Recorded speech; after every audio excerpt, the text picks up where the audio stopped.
For the house, we're doing the endoscopy with 170 CV series. This is a lead endoscope from Olympus. This is a recent series. Actually, this is not having CCD chip. Now, अभी नहीं आपको मैं बता रहा हूँ आपको for the house. So, after introduction, since this patient is already intubated, this is your tracheal tube anesthesia. This is our retinoid and other things purified. So, I am going along this. Okay. Thank you. So this is cricopharynx. I'm entering the esophagus, and the length is about 22 centimeters. This is the aortic impression. I am going down. So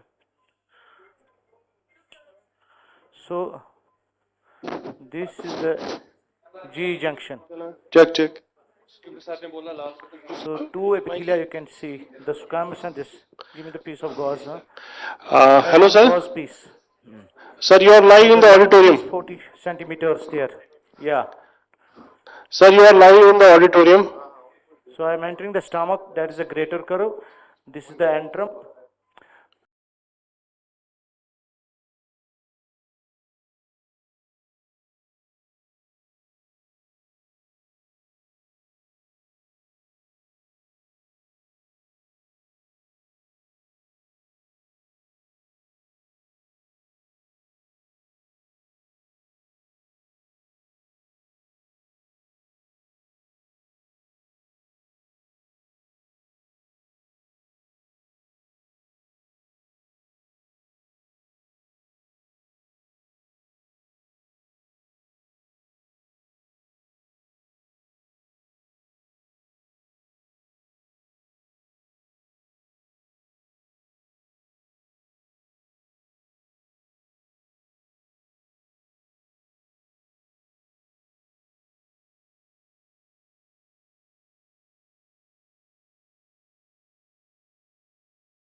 Junction here, it is holding endoscope like a funnel. So it is nothing like that hiatal hernia. So you may grade it grade 1, grade 2, but for me it is normal. So this is the greater curve. This is the lesion. Just in the proximal body we can trace between the fundus and this. So this is having the intact mucosa. I don't know what is the US of this patient. Either it has not been done. So you no, that's it. That this is and what are you now trying to do? Okay. So am I going to remove this, or I have to keep it? Wait. Now wait. Wait. No. I won't keep endoscope there. I will remove it.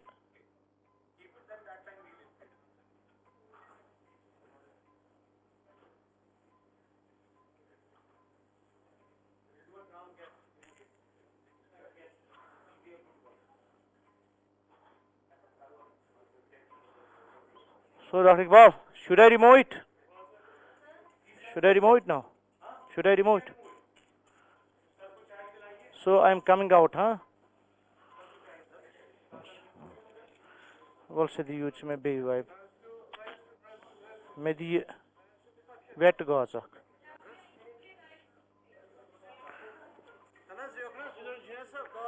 You want to suck from mouth, huh? Wait. I have already sucked everything. You want to suck? Wait. There's no need to put Riley's tube. Actually, you should have a strong suction here.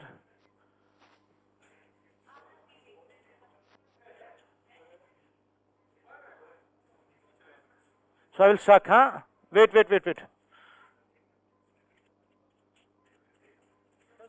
हो गया?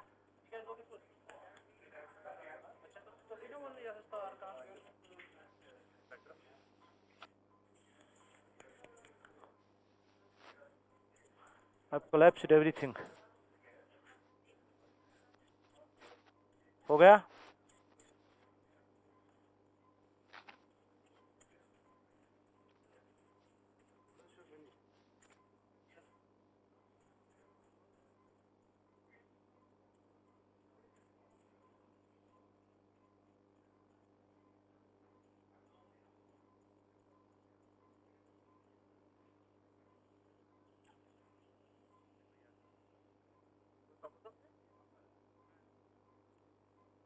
تۄہہِ کَتہِ چھُو یہِ نہ نہ ژٕ دِ math ژٕ دِ میتھ ژٕ دِ میتھ بہٕ ہاوے نا ژےٚ گۄڈنِچ لَٹہِ کیٛازِ you are not trained enough the first is the wipe from the wet gauze.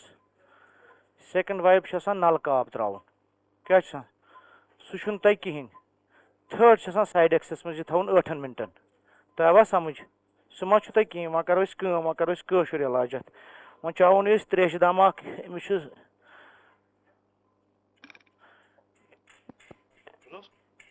سَک کَران دِ واٹر اِز گویِنٛگ ہِیَر ہاں یہِ چھُنہٕ سُہ سَکشَن کینٛہہ اَسہِ چھُ سَکشَن تیوٗت سٕٹرانٛگ اَسہِ گوٚو نٔرسِنٛگ آرڈر لیکھ دَکھ اَنڈاسکوپ مٔنٛزۍ أتھۍ منٛز بنٛد پَتہٕ پیوٚو سُہ مِشیٖن منٛز کَڑُن सब चाय पीने एक साथ गए बाहर कितने लोग हैं वो सब चाय पीने बैठे हैं उनको वो अंदर लाओ ना अपने स्टूडेंट को लाओ वो क्या ژےٚ چھُنا بیٚیہِ ضوٚرَتھ یہِ मेरा ژےٚ چھُنا بیٚیہِ ضوٚرَتھ واے شُڈ یوٗ سٹاپ اِٹ اَتھ چھُ کٕلوز اِٹ اَتھ چھُنہٕ آسان لیمپَس ویمپَس پرٛابلِم کِہیٖنۍ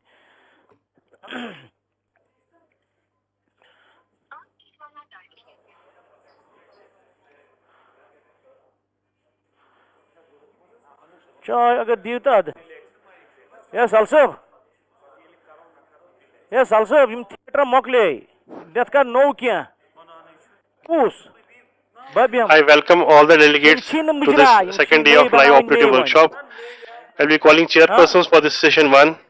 اہن حظ First chairperson for the session is Professor Sadaf Ali, Head Department of Surgical Gastroenterology, Sherry Kashmir Institute of Medical Sciences. پَننُے عزیٖزٕے She will be accompanied by Dr. Arshid Rashid, Assistant Professor, Department of Surgery, Government College Srinagar, and we are expecting 2 more chairpersons to join us shortly.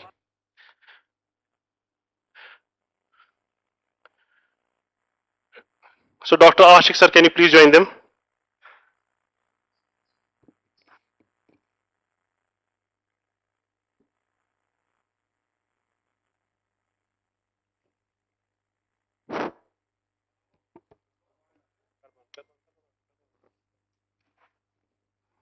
Over to the chairpersons. The cases lined up for today are in general surgery OT.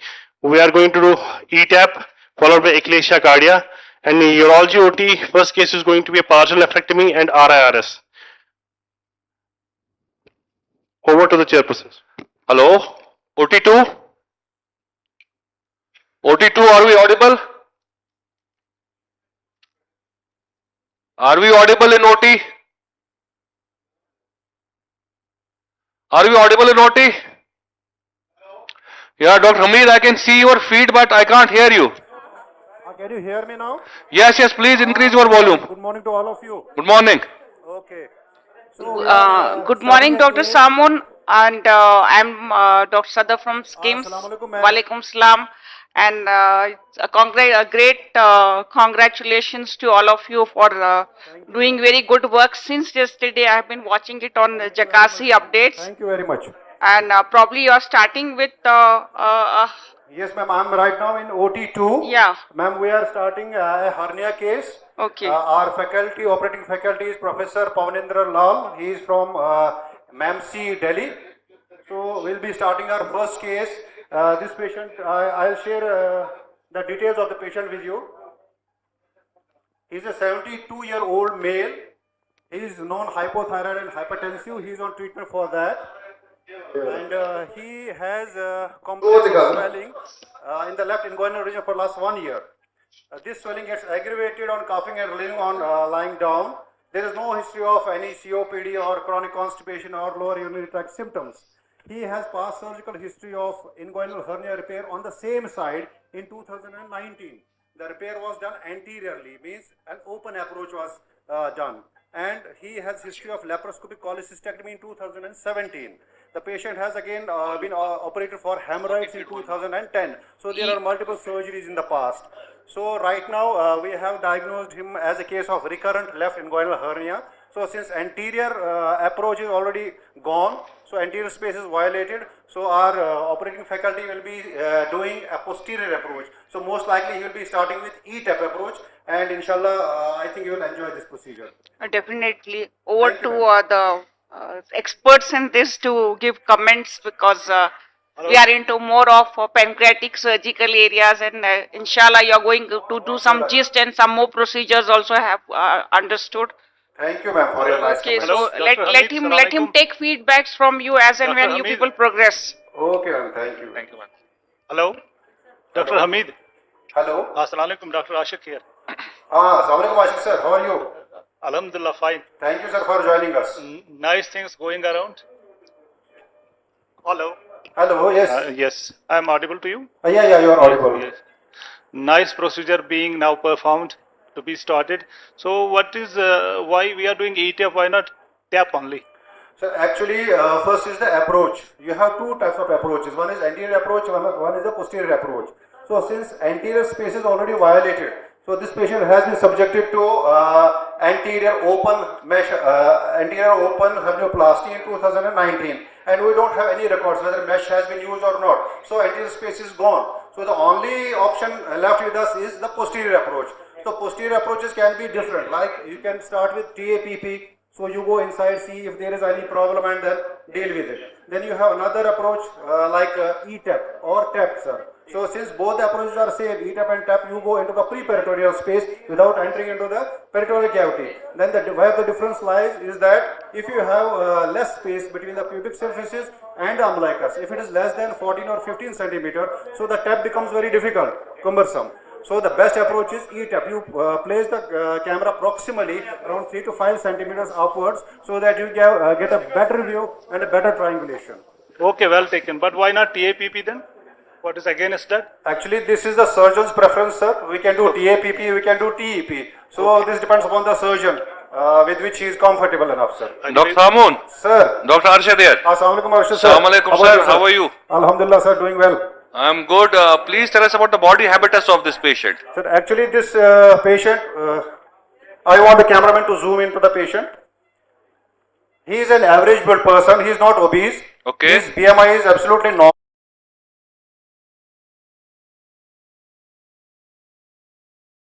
Yeah, looks like the umbilical pubic distance looks less than 12 centimeters. Exactly, it's around 12 centimeters. So tap will be slightly difficult. Absolutely. Any other options for dealing with such hernias? Yeah, we have another option. So we can change our port positions to right now what we are doing in our institution is the T-tap. Okay. So we make triangulation of the ports. We use the same camera port, sub-umbilical around 10 mm there. Then we use our working ports on either side of the midline, just lateral to the rectus abdominis muscles. So this makes a better triangulation and we operate in a better way and we get good ergonomics by that port position. Okay, thank you. Thank you, sir. So when do we expect Professor Lal to join us? He is already scrubbed. Okay. So he'll be joining us within a minute or so.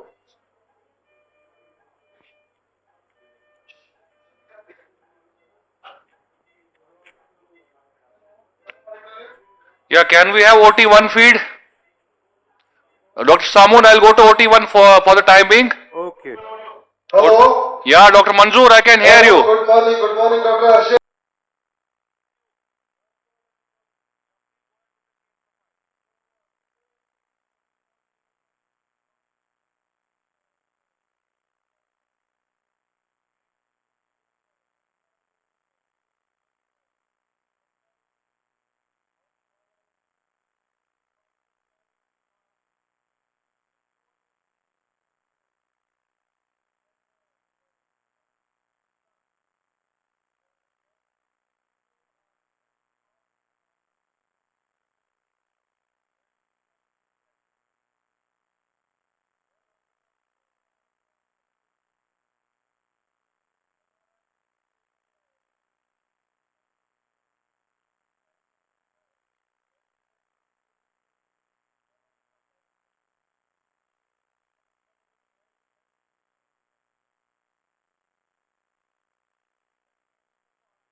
Audio नहीं आ रहा है.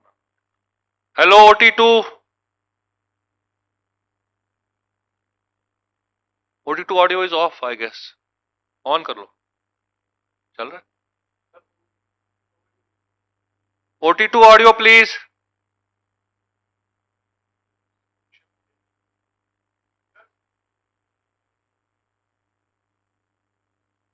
Dr. Samoon. Hello. Yes, Dr. Arshid. Yeah, we were not getting your audio. Okay, okay. No, it had already been stopped here. Actually, Sadaf ma'am had a question to you. How, till Professor Lal joins us, Okay. could you please explain the basis of this procedure? How do you exactly proceed with ETAP? Yeah, okay. So when we are going for ETAP, what we do is the difference lies in the. Could you get the mic closer to your mouth, please? Let me take off my mask.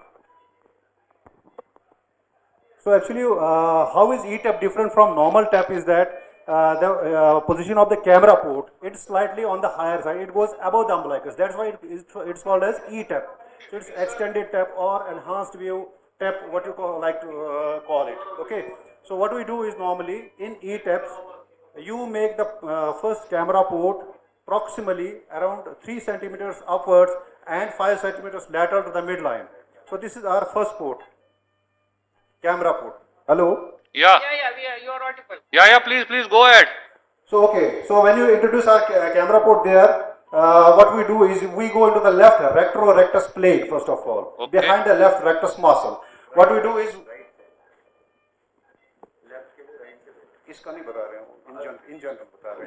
Dr. Samoon, hello. yes, Dr. Ashik. Dr. Samoon, Dr. Ashik, sir. is it ipsilateral to this ipsilateral or contralateral?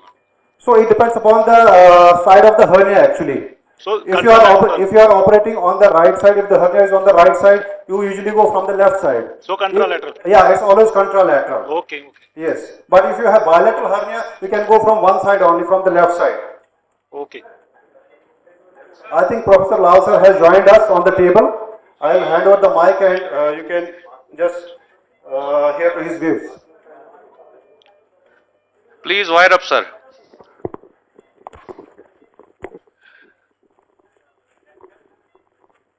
I just want to put the mic on. Yeah, this is fine. Good morning, You sir. have to see, it should not fall down on the table. Good morning, sir. Good morning, good morning. Sir, Arshad this side. Good morning, Arshad. Sir, how are There you? is- Good morning. Thank you very much. Thank you for your kind invitation to come here to GMC. It's a real pleasure and delight. Sir, it's always a pleasure hearing your voice from OT. Right, so we have this morning a 72-year-old man who has a recurrent left inguinal hernia, Sir, and the plan is to do a enhanced view or an extended view TEP operation. So because the hernia is on the left, do you have a pen or you don't have a pen? Marking pen do you have? Otherwise, marking pen है नहीं है तो रहने देंगे, कोई बात नहीं. So the plan is to go. Are you able to see the external view? sir, we are not getting the exact feed. We are getting your image, sir. Ask the cameraman. The cameraman could focus on the patient, please. Yes, sir. Now it's clear. Right. So you can see this is the umbilicus, that is the foot end of the patient. This is the hernia, Right, and sir. our operation is going to be from the contralateral approach. Okay, sir. So we'll go in the right retrorectus plane and about 3 centimeters above and 3 centimeters lateral to the umbilicus. Right, Knife, sir. knife, please. We need a 0 degree on this, please, to start it. 0 degree and an XL a Visi port, which is already open. So, sir, you are planning an optical entry? I'll go for an optical entry for the sake of demonstration. Okay, and if we encounter trouble, then we'll see. Sir, I am still fond of those S retractors that you have shown us how to do it. Yes, that is for the TEP. yes, absolutely. For the TEP, it is always preferred. But for ETEP, if you can learn from the optical view, if you have the luxury of the optical, then that's desirable. Right, sir. Right, sir.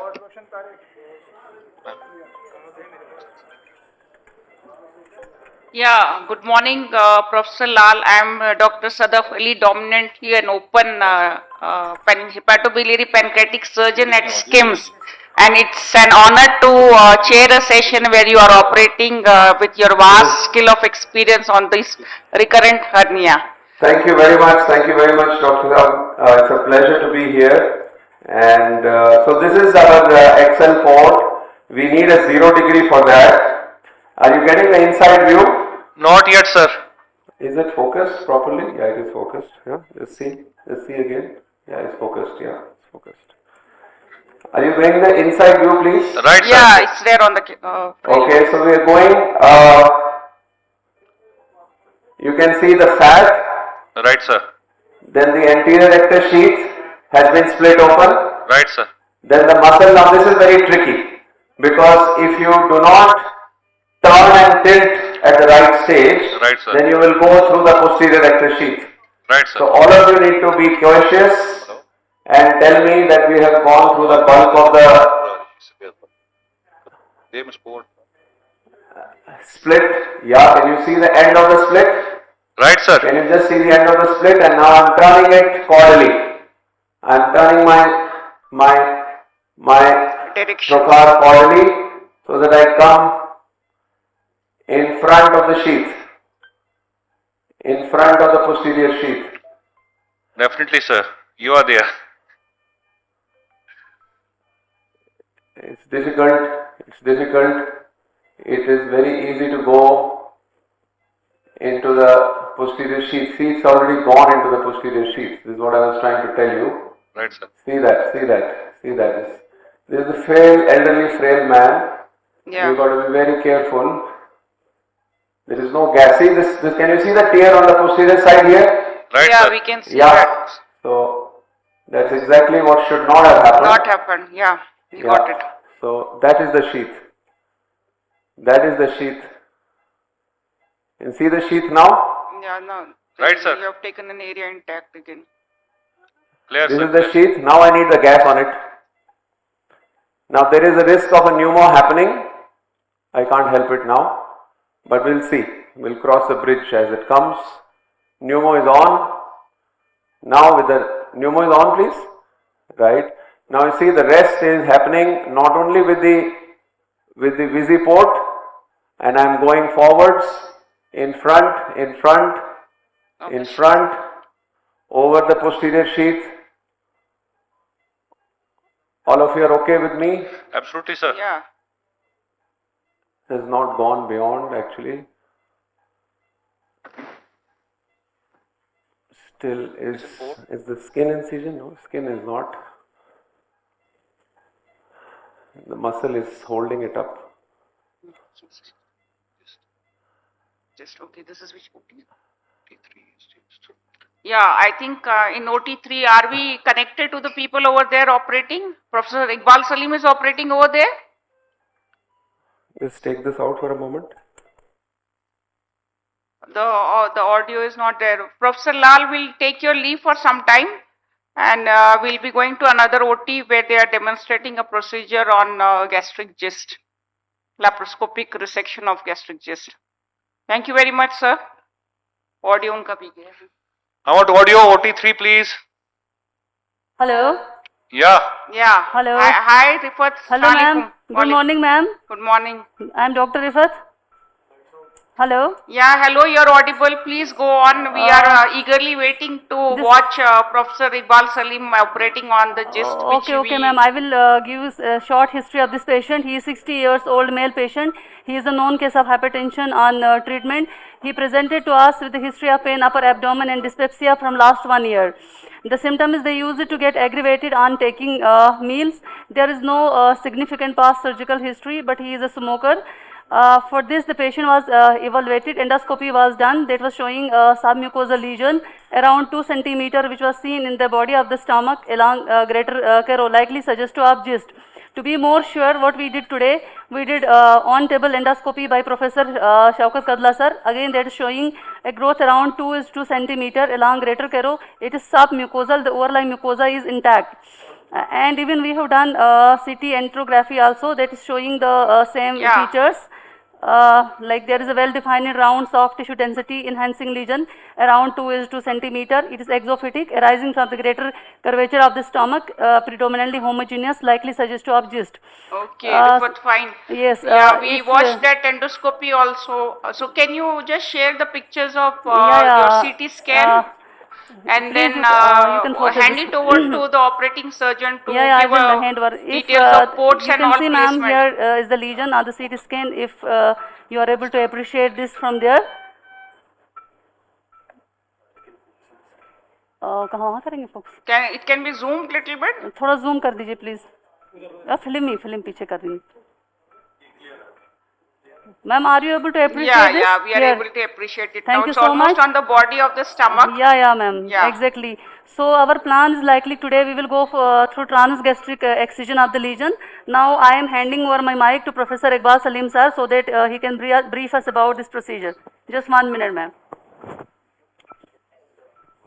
Mic lagao sir.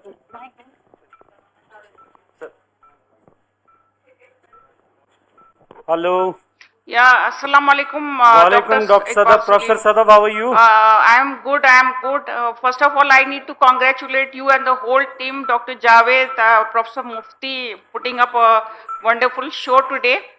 And as coming to your case, you know that with increasing imaging and good quality work from radiology side, we happen to pick up even asymptomatic small lesions like GIST.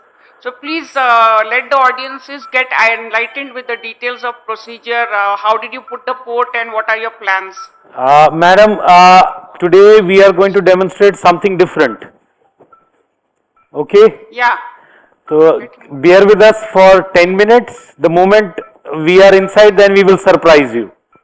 Okay, fine. Okay? Iqbal sir, good Yes. morning. Good Sir, morning. We want to take your leave for the timing. Yes, that's good. That's good. Because Dr. Lal is about to put the ports for ETAP. He will show the port configuration. Can we have Can the I gas? have OT2? Gas. Can I have Rise to OT2 belly. audio? OT2 audio, please. Yeah, hi. Yeah, so we have just entered the space. Yes, sir. And I want here to another for the youngsters who are wanting to learn to know the difference between the retrorectus. So when you come in, you are retrorectus. But when you are going into the TEP plane, you have to go behind this fascia. If you go into this layer, this is the wrong layer. This is not the layer for TEP. For TEP, you have to come back here. So if you realize, when I saw the bare muscle and the inferior epigastric on the right side, then I went back behind here and created this space. So you can go back to your other OT. I am just still creating space, and we can, when you see that we are putting the trocars, you can come back again. Sure, sir. Thank you, sir. Can we go to OT1, please? OT1, hello. Good morning, sir. Dr. Arshad here. I am good, sir. Unfortunately,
Yeah, Sir, yeah. So I just expanded my space on the lateral side. yes, sir. That is the important step in ETAP. You have to go as lateral as possible and as high as possible. So this is the anterior iliac spine. Absolutely, sir. So I am above it and I'm just trying as far lateral port as possible, which can come clearly into the abdominal wall. Yeah, this is nice. Absolutely, This sir. is good. This is good. Make an incision there. Make an incision. Take it out. Take it out. Take it out. Make an incision. 5 mm. Just 5 mm. 5 mm. Stab 5. Stab 5.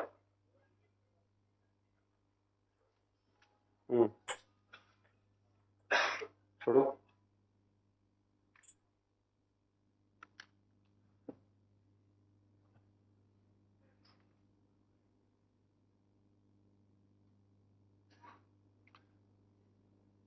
Alright, so now once our hand is in, give me a crochet.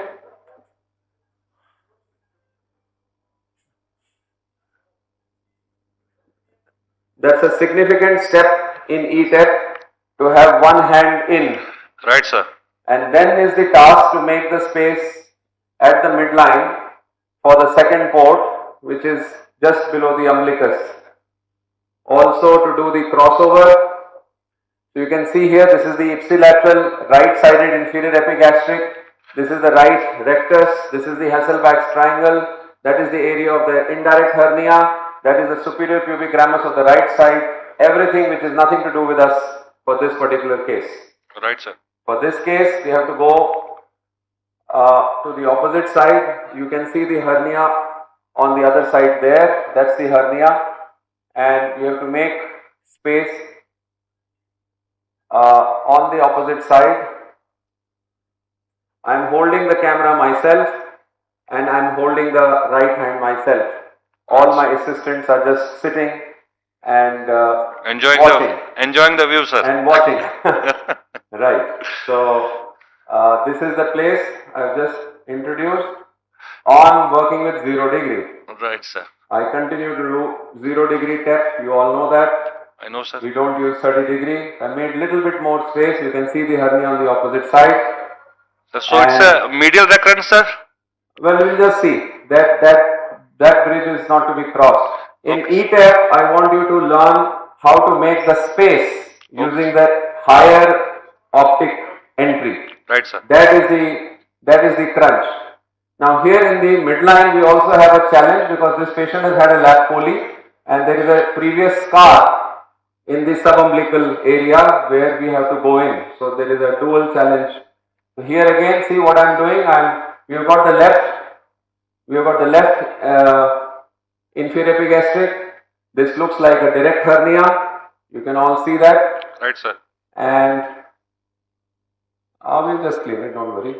I don't get bothered because as you're dissecting, you keep touching more tissue. I'm doing a camera telescopic dissection. We still don't have the hand inside, and I'm just going to the opposite side and using the fulcrum. Now it gets inhibited by the umbilicus. So you cannot go beyond a certain point in ETAP. No, ये भी खराब है, यहाँ आगे touch करना. ये इसको ना एक artery forceps पे gauze लेके, you will have to keep it on the, ऐसे घुमा के रखिए उसको, छोटा सा उसमें wick बना के, so the port can be cleaned. एक port में blood लगा हुआ है. See that? That port has got blood, and that will hit.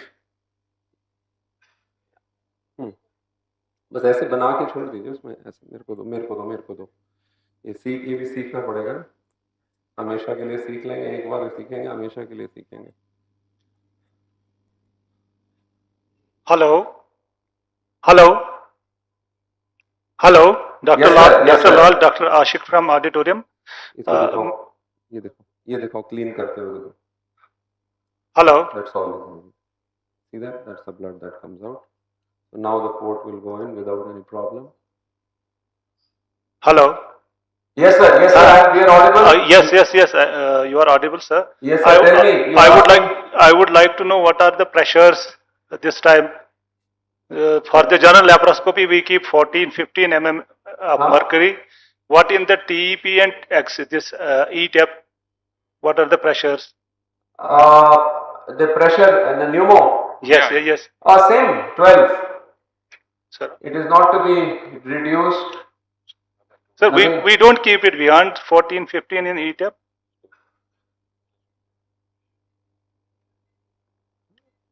No, I have not understood your question. Sir, Please repeat.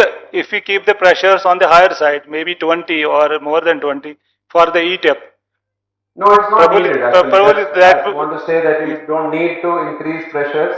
Increasing pressures in retroperitoneal space has its own, kind of consequences. So now you see, this is very important. Now what I'm doing is, I'm working to create a space in the midline with my right hand instrument so that I can introduce a midline port here, and for that I need to be ensuring that there is no peritoneum, there is little bit of fibrosis of previous surgery here. Sir, would you prefer a sharper dissection there, or you will still go ahead with the blunt splitting? I'll see, it will be a combination, don't need to do any one particular. You see there is a peritoneum going there, you can see that. Exactly, sir. You can see a layer of peritoneum getting pulled up. Can you see that white layer there? Right, sir. Yeah, so if you nick it up, then this will be a pneumo again. Already we are grappling with a little bit of a pneumoperitoneum from our posterior sheath puncture which happened despite all precautions.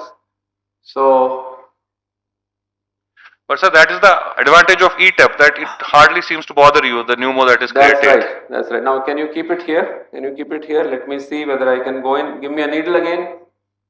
Needle again. We'll go a little bit, instead of 1, we can go a little bit down 2 centimeters. Let's see whether I'm getting, I'm getting a port in there.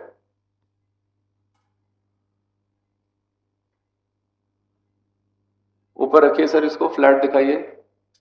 Show me here, that's right, show me here, yeah, that's right.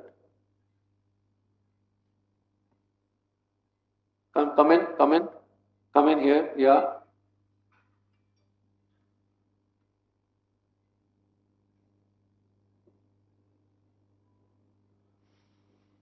Light दिख रही है, लेकिन ये क्यों नहीं दिख रहा है needle? I saw the needle, what happened?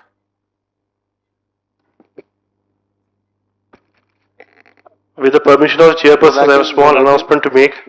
We are being joined by Dr. Rashid Sheikh. He is a program director, HPB Surgery, Keck School of Medicine, University of California. He is a graduate from this place. I request Rashid sir to kindly join the chairpersons.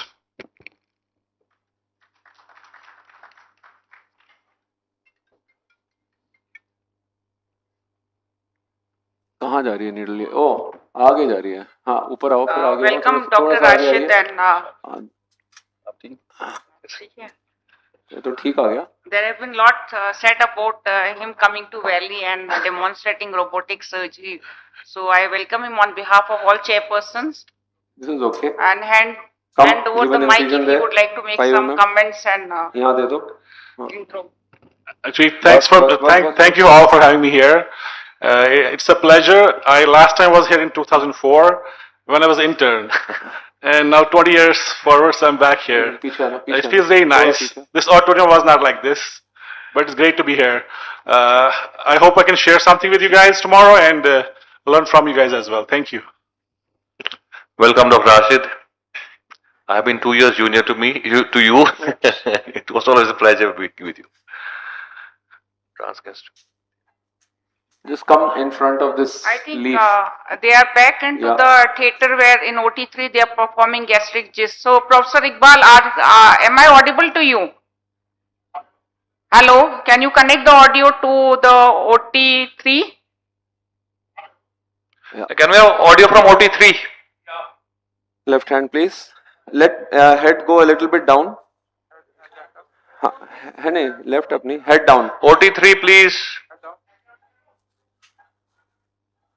No. Hello. How to use OT? Yeah, nice. Iqbal sir. Professor Iqbal. go out for, but तू इधर ही रहना. Hello. Go out here. The audio. Hello. Sir, we can see that you have. Hello. We can see that you have approached the GIST transgastric. Hello. Hello, hello. Hello, Dr. Arshad.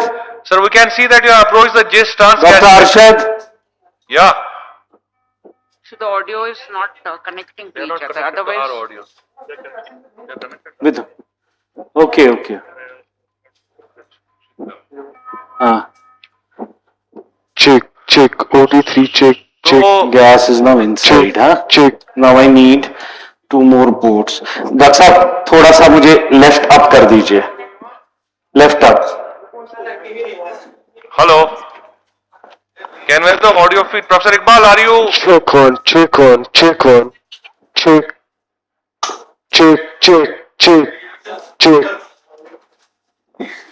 Sir, you want to know? Hello. Yes, you wanna? Orayı çöteli. Tuhuncu me yawan. Orayı biço. OT-3 audio. Check. And I shouldn't say distant gasan stomach ki. Check. Can we have audio from OT-2, please? Where is the gas? ये क्यों गया? हमें gas अंदर नहीं जा रही है. We are facing resistance. Hello. Are we connected? OT-2, please. Hello. yeah. Hello. Dr. Sadaf. Yeah, Dr. Iqbal, where have you reached now? Just update us what exactly your steps are. How अंदर अंदर का view. Are we audible to you? Yes. Yeah, so you said that you would be giving us some surprises. Inflate. And आप मत suction करो. where have you reached? Gas भरिए वहां से. ठीक है. हाँ तो बिल्कुल सही. Please inflate. No, see, we are not getting the distension.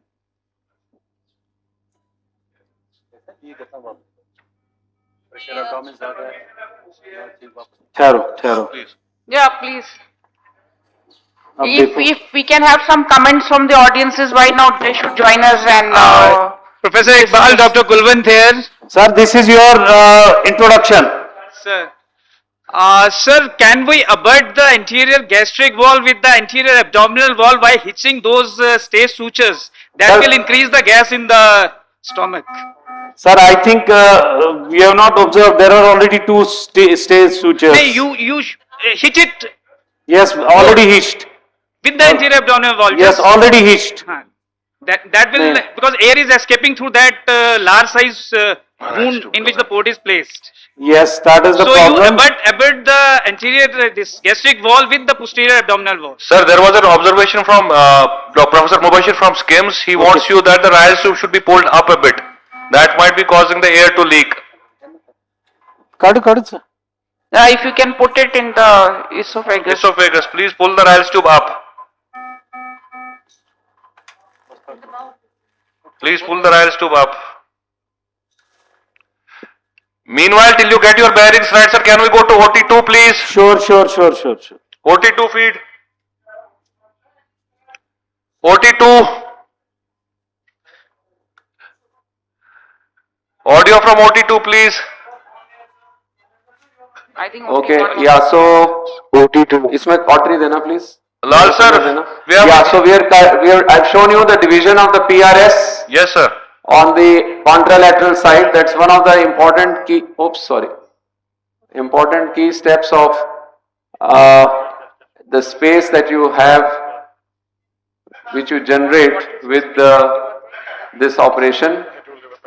And as the originator Jorge Dias said, that one of the advantages of ETAP is that even if there is a pneumo, then you are able to play around with it because you are a little bit higher space. So see that this is the peritoneum, that's the peritoneum which is there, and you divide it, a part of the PRS, inserting, and you have made the space. See how the space opens up. Right, Can you sir. appreciate that please, all of you? Absolutely, sir. Well appreciated. So this is the only learning of this operation as far as I am concerned.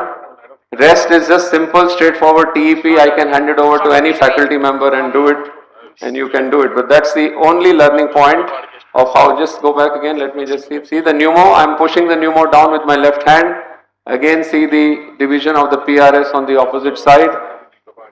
No energy at all. Peritoneum is below. This is the peritoneum. This is hernia. This is way down.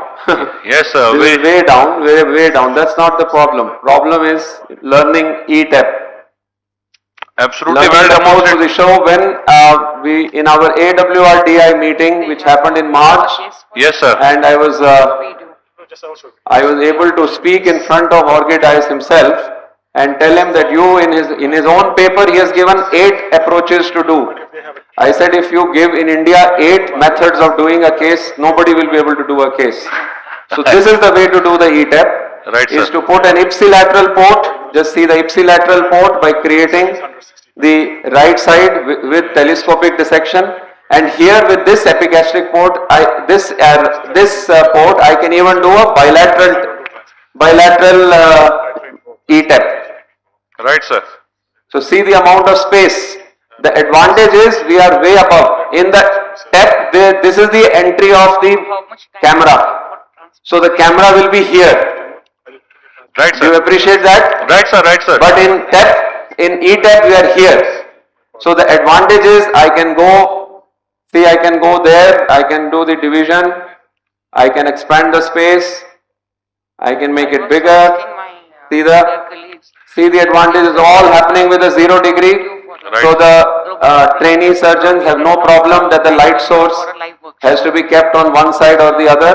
Now if you can just clean it once nicely. Sir, very well appreciated. The space, it's almost like a football play field. We'll like to go to OT-1, sir, meanwhile. Yeah, you and Rajandeep can come and play football here. Thank you, sir. Thank you, sir.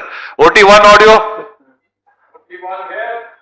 Sir, can we have the audio of the case that is being shown on the screen?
Yes, sir. Yes, sir. Sir.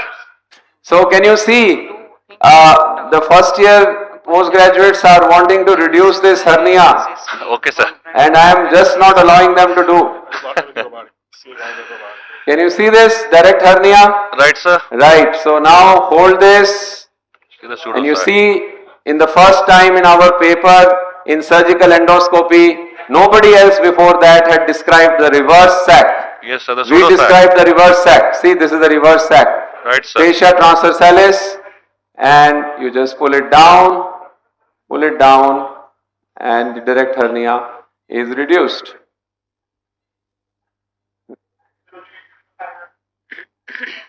Scissors दे दीजिए. Scissors on my left hand, please. Put it inside, put it inside, put it inside. Yeah, that's right. That's right, lovely.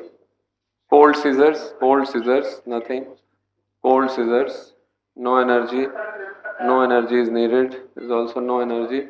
You can see now there is this. Right, sir. We can see it, sir. The hernia has got reduced, but Yeah, this was a direct hernia. right, sir. Now we have to see there was, I don't think it looks like he has used any mesh.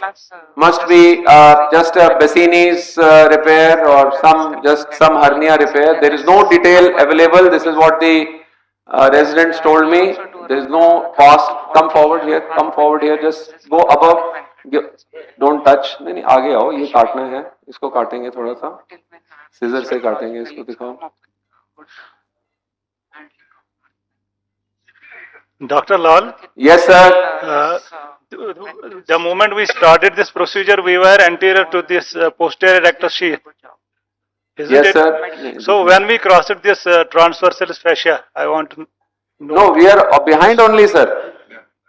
The operation, the TAP operation is behind the fascia transversalis, sir. We don't go in front.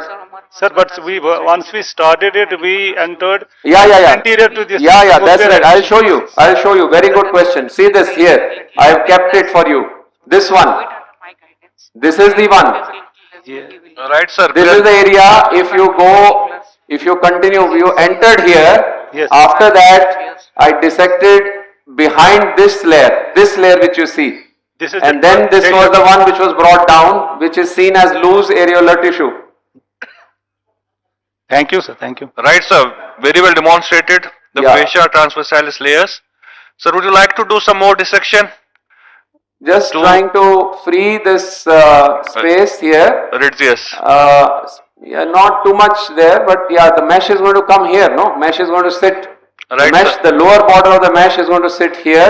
And now I also need to see, not only that, I need to see whether there is a indirect component which is left behind. So that cannot be ignored. Yeah. Can't be ignored. My mesh has to be between the peritoneum and the, आगे आओ please, आगे आओ, देखो ये peritoneum है, ये देखो white, आगे आइए, show the audience, this is the peritoneum, white, right? Can you all appreciate this? हाँ, ये peritoneum है, इस peritoneum को नीचे रख के ये सारी चीज जा सकती है, ये fibrosis है previous surgery का, थोड़ा सा energy लगाना पड़ेगा उसमें, हाँ, थोड़ा सा energy दीजिए इसमें, oops, हाँ, cautery touch कर दीजिए उसमें, हाँ.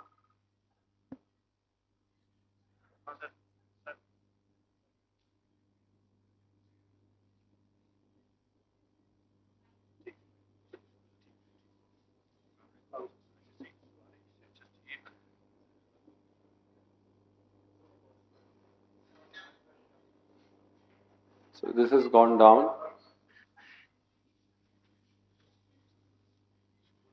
This is the peritoneum. Peritoneum has to be below, so you need to parietalise the cord structures. Right, sir. We are doing the lateral part first because that came in our view. Sir, Jorge Days had written a And paper on now you see, I will come. Now give me a dissector, please, Maryland. So now here you see this. There is a tongue of peritoneum which is not making the hernia, but it is going. कहाँ गया अभी? हाँ, आगे आइए. हाँ, ये देखिए, ये थोड़ा सा जो peritoneum है, ये इसके साथ ऊपर चला हुआ है. It's going and sticking. See that? This one. Right, now, sir. if I don't take this down, then the mesh is going to be behind this peritoneum. Right, and if we catch it behind the, see this, beautifully seen here. Can you all appreciate that? Yes, sir. Yes, we are appreciating. So now see this one, अगर यहाँ इसके सामने mash रख देंगे तो ये hernia इसके mash के पीछे से निकल जाएगा. It will be a recurrence. हाँ, and then you know the whole idea of doing a TEP is, so these are the cord structures that have gone down.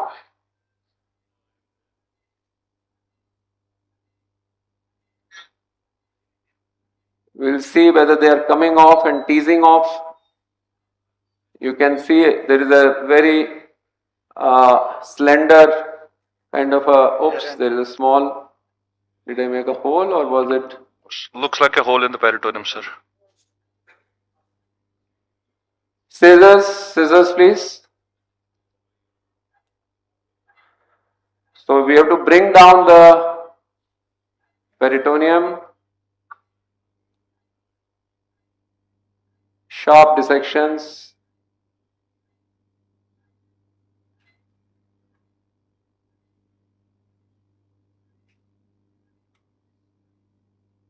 You see this also we described in that paper. We called this as a peritoneal sleeve because the hernia is defined only when it goes beyond the deep ring. Right, now, sir, what happens to the peritoneum which is alongside the cord but not yet formed a hernia? Nobody had mentioned that. So, in our paper in 2003, so first RCT that got published from India, that's the vas deferens. Can you see the vas? That's the cord, that's the triangle of doom, and we have to get this peritoneum little bit more. Some part of this fibrosis is still there, so this needs to come down. This needs to come down as well, so that the superior ramus should be clearly seen.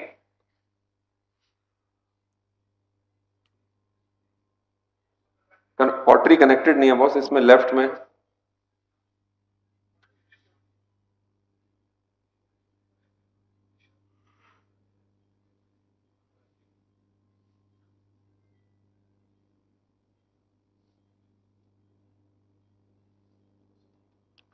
So do you routinely show the obturator space or selectively? Yeah, this is the obturator, this is the indirect, this is the direct, this is the femoral here. Everything, all the four holes have to be seen, they have to be covered. Now see this peritoneum, see this peritoneum has to be cleared of the vas. All this because of the previous surgery, there is a little bit of fibrosis because it's not a virgin plane.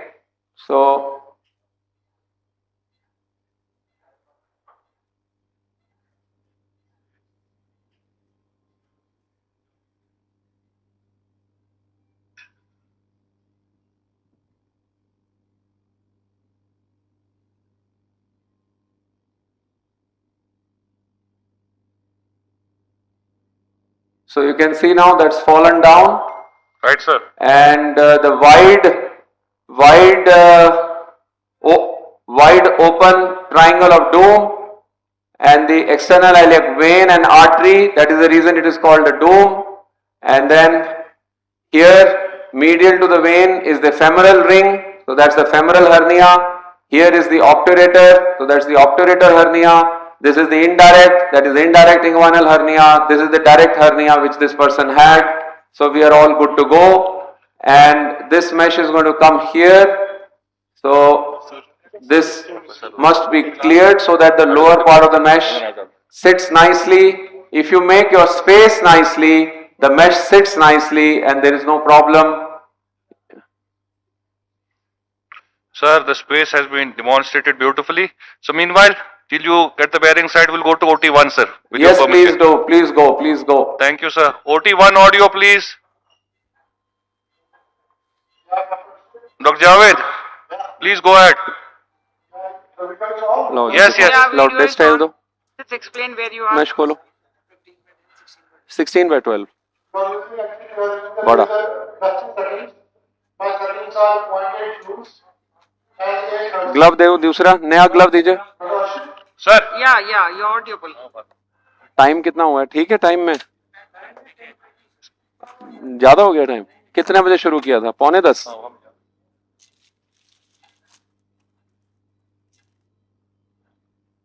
आपका यहाँ पर 8 number का हाथ नहीं है किसी का, आदमी का? Look, Javed, till you are just dusting it, could we get the video feed from the partial nephrectomy that's been going on there? Huh? My goodness. Because this is it's like, हाँ ये तो इसका ऐसे कर दिया वो। नहीं कोई बात Partial नहीं, nephrectomy feed, मंगा नहीं please. देते हैं, कोई बात नहीं। अरे यार आ गया, लो बाहर। Hello. इसको दिखाओ कैमरा में। Can we have Mufti sir's vision? ये दिखाओ। We need a audio on the left side. OT-1. Audio. Sir, please describe where you have reached. You seem to have mobilized the kidney. So this is audio नहीं on हुआ।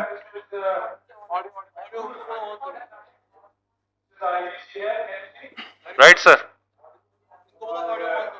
ये vision तो जारी है ना? Yeah.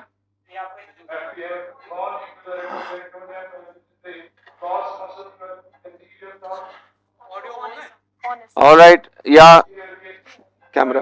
Hello, नहीं आप ही नहीं आया। नहीं, इसी से दिखाएंगे, यहाँ से दिखाएंगे। Right, is audio here?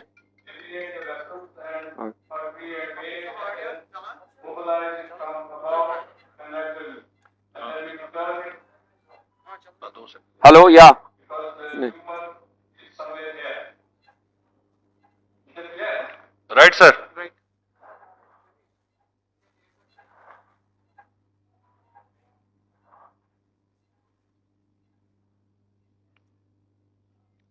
Sir, with your permission, we'd like to go to OT-2 because Professor Lal is putting in the mesh there and he's about to complete his case. So we'll get back to you, sir. Thank you, sir. OT-2, please. Yeah. Sir. So, this is a contoured anatomical mesh. This is left side. Can you see this is the flat? Right, sir. Now you can see the elevation here to accommodate the spermatic cord structures. This one is against the, which is going to go medial to the pubic ramus and behind the space of Retzius. And this is the one which is going to come in front of the abdominal wall. Can you all imagine this? Can you all see this? Right, It's sir. not a flat mesh. It's a contoured anatomical mesh. It is made by Medtronic and this is known as Dextile. So, I am not going to put any suture there because there is large space. So, we will just take the mesh, fold it up. I have changed the gloves. Give me a... And it goes through the 12 mm camera port. Camera back in. Push, come back in. Don't, yeah, just come back. Stay there. Beautiful view. You're getting good vision. The chairpersons have gone for a walk. No, sir, we are here, sir. Okay. We are here with you, sir. No, the weather is so good, you know, I can't blame you if you go. That's the whole problem. Right, sir. So, you see there is so much space that I can play about with a mesh. Otherwise, normally, you know, I have a technique of folding it up and right, sir. Tying it and then unrolling it.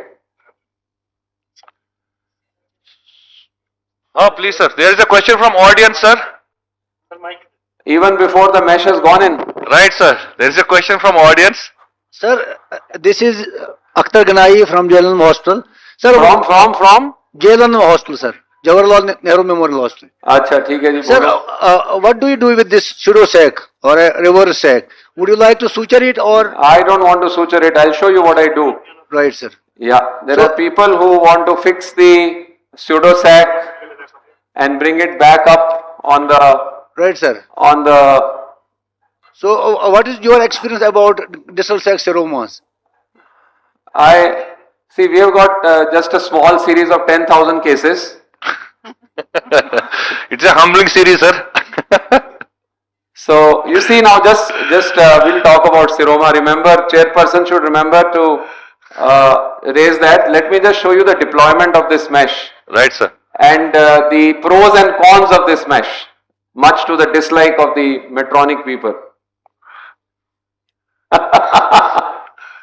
नहीं, सब पता तो सब पता होना चाहिए ना यार, अच्छा बुरा सब पता होना चाहिए. Everything has its share of goods and bads. Right, sir. So can you see the mesh is now completely sitting there, and I actually see that if I had not divided that initial division, right, sir, you would not have got this mesh. And this is the large size, 16 by 12. So you see this bulge here, which I had shown you, is accommodating the cord structures, but it is so big. Yeah, it's. Well, it is, sir. This fold is so big. Yeah. So, sir, Medtronic people have to work on it. No. So this is just one observation. So I'll tell you what to do about it. You have to accommodate this mesh in a way that you do not leave that little bump here. You know that, this bump? You see this bump here? Yeah. Right, sir. So then come here medially. Let's see medially. See how it's crossing the midline. So it is covering the obturator and yeah. So now first trick is to take it down as much as possible for this bulge I am telling. Okay, sir. Because this bulge is supposed to go into the breadth of this, not here. Now as soon as I take it down, you will find that that bulge which was visible earlier has disappeared. See this? Right, sir. It has disappeared because I have taken it down. And when you can take it down, when you have done good parietalization of the cord structures.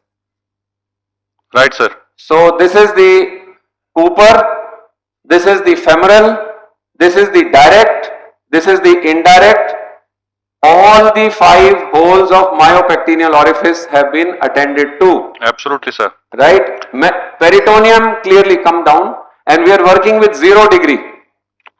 I am not with 30 degree. I know, sir. Yeah, just telling to tell that this operation doesn't need.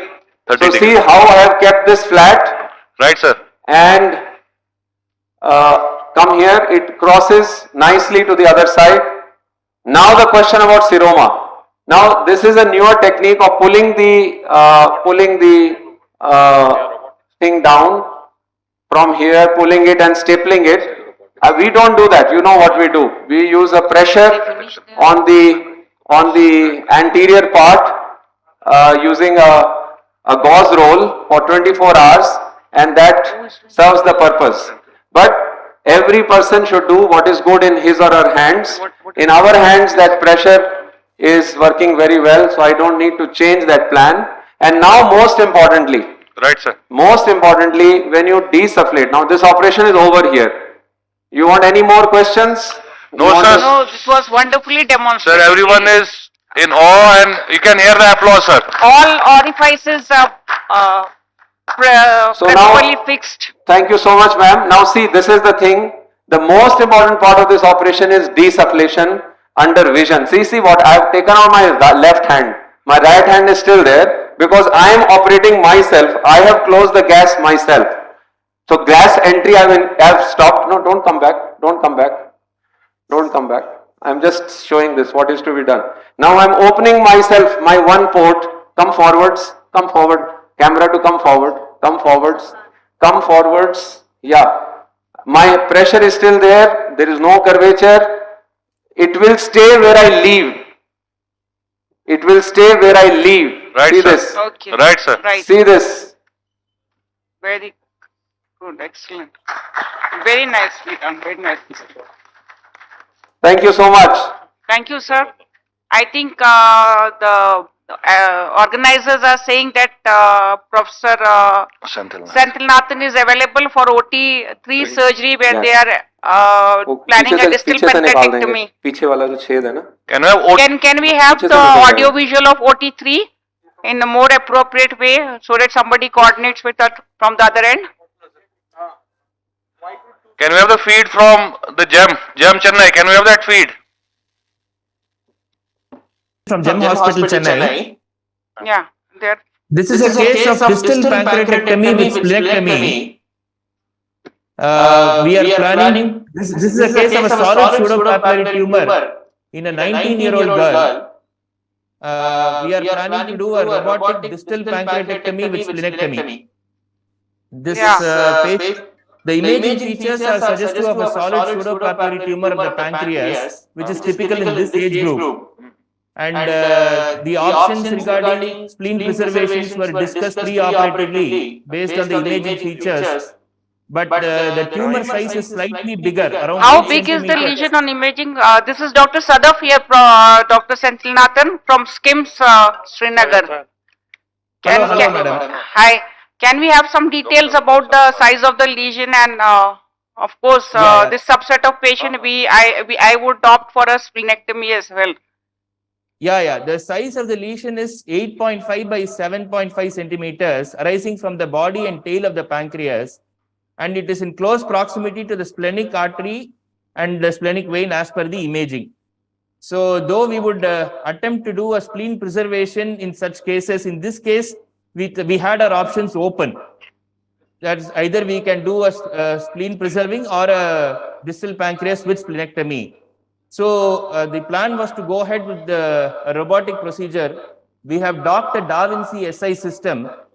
What you are seeing now is the hitch stitch technique. Basically, we are passing a straight needle onto the left lobe of the liver and retracting it to the anterior abdominal wall. We have also threaded the Riles tube, a portion of the Riles tube to it, so that can be used to lift the left lobe of the liver. What this does is basically it frees up one arm. See, there are 3 arms in the Da Vinci SI system. Either you can use all 3 or you can free up one arm with this stitch technique, and then you can do it with 2 With the arms permission as of the well. chairpersons, we come to the end of this first session. I request Professor Sadafali and Dr. Rashid to be seated as chairpersons because the robotic session is going to continue. And we would like to felicitate our chairpersons of first session, Dr. Ashik. And I request Professor Nasir Awan sir to come on the dais to felicitate our chairpersons. Dr. Ashik sir, please. Dr. Arshid Rashid.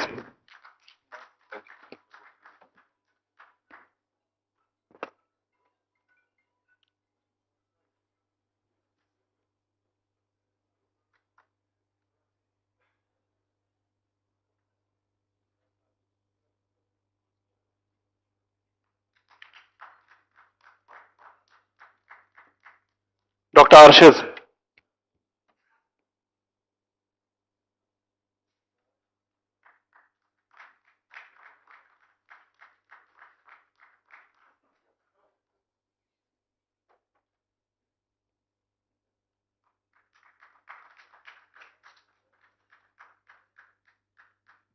I request Professor Ejaz, Head Department General Surgery, SKIMS Medical College to join the chairpersons. Professor Mubashir Shah, Professor Department of Surgery, SKIMS Sora. Dr. Shakib Nabi from the Government Medical College Baramulla to kindly join the chairpersons. Can we go back to... Over to the chairpersons. Can we go back to the GEM team being projected probably from the system of OT-3? Yes, sir. Yes. Yeah, sorry for the interruption, Dr. Senthilnathan. Can you continue with the demonstration? Yeah. So now we are planning to do a robotic distal pancreas with splenectomy. So what we have done basically is we have done a hitch stitch technique. We have taken a stitch on the left lobe of the liver, tied to the Riles tube, and that is hitched against the anterior abdominal wall. After some time, we will also be taking a stitch to retract the posterior wall of the stomach. What this does is basically this frees up one of the arms. In robotic surgery, as you know, if you can save the cost of one arm, that can translate into some benefit for the patient. So we might try to do that also. So this is the vision that you can see as we put in the robotic system, the robotic camera. We are going to install the instruments in arm 1 and arm 2 now. Okay. So basically you can see the pancreas, the stomach, and the bulge in the stomach because of the tumor. So we have taken 2 stitches so far. One is to retract the falciform ligament and one is the hitch stitch to retract the left lobe of the liver. And a large cystic lesion in this age group is more or less suggestive of a solid pseudopapillary tumor that was reported on the imaging as well. So, and it definitely needs surgery. So we did not do any further investigation apart from the imaging, and we directly proceeded with surgery considering the size and the possible etiology.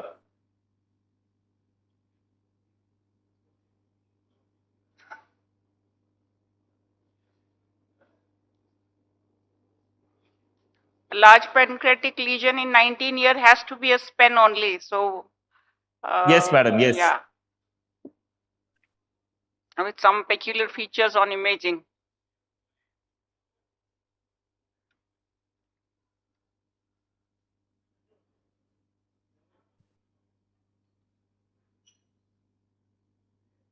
In camera, so you can see the fenestrated bipolar that is being introduced in R2, that's the left hand, and in arm 1, mostly we are going to introduce a monopolar hook or the ultrasonic shears to start with, and then probably we'll dissect with a monopolar hook. One of the advantages of the robotic system is you can have the electrocautery system on both the arms. So it is easier to coagulate and achieve a relatively bloodless field of dissection. Okay. So one of the prerequisites in the robotic port positioning is the camera should be at least 12 to 15 centimeters from the target position, and the R1 and the R2 should be at least 8 to 10 centimeters from the camera trocar. So you need to have sufficient space for the robotic arms to move. Only then the movement will be comfortable for the consult surgeon and at the bedside, and for the surgeon at the bedside as well. We also put one additional trocar for the surgeon at the bedside, so that firing of staplers, application of clips, retraction of the bowel or suction can be done by the surgeon at the bedside. So you need to have an equally competent surgeon standing at the bedside for you to do the surgery at the console comfortably. Okay. So we begin by retracting the stomach, pulling down the colon, opening up of the gastrocolic omentum and entering into the lesser sac. That would be the first step. Hello? Yes? Hello? Yeah, this is Dr. Mubashir from SKIMS. Do you always choose splenectomy along with pancreatectomy in spen, or is the size of the tumor, or there are some characteristics that will decide for the splenectomy? I just mentioned about that in the beginning. Normally in this age group of people, we would try to do a spleen preserving option only. But in this case, because the tumor was quite big and the CT had reported that it was in close proximity to the major, to the splenic vessels, we had both the options open actually. So definitely, as you said, in this age group of people, if there is an option to do a spleen preserving option, especially when you're operating on a benign or a borderline malignant disease, you can offer that to the patient in view of the immunological advantages it gives. Right, thank you. So one of the prerequisites in the robotic this thing is, as you can see here, the black ring in that robotic arm should be at the level of the abdominal wall. And only then you should push the instrument inside. Only then the movement will be perfect. Sometimes you can have the robotic trocar slipping in and out of the anterior abdominal wall and having discomfort. So before you dock, you have to ensure that the black ring is at the level of the abdominal wall. You will have one black ring below and another black ring above. So the second black ring has to be at the level of abdominal wall. Now you can see in R1, we are introducing an ultrasonic shears. This is a robotic harmonic equipment where the console surgeon has got the control of the robotic harmonic. So we have a fenestrated bipolar in arm 2, ultrasonic shears, harmonic in arm 1, and we begin the dissection.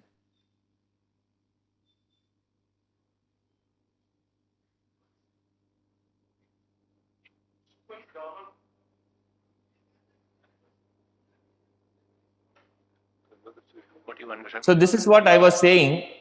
When you have energy sources in both the arms, it makes your job slightly simpler. At just at the paddle movement of your feet, you can have control both the arms with and the energy sources. So you can achieve relatively bloodless field of dissection, which is one advantage in this. Dr. Santinathan will be back to you after a while. Just we are going to OT1. Is OT1 connected? Dr. Javed? Yeah, please.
Yeah, so now we have opened the gastrocolic omentum and using ultrasonic shears, we have divided the. Can you hear me now? Hello? Can you hear me now? Yeah, yeah. So now we have opened the. Can we increase the volume? Well, just a second. Yeah. So we see that you have exposed the lesion Yeah. Now you can see the lesion quite clearly. Am I audible now? Yeah, you are audible now. Perfectly. Yeah. So now we have exposed the lesion. We have entered the lesser sac, divided the gastrocolic omentum. Just a point here is, if we are planning to do a spleen preserving procedure, we might have to preserve the short gastrics and some branches of the left gastroepiploid in case we might have to do a spleen preserving. But in this case, because the tumor is quite big, we have exposed it fully, and then now we are going to retract the posterior wall of the stomach. The basic concept here is to achieve adequate traction and exposure so that the dissection with the robotic system is easier. Yes, please. So we are getting in one stitch 20 PDS, which we will be using to retract the posterior wall of the stomach, and we will hitch it against the anterior abdominal wall. Yes, right.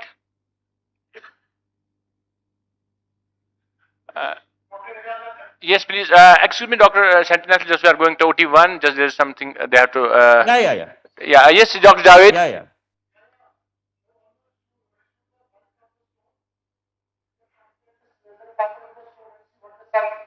Right. Yeah, fine. And we have now pushed it into the sphere carry, so that there will be controlled fragmentation and dust deposit stone. Right. Wonderful. Right.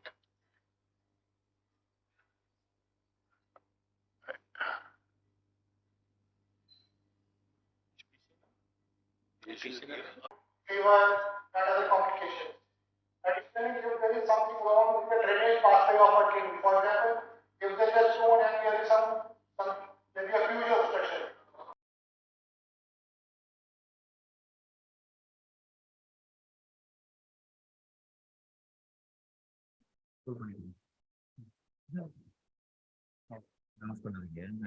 control பண்ணிக்கிறேன். அது ஒரு of பண்ணுங்க.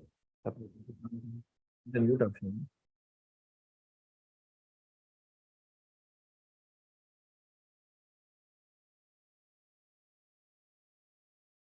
வரலையே.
Hospital. And I would request Dr. Rashid. Dr. Rashid, can you please, because you are a robotic pancreatic hepatobiliary surgeon, I would like you to. Yeah. Hello. You might just add few things to Hello. For our students. Hello. Hello, can you hear me? Yeah, can you hear me now? Yeah. Hey, this is Dr. Sheikh. I'm from University of California. I'm a HPP surgeon. So can you tell us why did you choose to retract the stomach this way up? Why not put a retractor or just suture the stomach to anterior abdominal wall? It seems like pretty cumbersome. You're going through the liver and putting a hole in the liver.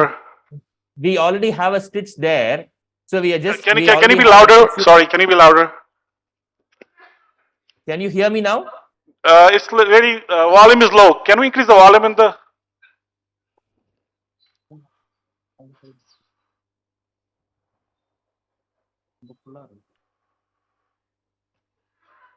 Don't you, Dr. Rashid, feel sometimes we don't need even to retract the liver, just use the stomach to retract it up and the way I do it, I will free the gastrocolic ligament and with a 2OV lock, put a stitch on the stomach and anterior abdominal wall.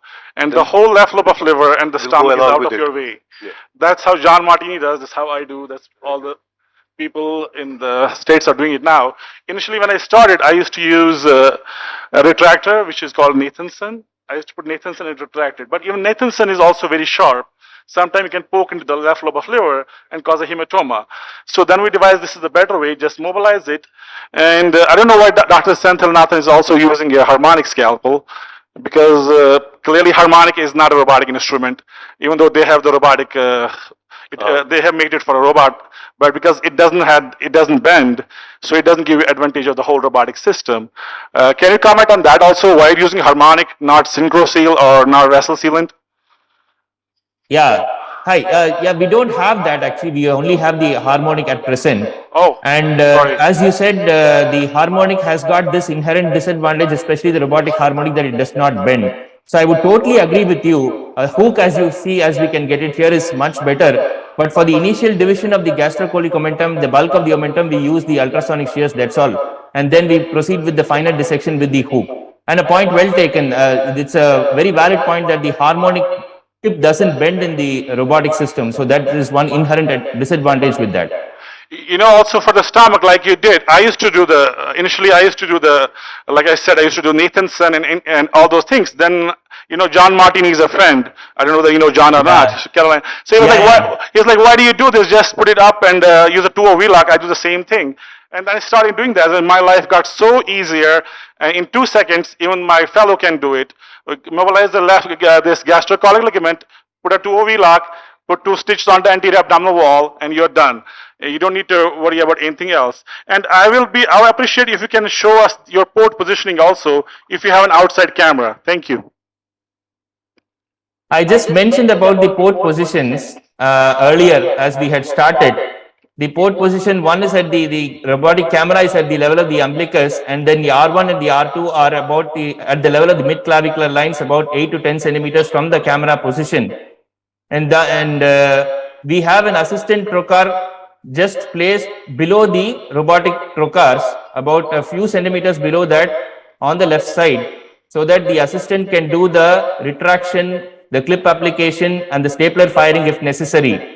We put in a 10 or a 12 mm trocar for the assistant, and as I had already mentioned, we need to have an equally competent surgeon at the bedside to complement the dissection that we do at the console. Yeah, I mean, that's a point well taken. Initially, when you start robotic, you really need a trained assistant. That is one of the shortcomings of robotics. You need trained like in US, we have trained surgical assists, because we want the fellow and the residents to sit on the other console. And most of ORs are double consoles, you know, because we want them to do the case. So bedside assistant has to be a trained surgical assist. And we have to send all of them to Sunnyvale to get them trained. And regarding the port side, I agree with you. I do it slightly differently. I put like a 12 stapler, robotic stapler port. And assistant port, I put an 8-year seal in case sometime we had to put a stitch, or assistant can retract the colon. And right now, can you, for the audience here, can you tell us what you're doing right now? What is the exact step here? Yeah. We are mobilizing the inferior aspect of the pancreas. We are retracting the colon downwards, and we are delineating the infrapancreatic margin. One point to note, as you can see here, is that you can accidentally open up the mesocolon or the DJ flexure. So you must keep that in mind when you do this mobilization. And you have to lift the pancreas sufficiently so that the colon is moved downwards, and then you free up the pancreatic body and the tail. That is what we are doing now. And as mentioned, this a robotic harmonic here is a much better instrument which can achieve this quite comfortably. And what is more important is the sufficient traction which is provided by the surgeon at the bedside, so that the colon is completely retracted downwards and you completely mobilize the infrapancreatic margin. And one more thing, why do you choose hook rather than a hot scissor, which you can use as, you know, a lot of people when they start, they use hook, but then when they progress in the robotic, in their robotic journey, they change to hot scissors, because you can use it as a cold scissors and at the same time use it like a Bowie. That's what we have to. Any specific reason for you to use the hook in that, or you feel more comfortable with the hook? Yeah. Just a matter of comfort, but a point well taken. Just a matter of comfort that we are using this. And have you had ever colon injuries when the colon is stuck to the tumor in your practice? No, we have had a couple of cases wherein the colon was densely stuck to the tumor and where we had to remove the colon and maybe take a stitch there, but we have not had inadvertent colonic injuries, which were, I would say, it was not that it was inadvertent. Just a couple of cases wherein we had a very big tumor with serous infiltration where we had to separate, because of desmoplastic reaction, the colon was partially adherent to it. And we had to take a stitch there, but otherwise no colonic injury. So as the prerequisite here is to have sufficient downward traction by your assistant so that the splenic flexion of colon, when it comes up near the tail of the pancreas, you do not inadvertently injure it as you use the ultrasonic shears or the monopolar hook. You have to be very careful about that. So I see here you're trying to mobilize the inferior margin of the for the purpose of for the benefit of the audience here, that you're trying to mobilize the inferior border of the pancreas so you can mobilize, so the tumor can be more mobile. And then what is your next step after this? After you free. We would be mobilizing the inferior border of the pancreas as much as possible, the body and tail of the pancreas. This being an SPT, there is no need to do a radical procedure like in a RAMS, which we would be doing it for the malignancy. Here we would be mobilizing the inferior part of the pancreas up to the body and tail, and then we would go at the superior border of the pancreas and start dissecting for these splenic vessels. And then we would identify the splenic artery, loop it, and then go out to the splenic vein. This is what we are planning. We have a question from the audience here. Professor Umar Javed is here. Yes, Dr. Santanathan. I'm Dr. Umar from Srinagar, Kashmir. This is a wonderful procedure you are doing right now. But pardon? This is a wonderful procedure you are doing. Am I audible? The only thing is that as far as the robotics go, robotics is still in infancy, especially in our part of world. Laparoscopy is moving fast, but our generation didn't get time for laparoscopy work. But the youngsters here, they're younger than us with age, of course they are professors. They are doing fantastic job. And I have been a witness to many laparoscopic procedures here in this institution. What I want to say is, as far as the robotics go, what do you think the advantage vis-a-vis the laparoscope it is? And any advantage of the open? Because I have been a student of this organ for a long time, almost 30 odd years. I still believe that oncological, I'm talking of oncological from the point of malignancy. I'm not talking from the benign point of view. The other points which need to be addressed in oncology, malignant oncology, are not well taken care. Maybe it is a perception still, but there are no long-term results available in world right now.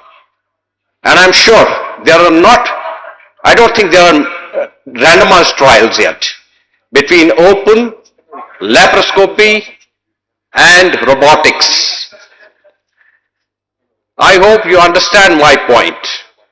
Yes, sir. Your point is very well taken. As you rightly mentioned, open is the gold standard against which all the surgeons have to be trained to do it properly to achieve sufficient radicality, and then one needs to progress to laparoscopic and robotic.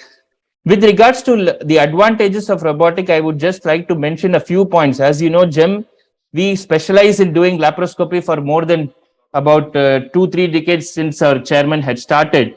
And now in the last 5, we started robotics since 2017. And the last 5-6 years, we are doing robotic as well. The points that I would say in favor of robotic are, maybe in major surgeries, it just gives a surgeon comfort and the ability to achieve, you have endo-wrist-like movement of the robotic arms, the ability to do finer suturing in probably a difficult pancreaticojejunostomy or a difficult hepaticojejunostomy is marginally better. I do agree with your point that it is not translated into sufficient benefits in terms of improvement of postoperative pancreatic fistula or a survival benefit when you have robotic versus laparoscopic comparison. But as a surgeon comfort, when you do a long and a tedious procedure for about 6 to 8 hours, the comfort of sitting on the console and doing intricate anastomosis with those beautiful, delicate and precise instruments that the robotic system offers has got an advantage. With regards to your point on the oncological outcome, I feel that there is now sufficient evidence to say that the minimally invasive distal pancreatectomy has got equal short-term and oncological radicality and long-term outcomes when compared to open. Obviously, open would be the gold standard against which we would compare. There is one trial, the Leopard 1 trial, which is mentioned about the outcomes of the distal pancreatectomy, and now we have got sufficient, I would say, reasonable amount of evidence to say that minimally invasive distal pancreatectomy would be the way forward, especially for any tumors in the pancreatic body in the tail. If you ask for the same evidence for Whipples, I think we had published our plot trial in 2017 for comparing lap versus open Whipples, and we said that the lap was having a slightly better advantage in terms of the hospital stay. Since subsequent to that, we have got a couple of monocenter trials, and then the Leopard 2 trial had to be stopped midway. So if when it comes to Whipples, we are still in infancy. Just there's an announcement from OT-1. Just will be back to you. I'm sorry to interrupt you, sir.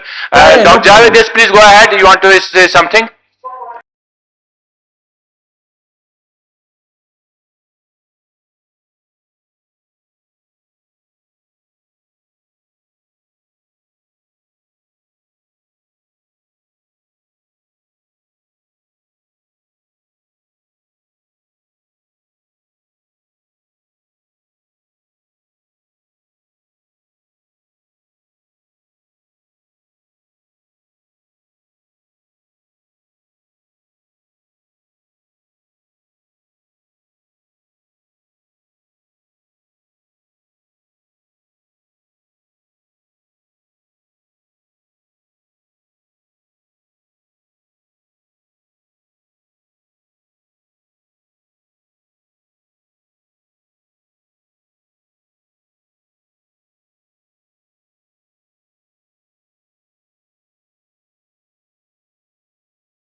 Please continue, sir.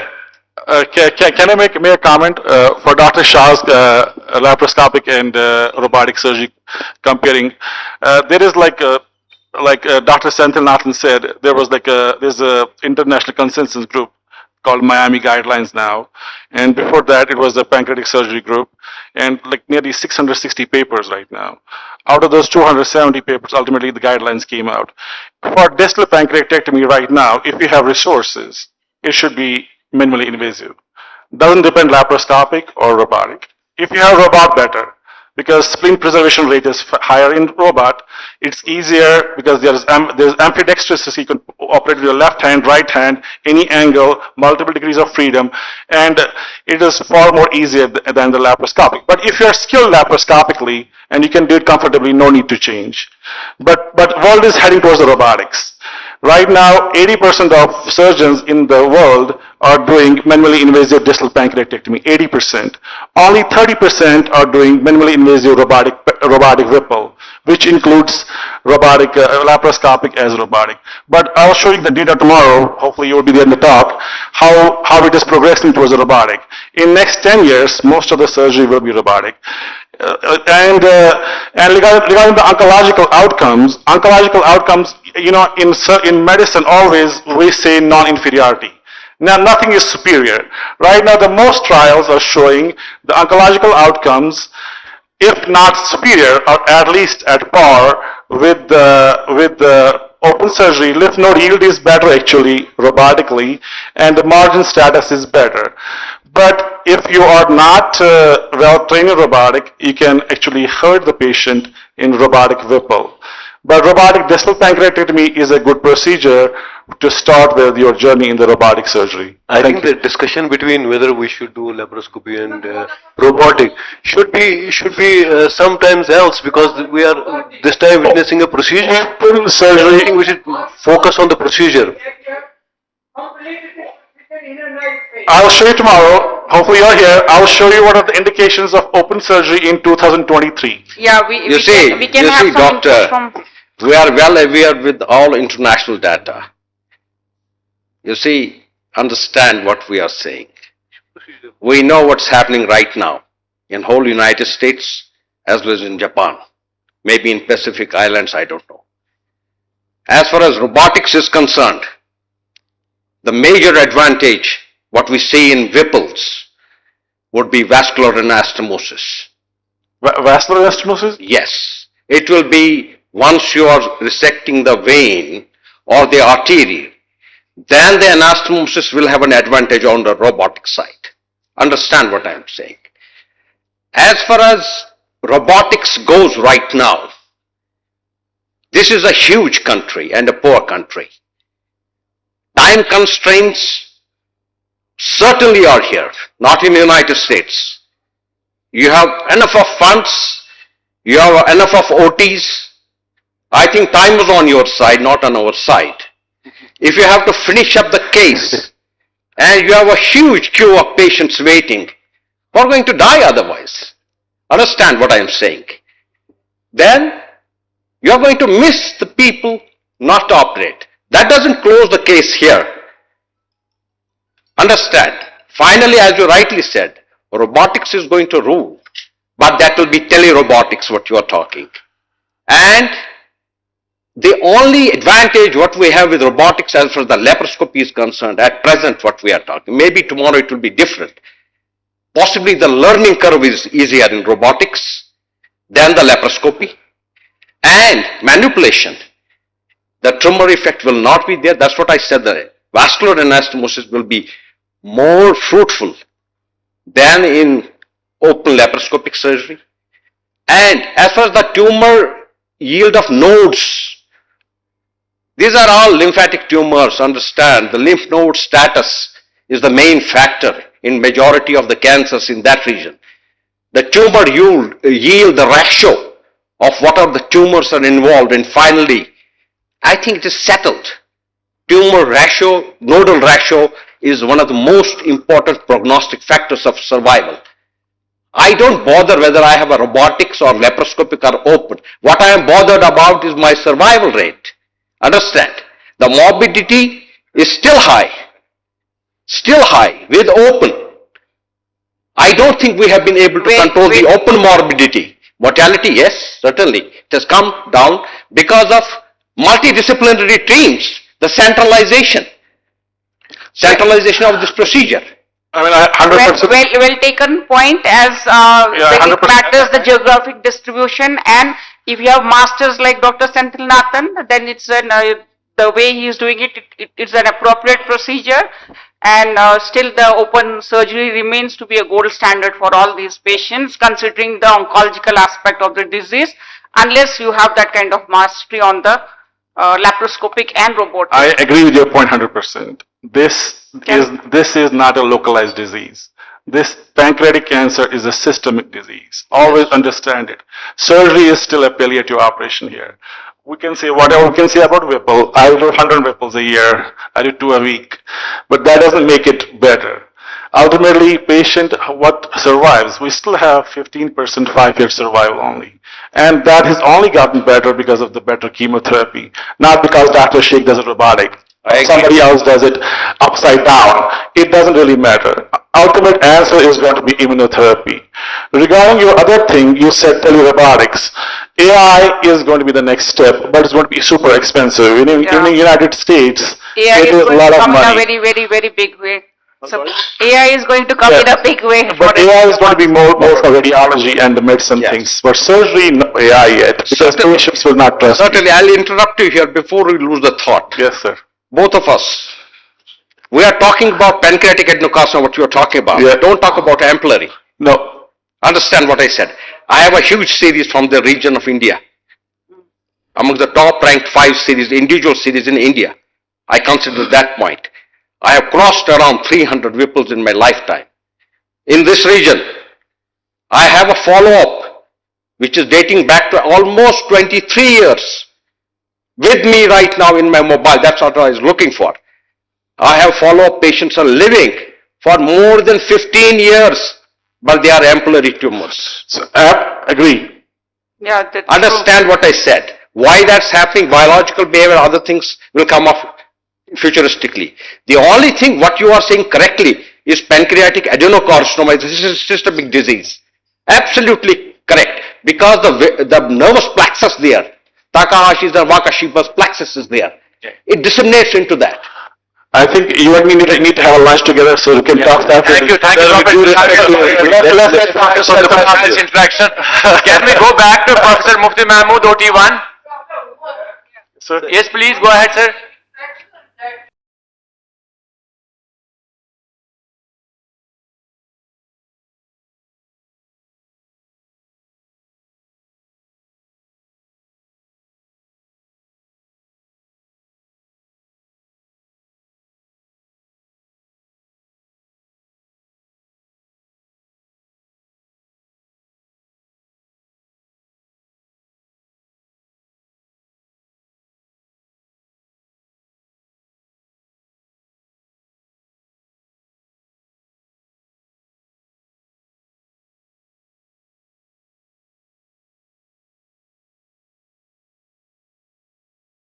Talking about. I have mentioned it up. You will see in the literature. How did it come about? And I'll send you an article that time. What he is talking. The only thing, what is he talking? Is long-term survival. Dr. Zagar, Professor Zagar. I have the longest living Whipple with me. 98-year-old. And I think some of, I don't know whether my resident is here somewhere, who's 98-year-old, and I operated him at the age of 80. And beyond 80, very few people operate. But then age has to be defined in years or in physiological or... or... audience here. I operated on a 93-year-old last week, a robotic Whipple, before I came to India. So age is not an age anymore. Like all of us are getting better. Yeah. So let's change the conversation right now. We can have a talk later. Lot of literature about age not limiting age is not an indication. Can we have some comments? Dr. Mufti is eagerly waiting to give his details of procedure because I think he has mobilized the kidney completely now. Doctor,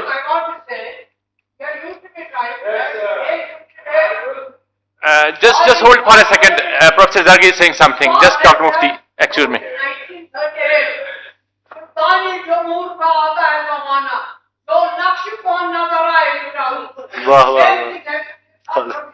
Right. Wonderful comment from Professor Zargar. Sir, Dr. Mufti, please go ahead. It's a wonderful dissection you are doing. It's a book picture in front of us.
Yeah, yeah. So can you hear me now?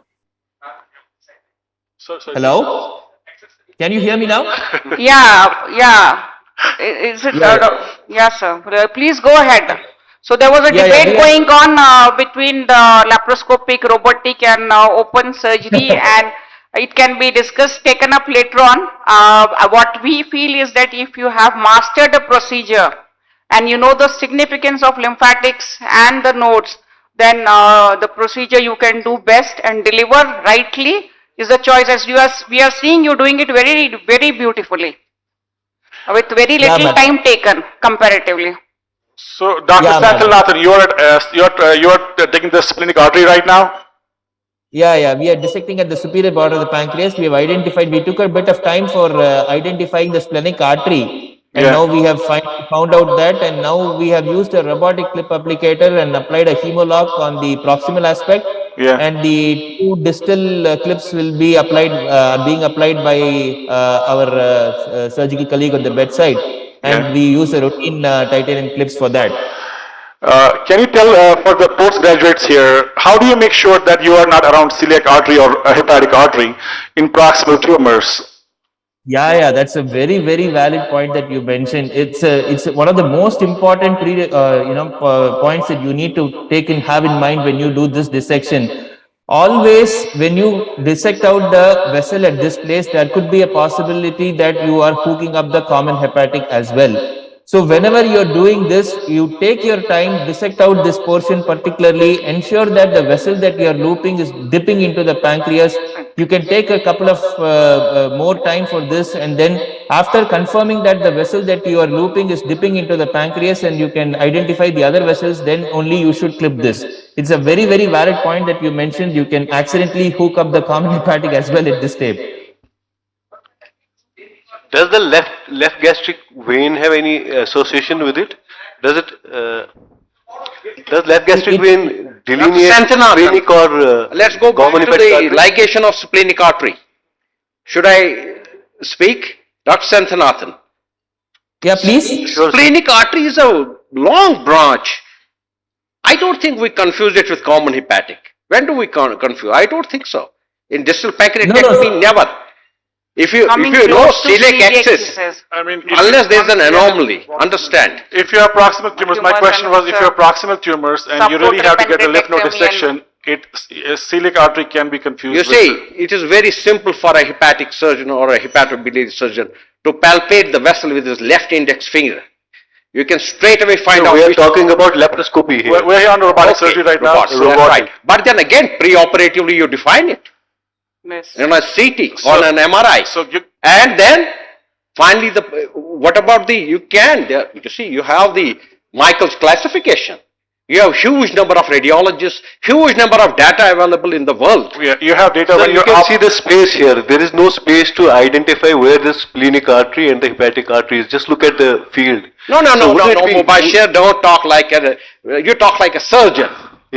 Hey, don't talk like it. I told Dr. Soin one day. I'm talking about the procedure. No, that's all right. We can see it's very difficult to differentiate whether this is the splenic artery or the hepatic artery. Hey, man. Because the space is very little. You got to be 100% sure. Let me tell you one thing. What they want to communicate is if it is a body tumor and if it is sitting over the midline, then if you're a robotic surgeon, you need to know how to do an intra-op ultrasound. Because with robot, you cannot feel. Absolutely. I'm here for the residents and the You are going to go to Mars. Not for the other people. I know all of you guys are experts in your field, but more of my points I'm raising is for the residents and the fellows. And I also tell all the time my fellows and residents, fellows are like, they're going to be like HPB surgeons. Unless you know this surgery inside out open, you cannot be a good robotic surgeon. Definitely. Because the anatomy is upside down. It is not easy to identify anything in a robotic Whipple, for example. You need to master open Whipple and open distal pancreatectomy. And when you start in the practice, all my fellows who do robotic, who do 50 cases of robotic Whipples by they are done. I said, first year you cannot do robotic Whipple in your individual practice. Do everything open, open, open, because you need to be master of the anatomy. And when you're in the OR, there are proximal tumors. You can easily get my boss, urogenic. He is the top surgeon in the liver transplant. There's live donors, cadaveric, children's, and tomorrow I will show you the vascular reconstructions we do. And he was looping common hepatic artery. I saw him and he called me in the OR. Hey, I'm new to this, come on. I said, you're around the common hepatic artery. So people can get confused. People at that level of experience. He has done 2,000 transplants. So people at that level can get looped because anatomy is upside down and when you're learning, you're not used to it. So for the graduates here, always start with open. You need to have a sound open base on which you build your laparoscopic and robotic skills. And robotic makes it slightly easier than the laparoscopic. But if you don't have facilities, I trained in AIMS. So I know how lack of resources we have in India. So I know east or west both. So I appreciate that point also. Sometimes we don't have availability. Even in America, we have 9 robots in my OR, 9 robots. Sometimes I cannot get a robot because everybody wants to do robotic. In those cases, I do open surgery. So we need to have lunch together. Yeah, very well taken point. I think Dr. Senthilnathan is now doing away with short gastric because his decision is adding a splenectomy to the procedure. And over to Dr. Senthilnathan, can you just let us know? The point is any very comments well on taken. your end? Any of the points you would like to clarify at your end? I was listening to the discussion. It was very interesting. In spite of whatever pre-operative radiological mapping that we do, we routinely ask for a CT angio and the radiologist gives us an opinion on the CT arterial distribution and the Michel's anomaly. In spite of all this, there's a point at this stage we have to keep that in mind. So that is what the chairperson was trying to highlight, and I totally agree with that. And now after doing this, now we are proceeding towards the division of the short gastrics and the left gastroepiploid towards the superior aspect of the spleen. And now we complete that. Here again, we feel that this division is better with an energy source who could take a longer time. We do not have a ensure here, so we use an ultrasonic shears that is a harmonic. This can also be done by the surgeon at the bedside who can use a ligature and do this division quite quickly. So now we are finishing that, and now we have to lift the pancreas body and tail from the retroperitoneum, which is what that needs to be done. We have sufficiently mobilized the body and tail of the pancreas.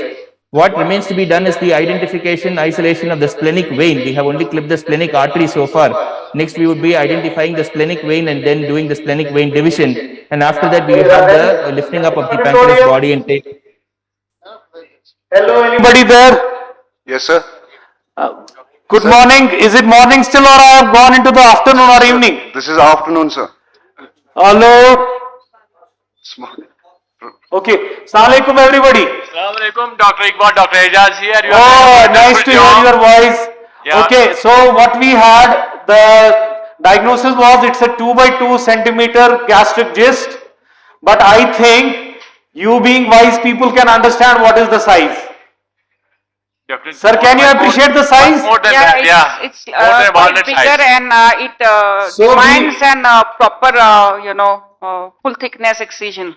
Yes, so what we have done is that we abandoned the transgastric procedure, then we tried endoscopically to mark it, but because the base was very wide, as you can appreciate nicely, so we have done a gastrotomy and now the tumor is in our hands.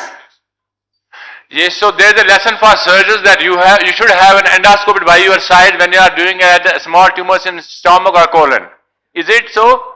Sir, this is not a small tumor, sir. No, I mean, when you are dealing with small tumors, not this case. This is what we were actually discussing prior to when you were planning it intragastric, that the size of cyst can many a times be quite deceptive on its exterior appearance.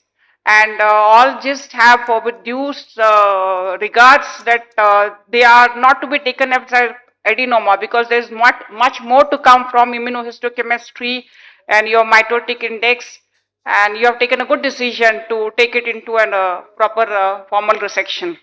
So we have done a gastrotomy, anterior gastrotomy. We have located the tumor and then we had to fire 2 staplers. So you can understand that is one is 60 and one is 45. It's nearly, the base is 8 centimeters here. Where was the exact location? This was near the fundus posterior wall. Right. So we have done an anterior gastrotomy. Dr. Ajaz, are you happy with Yeah. the proceeding now? Oh, much more than happy, sir. Thank you. There's a comment from Dr. Umar Javed Shah. Just wait for a while. Yes, please. मैं बताऊं तो यहाँ को step हो रही है वो भी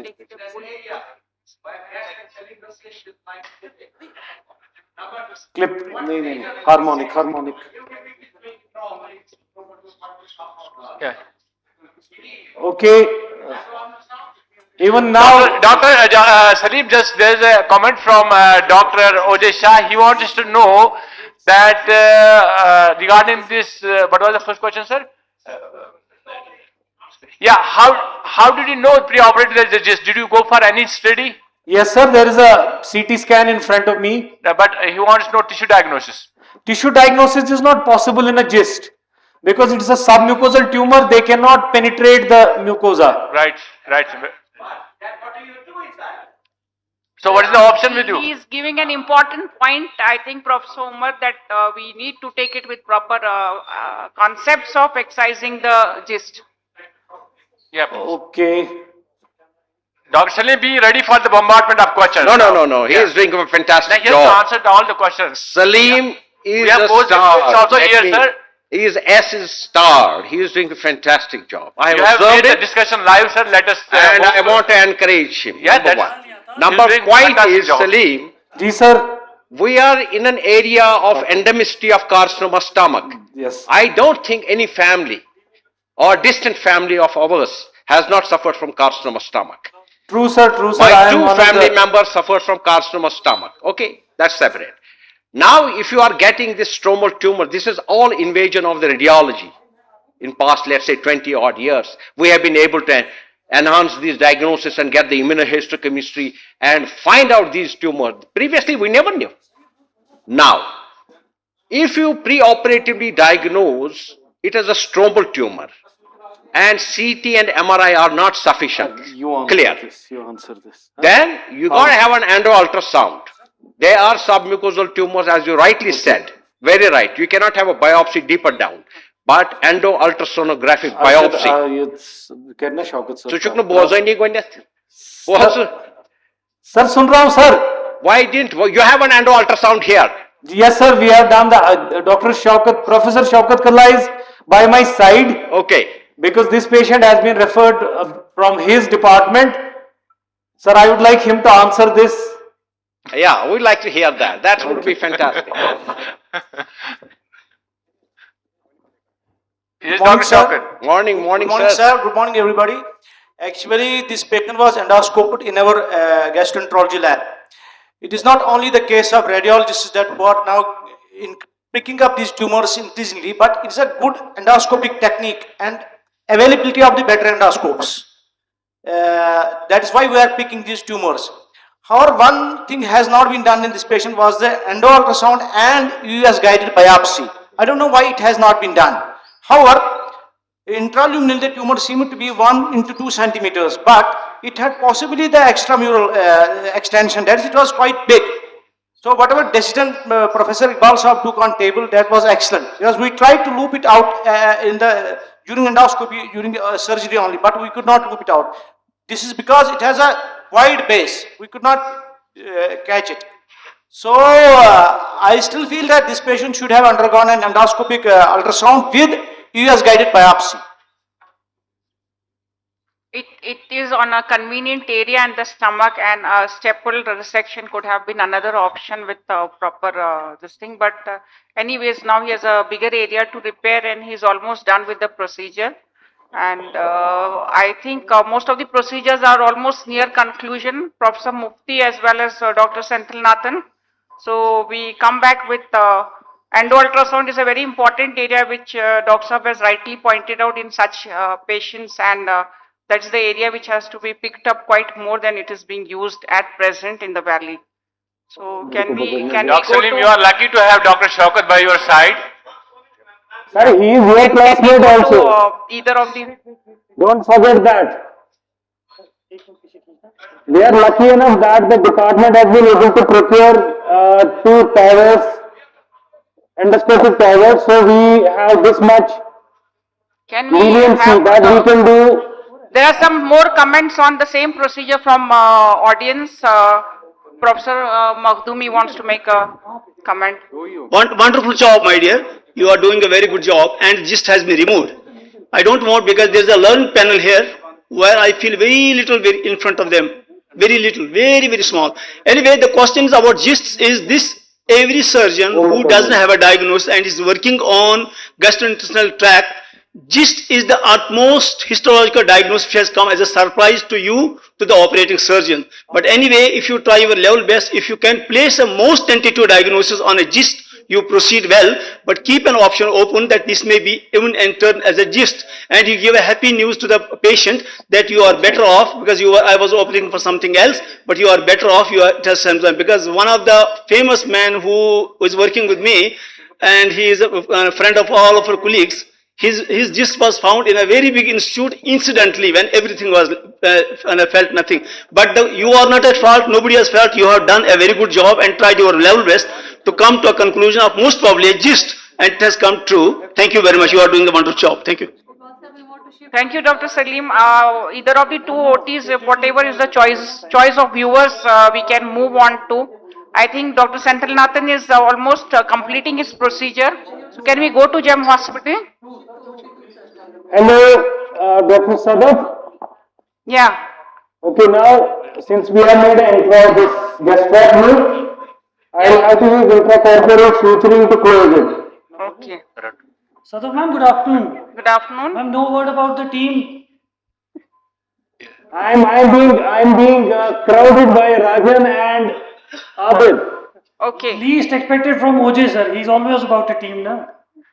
Okay. Thank you, Dr. No, Iqbal it's a very well done procedure, and especially you were anticipating to do it with a intragastric procedure and pneumogastric.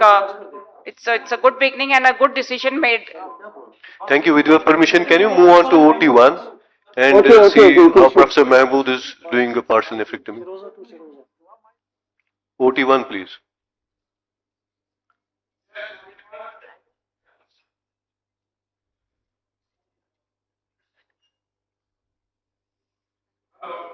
Yeah, Professor Mahmood, are you audible? Are you audible? So, my pleasure, sir. Can you tell us what's happening right now?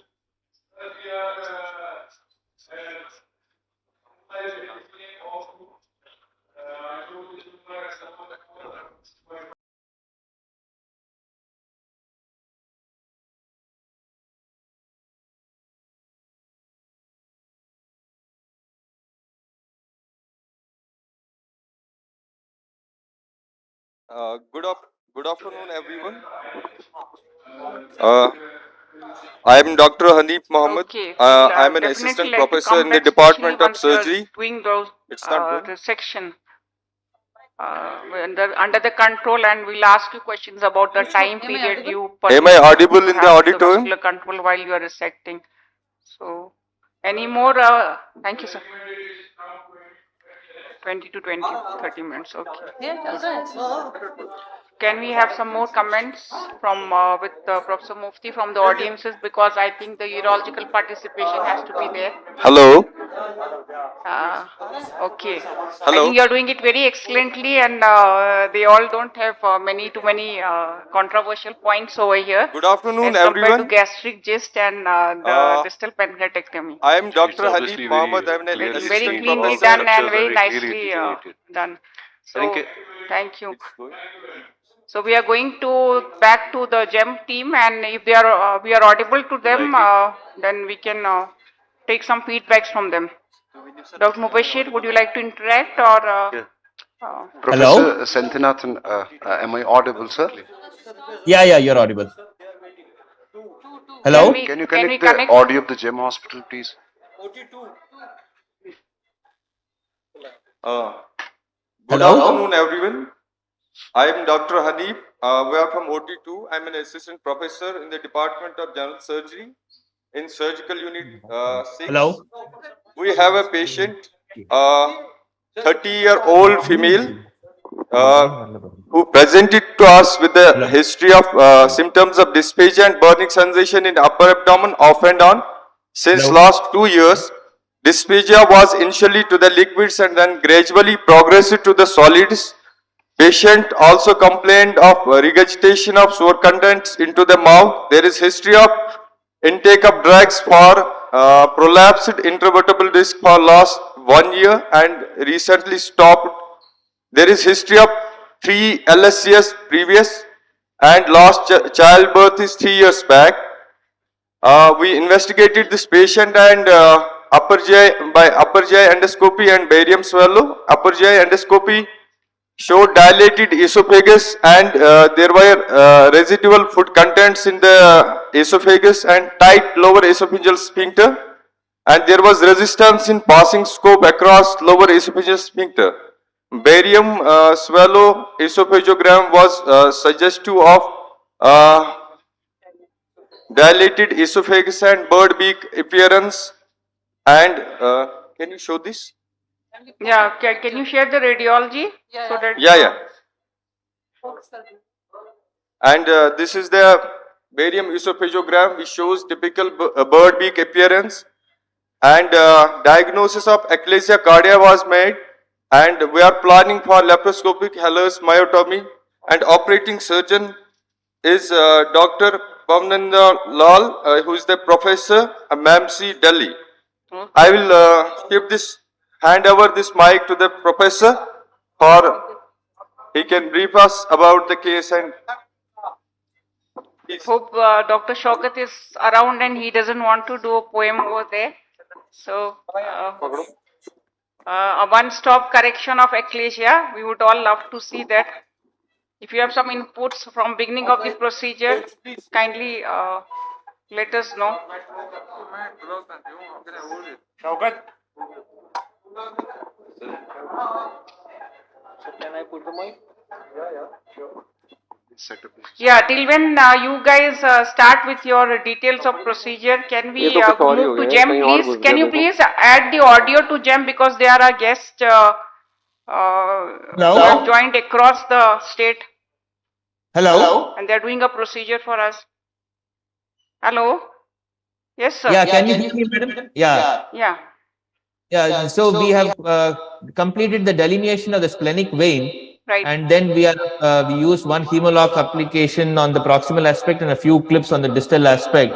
As the chairperson rightly mentioned, it is in these locations that there is an advantage of the robotic system, wherein if you are contemplating to do a spleen preserving distal pancreatectomy, when you have to dissect off the splenic vein from the entire length of the tortuous pancreas, the finer movements of the robotic arms can give an advantage. So as the point is very well taken that in cases of spleen preserving distal pancreatectomy, the robotic system has got a slight advantage over laparoscopy, though it is very much possible in both. So we complete the division of the splenic vein here, and then we divide the other attachments at the posterior aspect of the pancreas, and we have already mobilized the body and the tail of the pancreas from the retroperitoneum. What remains to be done is the division of the pancreatic body. And here we would be doing that with a stapler, and I would be telling about how we do it.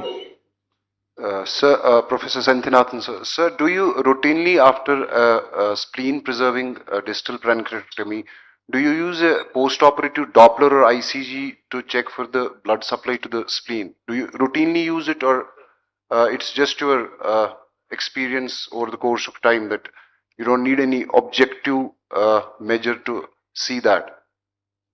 Yeah, in whatever cases of spleen preserving distal pancreas that we do, we always preserve the splenic artery and vein. We do not do the Warshaw's technique. So in such cases, once the splenic artery and vein is fairly well preserved along its entire length, we do not use additional measures unless we have a specific doubt about the vascularity. So far, we have not used such things. Okay, sir. Sir, what is your preference for the use of staplers? I'm coming to it. So this is a very important point that we need to discuss at this step. The transection of the body of the pancreas has to be done based on the thickness of the pancreas. So the stapler cartridge that you use is based upon the thickness. Now the obvious question would be, how would you assess that when you're sitting on the robotic console when there is loss of haptic feedback? So it actually comes with experience, and you have to rely on some of the inputs from your assistant surgeon as well. And if you have got a pre-operative imaging which suggests something, and normally we would use a blue or a green for division of the pancreas. If it is a very soft pancreas, we might have to use a white cartridge. So it is 3.1, 3.8, 4.1. So depending upon this, the staple cartridge thickness we would use. And in this case, we are using the blue cartridge to divide the pancreas. Two things we need to keep in mind when we do this. It always has to be what we call as a graded compression technique. There is a beautiful paper by Horatio Asbun where he has explained this. It's a graded compression technique when you do the division of the pancreas. What this does is basically, of course, we do not have level 1 evidence or an RCT to say that this prevents the risk of post-operative pancreatic fistula after distal pancreas.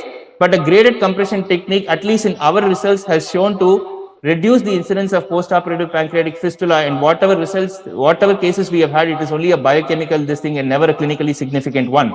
So what we do is once we insert the stapler, we do not close the stapler in one go. So it is 30 seconds, 30 seconds, 30 seconds, 30 seconds. So 4 gaps of 30 seconds where we do a gradual graded compression of the pancreatic parenchyma, and only then we would lock the stapler and then fire it. So this is the graded compression technique which I wanted to mention at this stage. So, Dr. Senthilnathan, why did you choose the Ethicon stapler, not a Medtronic stapler or a robotic stapler? Just to point out, we do not have the robotic stapler with us, so the stapler firing is done by the surgeon at the bedside. Point number 1. Between Ethicon and the other Medtronic, it's just a preference. Nothing one over the other. Because like a lot of people like to do robotic staplers. I use robotic staplers, but then there are my colleagues. Then there are my colleagues who like to use the, like you do, bedside technique, and they prefer Medtronic stapler more over the Echelon stapler because it allows you to do graded compression, like you said. And Ethicon stapler is more brute, like mostly automatic right now, and fires through it. But no, this is not a powered stapler. This is the manual Ethicon stapler. This is not a powered stapler. Okay. Well, as you said, most of these things don't matter really ultimately because there's no level 1 evidence which protects it. We did all these things. We used to wrap it with the bladder mucosa, big bladder mucosa, meshes and everything. And we used to also reinforce the stapler. Ultimately, the leak rates were same. And I personally right now use, for the ease, use a robotic stapler because you can fire it yourself. And it has like 60 degree angle, so it's more easy in difficult situations. But excellent job, thank you. What is your present robotic fistula rate, Dr. Senthilnathan, and do you do anything beyond this graded compression and disconnection, like a hemopatch coverage or some momental wrap or something? Dr. Shah has a question here. Yeah. Yes, sir. Okay.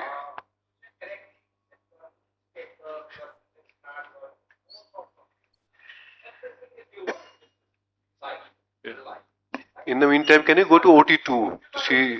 That's what I said. It doesn't really matter. I mean, ultimately, you have to understand that, like, if it is like a grade C fistula, for example, a bad fistula, that's a bad technique. That you didn't know how to compress the stapler. OT-2, please. Because a lot of time, I'll just cut it also. I'll just use a knife and cut it.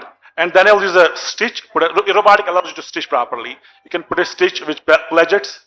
इधर को वापस मेरी side को शाबाश So robotic is like 10x magnification, so you can utilize every detail well. And suturing is so easy because it's like you're like this, you're like wrists.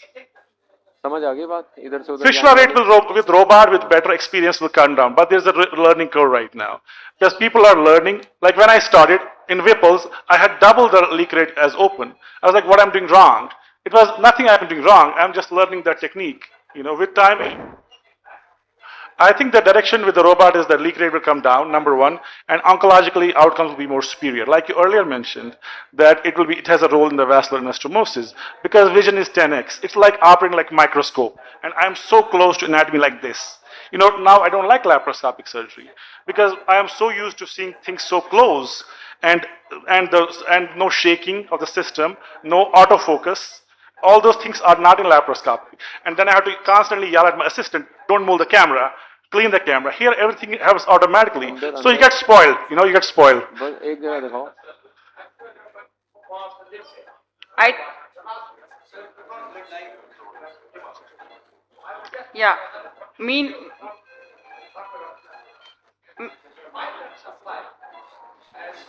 In the meantime, can we go to OT2? Meantime, when they are discussing, Mr. Govinda Lal, they have a is opening smaller the hiatus. procedure over there. posterior Keeping it vagus. over. Yeah. Posterior vagus.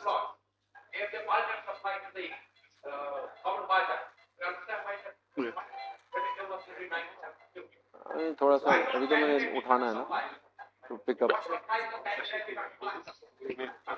Dr. Pavindra? Yeah, good afternoon everyone. Yeah, Dr. Mubashir here. I see you have opened the hiatus.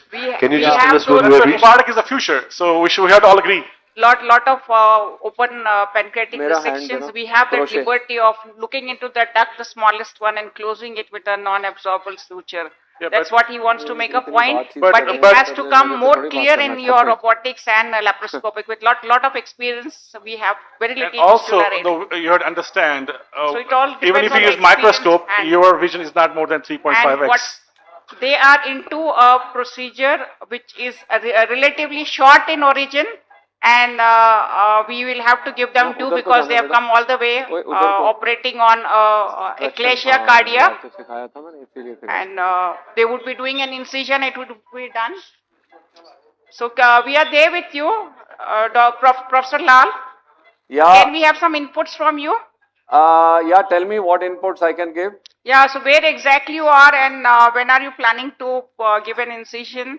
And what are your further plans for your plications, and or Yeah, you're yeah, just going to so- do what were your manometric studies in this patient? Okay, Any so associated, you've asked too many questions. yeah, any associated problems over there? Because we got disconnected very early with a very brief history and a monogram. Yeah, so I have mobilized and I've gone behind the esophagus.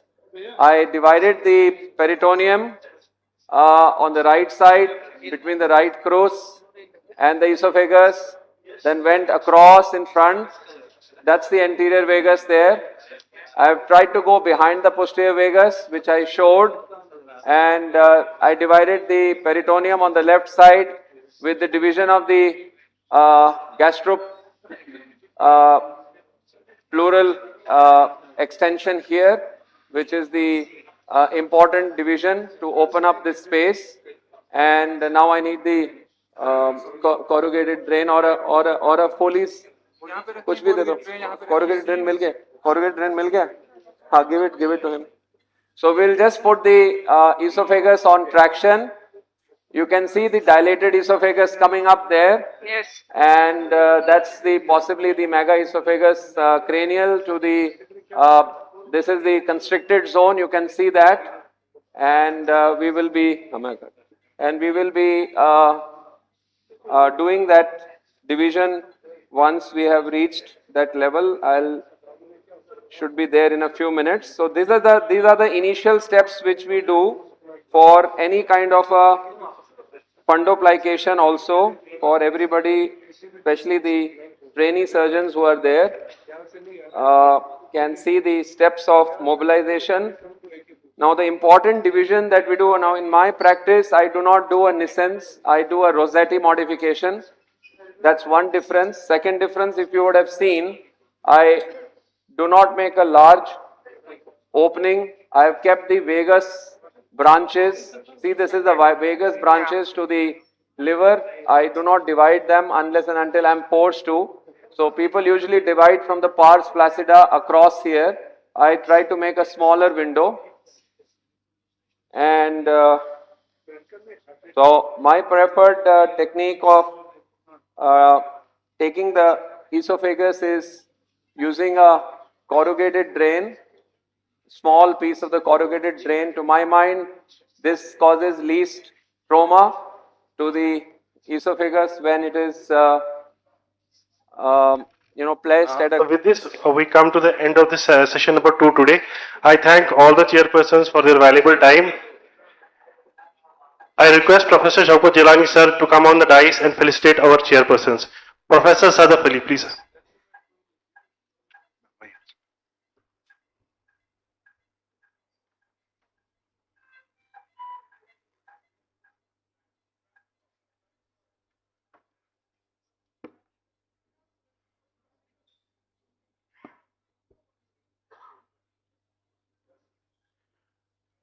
Professor Ejaz Ahmed Raza, sir. Stitch चाहिए मेरे को silk पे. Professor Mubashir, sir. दिखाओ यहाँ दिखाओ अगर वो आ गई हमारी वेगस आ गई ना, पुष्टि वेगस आ गई, दिखाओ रह तो नहीं गई यहाँ पर, दिखाओ यहाँ नीचे यहाँ दिखाओ. हाँ आ गई, आ गई. Dr. Shakib नहीं आ गई, वो दिख रही होती तो दिख जाती ना.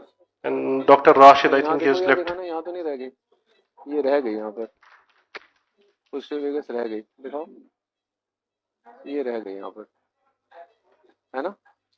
नहीं Dr. Rashid is here. हाँ?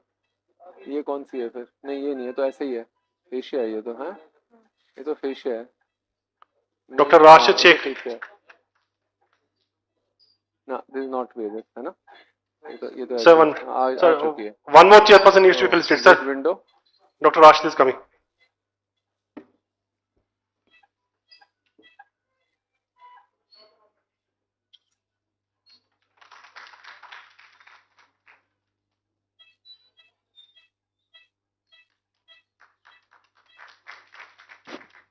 Thank you, sir. Thank you all.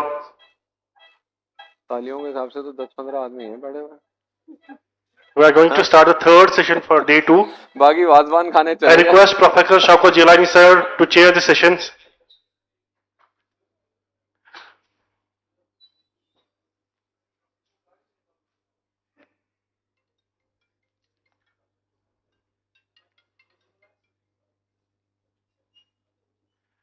Professor Arif Hamid, Professor Urology, Sher Kashmir Institute of Medical Sciences.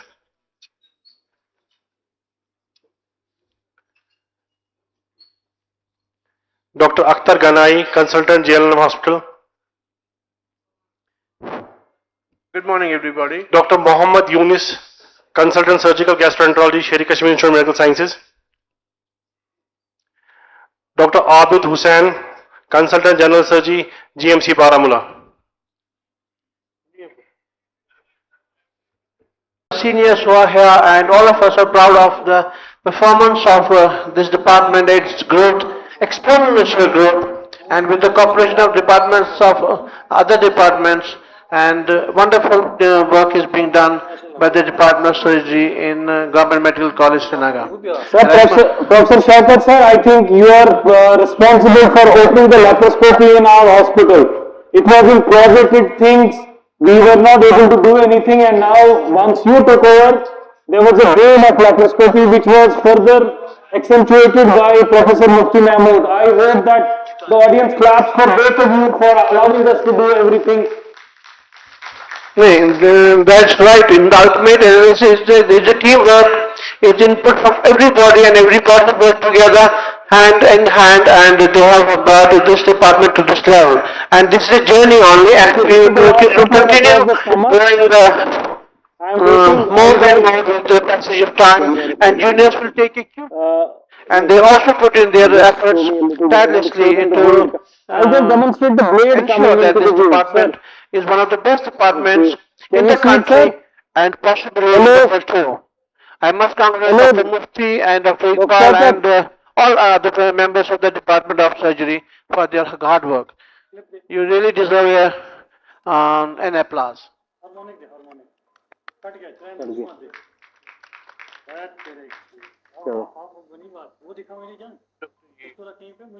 We are connected to Dr. Iqbal. Sir, I just wanted to show you the stapler firing so that you could understand how the blade comes in between the two staggered rows of staples. And we have put in a big gloves. We will use that as an endo bag. This is a modification we have done. Dear doctor, please continue.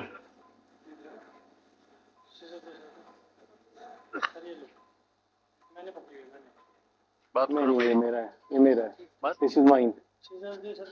Okay, first I'll cut these needles.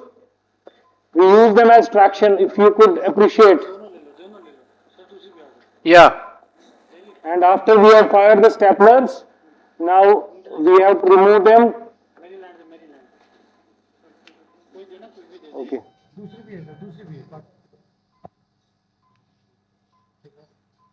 Dr. Iqbal? Sir? Are you using intraop endoscopy in this procedure to localize what is the location of the stomach? Unfortunately, you joined us late, sir. We did the endoscopy first. We had located the tumor, but it was a hidden dragon. So this was beyond the size that we were getting on the endoscope. Okay. But Professor Shaukat tried his best to put a loop around it so that we could get a fair bit of idea, but we were not able to get that. Okay, good. Okay. Okay.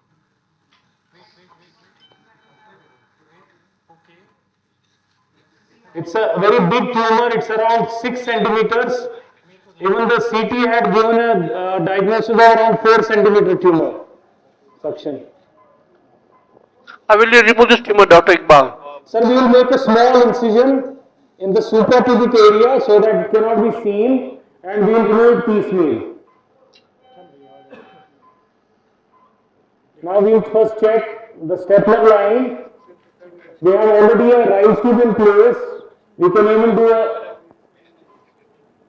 lead test because this is a longer anastomosis as compared to yesterday. And here I will put in a drain because it was a pathological stomach. While yesterday I was adamant that drain should not be placed. Okay. OT3? Okay. OT1, OT1, huh? OT3? OT2?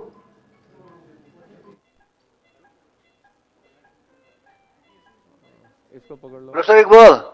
ऐसे रख लो इसको Hello. मुझे काम करने दो Hello. Oxygen दो Hello. Iqbal sir. Hello. Professor Iqbal. Can we get connected to OT1 please? Hello. Okay, my job is done. Hello. But we will do a leak test. Can you do a mixing blue? हवा भी चलेगा. Professor Mufti. Yeah, Dr. Arif here.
Okay फट गई मेरी बात करता है Thank you. This is very well done. This is job very well done. And I can congratulate you because I know there was not done. There was too many kidney. The thing purpose that is left. And in the other one, radical change and that radical change mainly has been brought in urology and these sugars and pharmacology. And I must congratulate you for that. All that work is a good organized and it's a very great job and a successful show. Now, Dr. Vishal, hello. Hello. Auditorium. Yeah, I'm there. Hello. नहीं आवाज नहीं आ रही है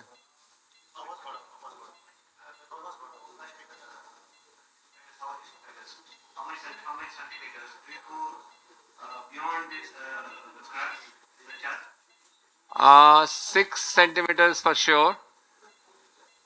Another question, what are the precautions you take so that mucosa is not injured there? What are the energy source you use? No, I see. I did not use. You have used first harmony. I just. Was not covered. Yeah, that's right. So I used only for the outer layer of the inner circular, outer longitudinal. So the layer that we split is the outer longitudinal layer, and then we split and separate the circular layer. So Sure, we are in the muscular plane. What is in the submucosal plane.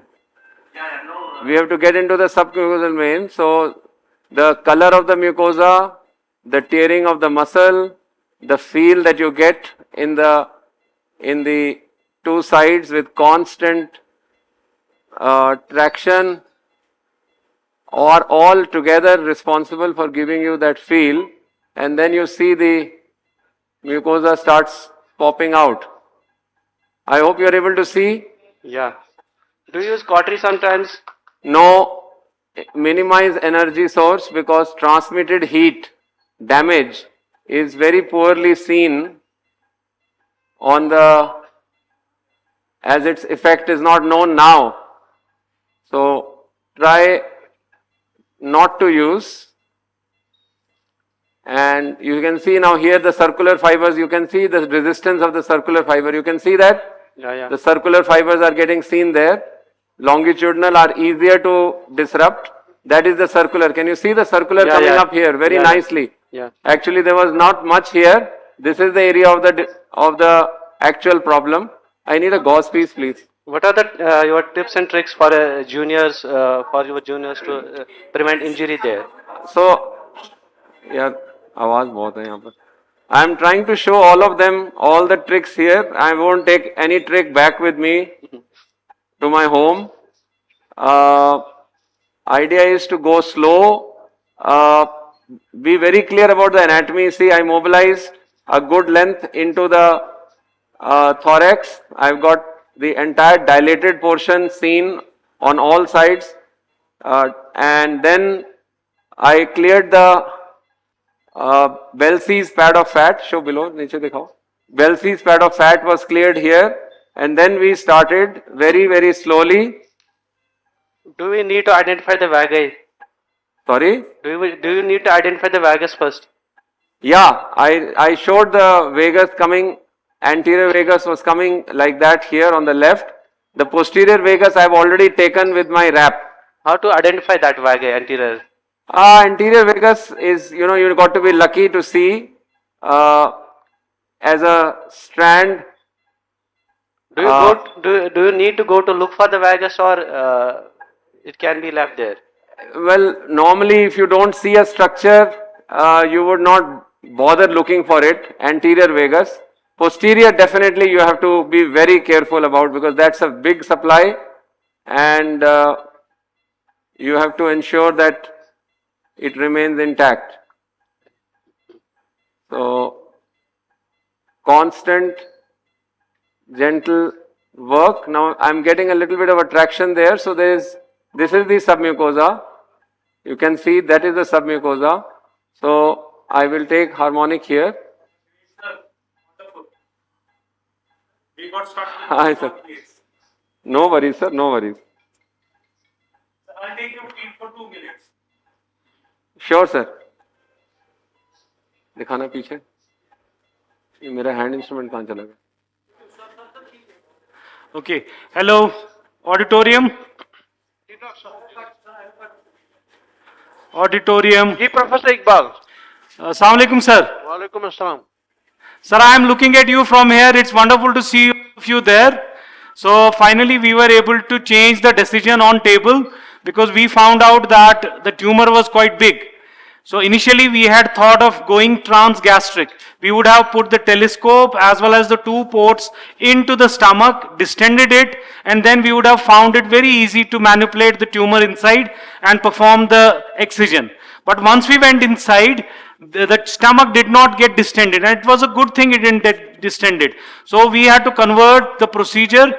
Then we, by the endoscopy, by Professor Shaukat Karla who was here, we managed to locate where the tumor is, and that is the area we went in. After we went in, we found out the tumor was very big. The idea was that it's around 2 centimeters. That was the view we got on endoscopy. But once we went in, we found out that the tumor is going into extraluminally. It's not in the lumen that much. So we changed the plan and we went in and we excised it. We had to fire 2 staplers so you can understand how big the base was. One was a 60 mm, the other was a 45 mm stapler. After we fired that, then we closed the gastrotomy back. We just lifted the 2 ends of the gastrotomy and we fired the staplers across. That saved us time, that saved us energy and we preserved our own cardiac muscles for some future. Thank you very much. I hope it has been of some value to the surgeons there and to you, that it was a demonstration. I don't know whether it was good or not, but certainly we tried our best. And thank you very much, everybody. It was excellent, sir. It was excellent, and it was a treat to watch. Thank you very much. Thank you, sir.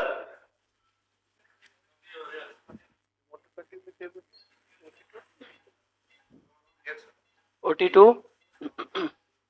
Yeah, so as you can see, I'm something just about trying to... pre-op evaluation. What did you, sir, do routinely for these? So normally we would do upper GI endoscopy, we will do barium swallow, and then we will do a manometry to look for motility disorders. Yeah.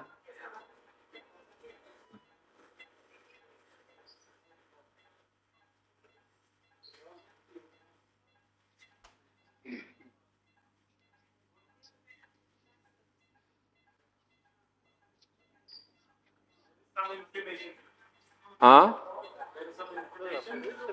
हाँ थोड़ा सा यहाँ ना ये circular fibre है, circular fibre है sir. Any comment, any that's the area question of the, from the audience, please? Sir, I'll be waiting for you in the auditorium. Sure sir, sure. Well done sir, great job, great job. Sir, आपने देखा ही नहीं sir. नहीं मैं सुन रहा था, लेकिन आपका पूरा वर्कशॉप के लिए great job. Sir, OT2. What is it? If some patients come for after number of sessions of pneumatic failed pneumatic dilatations, is there any difference in that area when you operate, when you go in? Yeah, absolutely. They show a lot of inflammation. They show a lot of fibrosis, and one needs to go very, very slowly in these cases. So, are there more chance of mucosal injury in those patients, and how do we prevent them? So again, I would say, going very, very cautiously, step by step, making your way, not to use a Maryland, using a blunt one like this one, the crochet olmi, taking time. I was telling the residents, it needs a lot of patience. पुल कर लो अब इसको, नीचे को पुल करो अब आप. हाँ, नीचे को पुल करेंगे. That is the time to get that out. ये, this is the area of our obstruction. Once this opens up, na, suddenly everything will open up. So,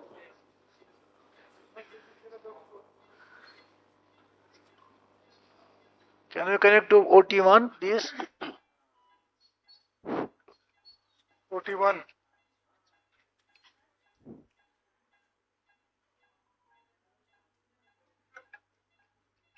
OT1, please. Yeah. Yes, Professor Mahmood, you are through? Yeah, I think you are through with closing the defect. यहाँ थोड़ा सा यहाँ ऊपर से आ रहा है कहीं से अभी देखो देना हार्मोनिक दे दो यार Yeah. Yeah. Okay. What is the ischemia time by now? Ischemia time Okay. क्या कर रहे हैं क्या ट्रांसप्लांट कर रहे हैं अच्छा अच्छा अच्छा उसको लाइगेट किया उन्होंने और टाइ वो हो गया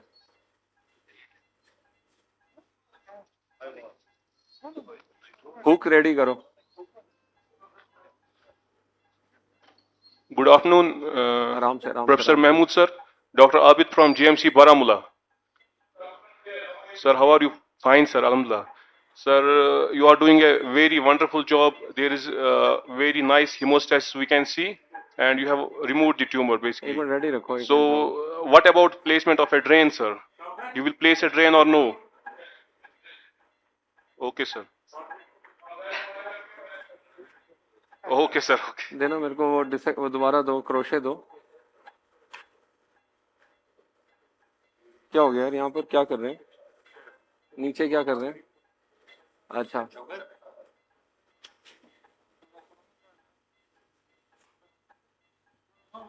OT2 आ गया या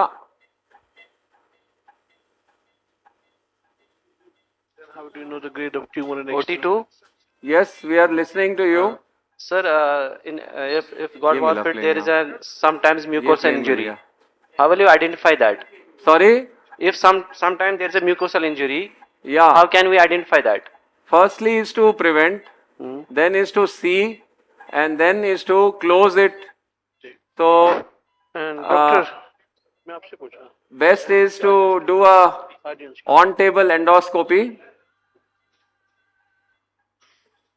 is there any leak test you perform yeah we do a leak test with the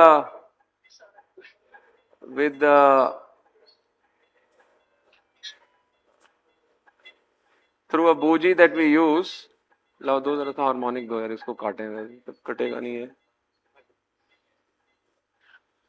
Dr. Arif, how many times before surgery do you require a biopsy of a kidney tumor, particularly those who have to undergo partial nephrectomy? And how important is the biopsy in these situations? Good question from Professor Shaukat. Basically, all these lesions are to be taken as malignant unless proved otherwise. But there are certain situations where you need a pre-op biopsy. One is that what we call is radiologically indeterminate lesions. But nowadays it's not a term because radiology has improved a lot. Second is if it's a tumor in a single functioning kidney. So we want to be reasonably sure. Or you have multiple tumors. You are suspecting a secondary into the kidney. Or there is a doubt of a lymphoma. So these are few indications of getting a preoperative biopsy. Otherwise, all you have to take as malignant, whether you are doing a partial or radical, that depends on the situation. You have to go ahead with the excision only. उधर better है The benefits of laparoscopy in these situations. देखा कैसे change हो गया अब इधर better है Is it advantageous over open? It is advantageous because all the advantages of laparoscopy over open for any procedure as such, the visibility, the magnification is as important and good as you would get in, I think, better than in open. So it's always an advantage. But there's a learning curve, yes. या ठीक है ना ये circular लाओ यार अंदर लाओ दोबारा से हैं नहीं वी हैव टू ब्लीडिंग थोड़ी करानी है ना काटना भी है ऑब्स्क्योर देखो कैसे हो जाती है फील्ड या you have to avoid unnecessarily नहीं करनी यूज अब देखो we are doing a very judiciously use कर रहे हैं energy we did not use anything here हाँ you are releasing the clamp so but you need to know ना कि ट्रांसमिटेड एनर्जी अगर यहाँ कुछ हो जाएगी तो अभी नहीं पता लगेगी बाद में पता लगेगी है ना तो वो ये कह रहे हैं कि इसलिए heat injury just release you are not removing yeah you have to see the hemostasis ठीक है release Maybe sometimes you have to reapply.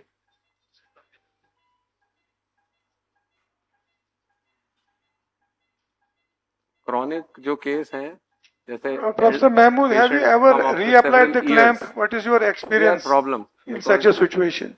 because they are living with it and there is subclinical inflammation. अभी देखो अगला band आ गया ये वाला. Yeah. Yeah. This is the LES, all the fibrotic LES. Important thing is to make a plane below it, submucosal plane. ये mucosa है ना, तो इसको जो plane बन रहा है वो submucosal है, intermuscular नहीं है, याद रखना. Yes. Submucosal plane है. लाओ. Yes, yes. इसको release करना है, slowly करना है. उसके बाद जो Yes, next yes, slow difficult, step है yes. वो है stomach वाली side में. आगे आओ, आगे आओ. एक minute. How did that kidney behave? I mean, the concept of reperfusion injury and all that.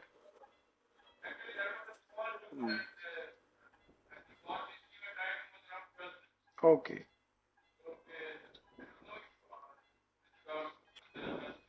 ऊपर उठा के. Okay.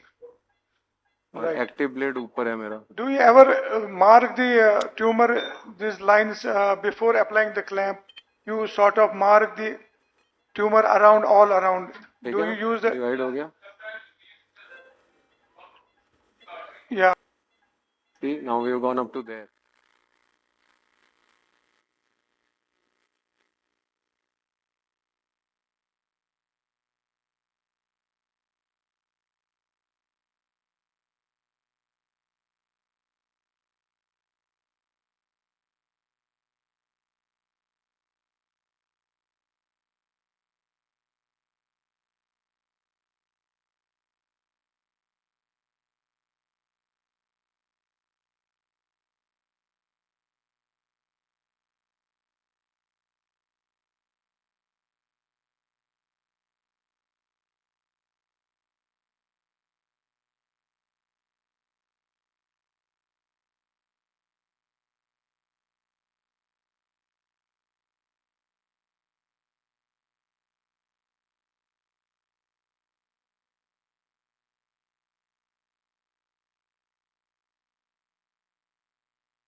हो गया, खत्म हो गया. Upper level is done. Yeah, hi. Yes.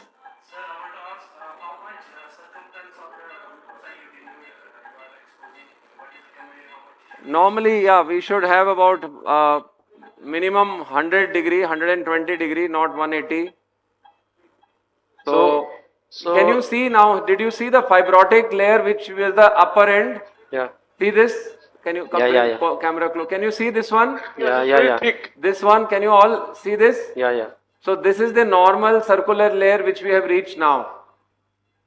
Are you all able to appreciate that? Yeah. So do you do after this procedure fundoplication in every patient? Fundoplication in every patient, sir, it will be an anterior door wrap. Yeah. Anterior 180 degree door.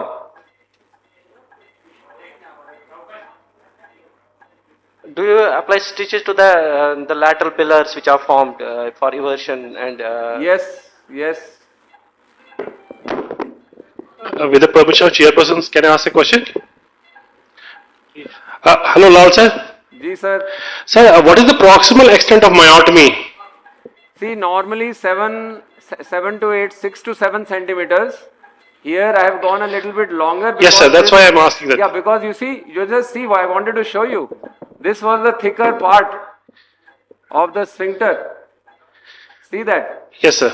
This is, if I don't release it, it would have still caused her residual dysphagia. Whereas now, this is all thin, normal part has come in. Is it the distal myotomy which is more important or proximal? Because distally we need to extend to cardia. If we don't extend to cardia, it leads to failure. Yeah, that's right. Both are important. I would not say one is more than the other, but it has to come 2 to 3 centimeters over the cardia. We will now go to that step. And sir, what is your preference of fundoplication? You do topias or door? Door, sir, I just said that. 180 degree door. चलो अब ऊपर ले आओ यार इसको. Thank you, sir. Thank you. चलो आओ अब इधर ले आओ. अब ये ऐसे आएगा. अब ये ऊपर को आएगा छत पे. समझ गए? हाँ. Any comment from the audience also, Dr. Avan, Professor Avan, Professor Shakil and... अच्छा, अब मेरे को ना वो चाहिए, इसमें बूजी चाहिए अंदर. बेरियाट्रिक वाली बूजी.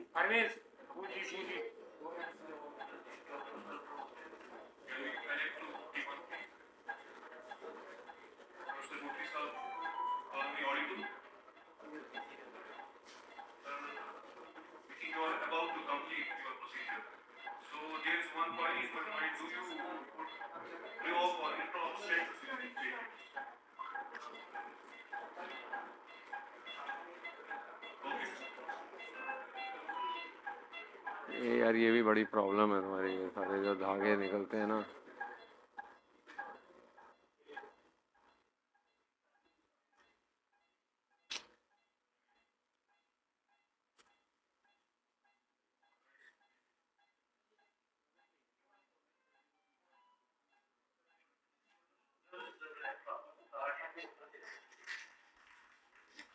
वही चेयरपर्सन है और अगली सीट पे कुछ लोग बैठे हैं.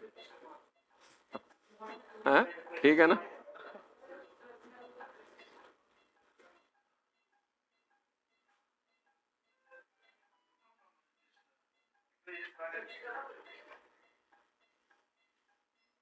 लो हार्मोनिक दो.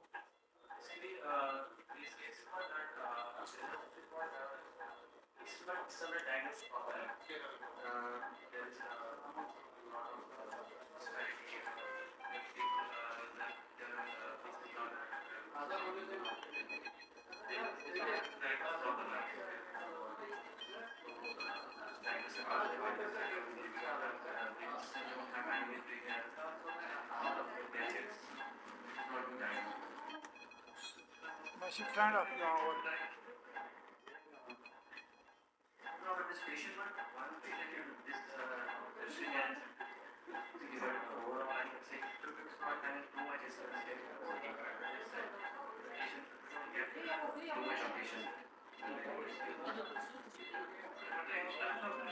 ओके, हुक देना. हुक दीजिए, मोनोपोलर हुक. एनर्जी लगाओ. हाँ? अच्छा हाँ? हाँ ये तो अभी टाइम लगेगा सर, इसमें तो टाइम लगेगा अभी, मतलब घंटा तो लगेगा ही। हाँ घंटे से 1.5 घंटे के करीब के रख लो आप, बिकॉज अभी तो इसकी फंड एप्लीकेशन भी नहीं हुई है, अभी डिवीजन भी पूरा नहीं हुआ है ना? ठीक है ना ये?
So we should diagnose the primary and then That's what I'm telling. Yes. The administration must wake up to this important investigation. Sir, in schemes, With the Department of permission of the chairpersons, sir, I welcome Professor Mohan Singh Shah, the stalwart of our department, who have just joined us. It's really nice to see him again, hale and hearty. I hope he enjoys where his department has reached. Thank you, sir. Thank you for coming. Sir, regarding manometry, the Department of Gastroenterology schemes have recently started. They're doing high resolution manometry. They are doing now quite far from quite few months. So they have started. They have got the equipment there. So it is a message they can send the patients there for. Actually, these patients, the patients of achalasia, they need first workup should be done properly. At least minimum high resolution manometry should be done, because these patients, if not diagnosed properly, they can then secondly they can get aggravation of that problem. So high resolution manometry is a gold standard before taking the patient for surgery. Not only barium and all that, at least high resolution manometry should be done. Actually, it has to be 4 investigations which we need to do in these patients. Yeah, barium. First is an endoscopy, Barium. barium, pH studies, and then HRM. To confirm, it has to be an HRM. That will also help you to identify clear-cut case of GERD and also differentiate it from achalasia cardia. Yes, sir. That's So- most important. That is the role of pH manometry comes in. Every patient of reflux and the GERD symptoms should have both investigations like high resolution manometry and pH monitoring. When we do the schemes, this Department of Gastroenterology has started 24-hour pH monitoring. So they do it now, especially in case of GERD. We are doing now. We have started. Many departments have started fundoplication procedures. And for that, the history alone is not sufficient. They need to be investigated thoroughly, because when we in a reflux that who doesn't respond to the medicine, most of the surgeons they take and go for fundoplication. But that can aggravate the problem. When we do the fundoplication, they can get that led to dysphagia. Some patients have some other motility problems other than this reflux. So 24-hour pH manometry is the gold standard for taking the patients for any reflux surgery like fundoplication, because to prevent the post-op complications and to augment the diagnosis. So it is a message, pH manometry should be done. Recently we had a patient, she comes to my OPD very often. She has the classical symptoms of GERD and she was very symptomatic. We gave PPIs, everything we tried, but she didn't respond. But some surgeons have already they have decided to do fundoplication on that patient. But I did 24-hour pH manometry. That was absolutely normal. She don't have a reflux at all. So that patient should have been otherwise taken for surgery. But the message is 24 hours pH manometry should be done in patients who are to be taken for GERD surgery.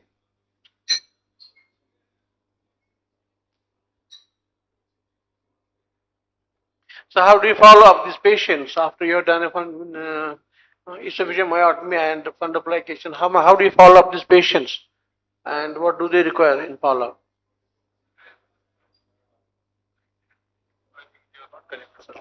Yeah, absolutely. Can we connect to OT-2, please?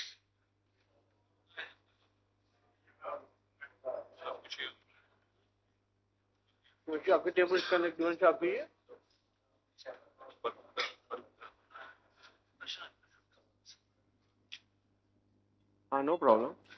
Let them know. Any question from the audience to OT2? Ashfaq, Dr. Ashfaq and surgical fraternity staying in the audience. Iqbal sir, they want a manometer. It should be a routine procedure, they say, and you have a task cut out for you. Best of luck. No, you have to follow principle, not my principle. No, I was not here unfortunately, but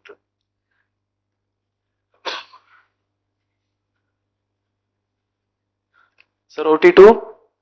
Yes, What is the extent of myotomy on the stomach? What should be, how many centimeters should we go on the stomach? 2 to 3 centimeters on the stomach. Is it necessary to go to the stomach? Is it must? Yes, it is a must because the oblique fibers Sir, do we need to go for upper short gastrics? Sorry? Do we need to go for upper short gastrics? No, we don't need to divide any blood supply of the stomach for this operation because we are going to do a door wrap. And I've done a little modification to this technique. I have put a bougie, a bariatric bougie. Can you see the bougie here? Yeah. Yes, sir, or no? Yeah. Yeah, so this is a modification, and what it does is it helps to identify the oblique fibers and plays open the G junction much better. Otherwise, you would have noticed it tends to become a wrinkler here. And in that wrinkling, we tend to accidentally catch. What is the anatomical landmark there for G junction? How do you define G junction there? Well, G junction is G junction, where No, the esophagus because and the stomach. no, because sir, externally, how can you say this is a G junction? How could you identify the G junction? So end of your circular fibers and longitudinal split, and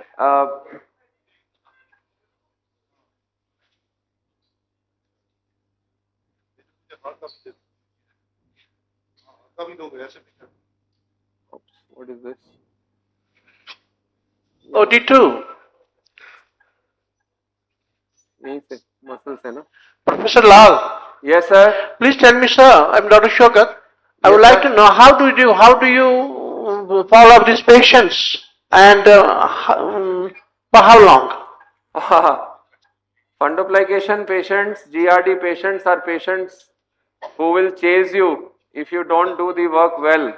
And as the chairperson was telling you, pH metry is the gold standard. So if you have done the right job, then they are very satisfied, and you have to just follow them for their symptoms. They will be off proton pump inhibitors very rapidly, and they are very happy people. But if you add more new symptoms after fundoplication are seen when we do Nissen's fundoplication, which is actually the commonest procedure in the world for this operation. So, gas bloat and difficulty in eructation are very common symptoms after Nissen's because of the denudation of the, I believe denudation of the short gastrics, and ये चले जाना चाहिए ना.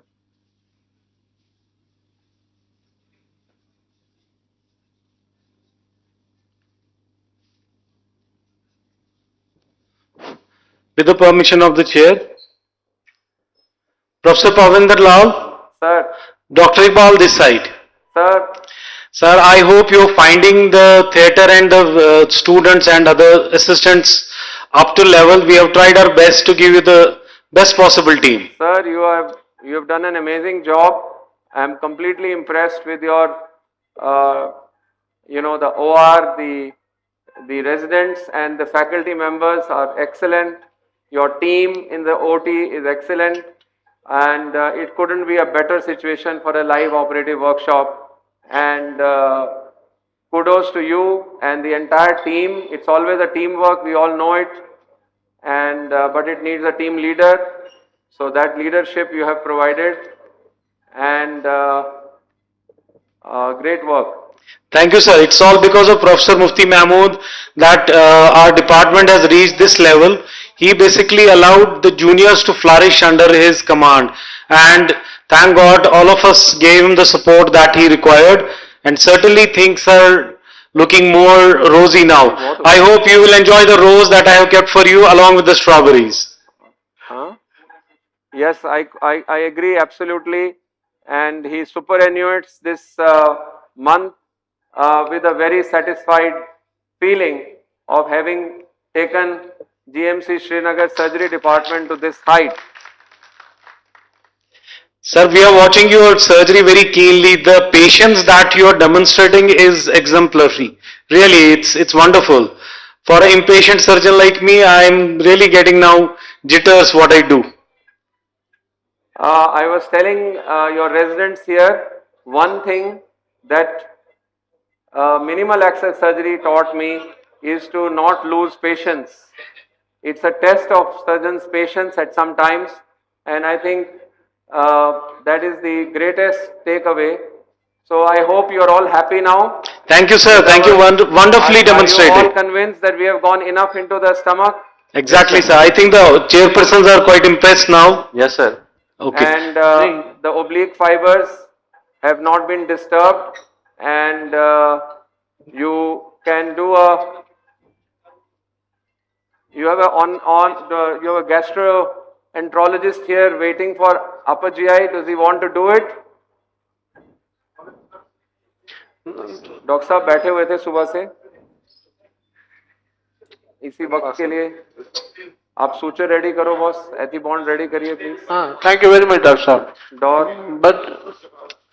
And this is a very well done job, and eye opener for all of us, and we like to pursue this kind of procedure as dissected by you, and we would like to pass it on to our own surgical fraternity. And I also agree with the Professor Lal and Professor Iqbal. Lal and Iqbal, so how poetic it is that those who are impatient surgeons should not pursue laparoscopy. Laparoscopy, you have to be patient. It also teaches you more patience. And those who are patient and not in a jittery, there is no problem with laparoscopy. It is a very safe procedure in all its manifestations. Dimensions. बहुत बढ़िया, first class, क्या बात है। ये क्या दिया इन्होंने यार, मटेरियल क्या है ये तो कुछ और ही है। नहीं, पॉलिएस्टर इनका। हाँ? अच्छा ये हाँ हाँ हाँ हाँ हाँ एक मिनट ये वाला ब्लू वाला To welcome Professor Manzoor. नहीं बट है पॉलिएस्टर ही है। I can comment from you. Double thread है नहीं and है ना Professor Vikar, welcome to the hall, and please make a comment on एक रेडी करो आप पहले to keep the audience absorbed and your expert comments on cardia, its diagnosis and surgical treatment and other options of treatment for these patients and how to follow them up. ठीक है आपने upper GI करनी है sir No, I'm not saying about quality of surgery. It's excellent quality of surgery. I'm saying once we have patients who have to be diagnosed, they say there is a deficiency in our armamentarium in the form of manometer, esophageal manometer. So we must have it. Second thing is, once the patient is done excellently, he should also having the quality of life should also be excellent. So I'm asking you, how do you follow up these patients to ensure that they investigate this patient if they require any investigation, that the quality of life continues to be excellent. And for how long do you follow up these patients? थोड़ा सा और एक bus stop. अब इसमें वो आप उसका जुगाड़ है गैस का टेस्ट करने का. पेशेंट फ्लैट करो. Just to benefit from your expert. लाओ. नहीं एक मिनट वो पेशेंट को फ्लैट कर दो. हेड लो करो. सलाइन वो दो. सक्शन इरिगेशन दो. नहीं मैं आप once he goes home हमारा टेस्ट तो हम कर लेंगे ना. ला दे. Barium you also barium only. Okay. उसमें दोनों हैं या एक ही है? फिर कैसे सलाइन कहाँ से डालेंगे? ओहो. नहीं मुझे खुद भी कभी लगता है मुझे एक कार्डिया तो नहीं मैं इसलिए पूछ रहा हूँ. Job. Dr. Sadar wants to comment.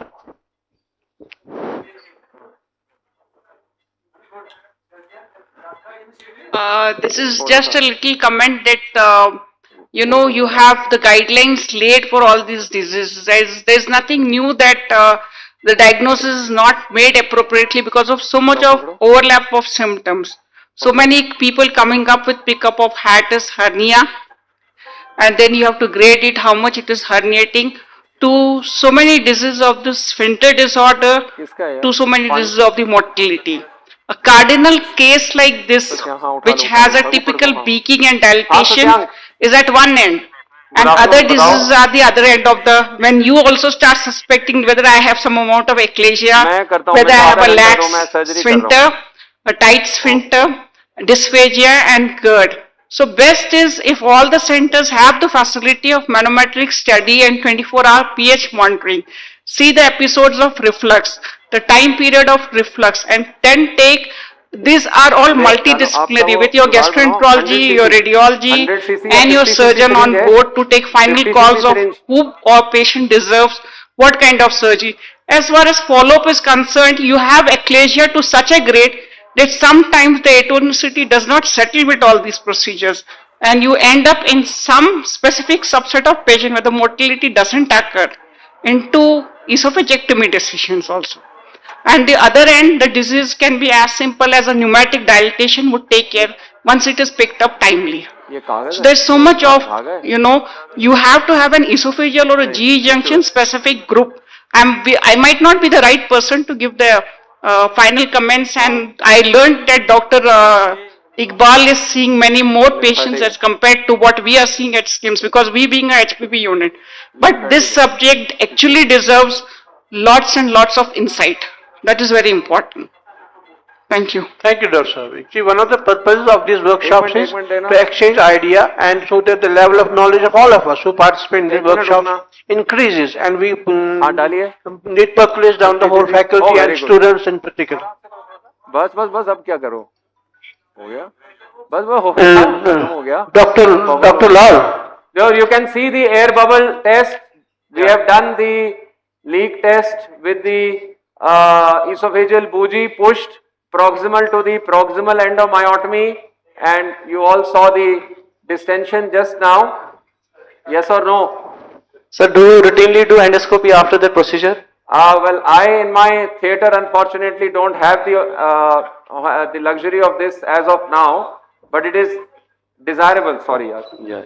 But it is desirable. हो गया boss, pull it out. आप ना गैस निकाल लो उसमें निकालने से पहले जो डाला था. Aspirate कर लो. हाँ. That's good. और कर लो, और कर लो. इसमें क्यों नहीं कर लो? इसमें क्यों नहीं कर लो? Straightforward. So we haven't used energy, so heat damage should not be the problem, and I must put on record the team of residents who are working here. नाम बताते जाओ please. Dr. Haris, he is final year PG. Dr. Yunus SR. Wasim, second year.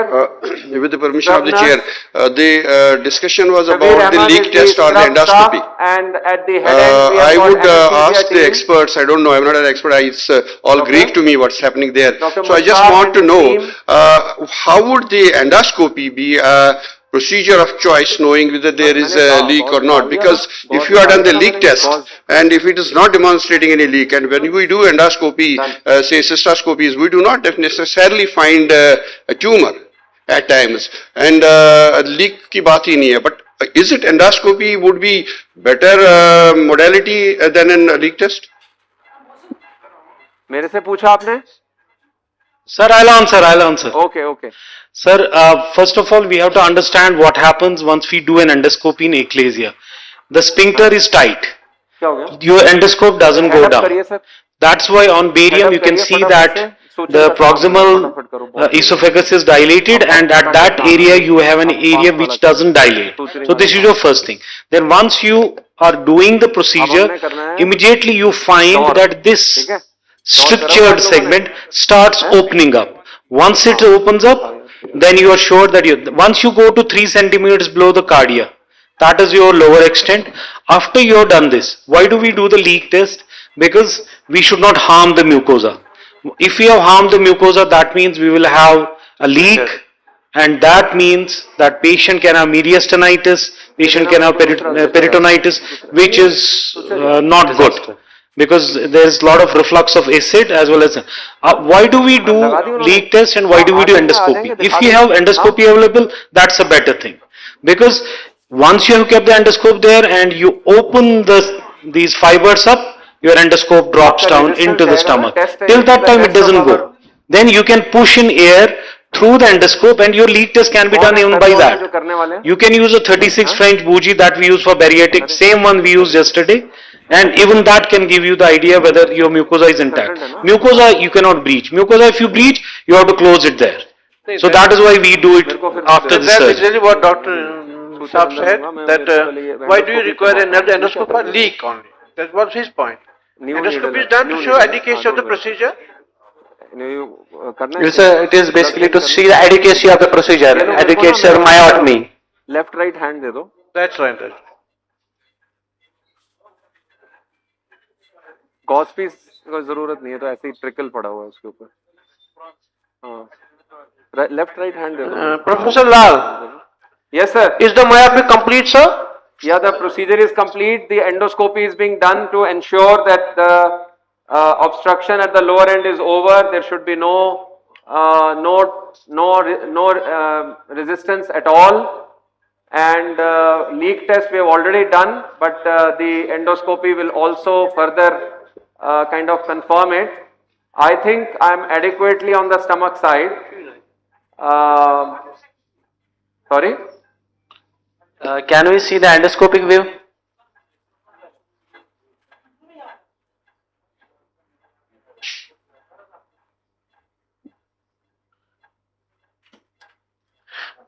Doctor लाल किया था ना, जब आपने देखा कि फूला था, उसका मतलब है ऑब्स्ट्रक्शन खत्म हो गई. ऐसे बैलून हो गया था, वो बैलून नहीं होना था. If this was tried it would not have ballooned up. जी सर, हजूर, आफ्टरनून सर. आराम से करें सर. हमने ये आपने देख लिया मैंने जो करा है. हाँ, तो म्यूकोजा पूरा खुला हुआ है सर. दिखाना, ऊपर दिखाओ.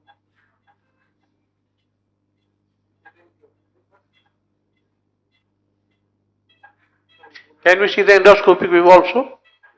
Is it possible? Endoscopic view नहीं, स्क्रीन से, स्क्रीन में नहीं आएगा. एक्सटर्नल कैमरा वाला बोलो, उसको ये दिखाएगा. एक मिनट सर, ये एक्सटर्नल कैमरा को बुलाओ. हाँ करें सर, करें. एक्सटर्नल कैमरा को दिखाओ, एंडोस्कोपी व्यू दिखाओ. वाजवान लगा दिया आपने ओटी में भी, तो सब चले गए. अब यहाँ पता लग गया ना मेरे को यहाँ. हाँ सर. जी सर.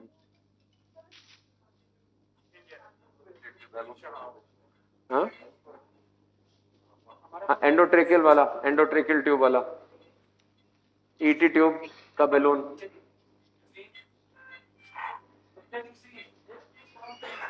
ये मैंने लूज कर दिया, देखो इसका लूप बना दिया, देख रहे हैं आप. हाँ, ताकि वो आराम से जा सके, ऐसे टग ना हो. तो सेंटर में ले लिया. कितना अच्छी चीज है ये, देखो ब्रॉड है, कोई किसी जगह ट्यूब से करेंगे तो कहीं इंजरी हो जाएगी, इससे करेंगे तो कोई इंजरी नहीं होगी।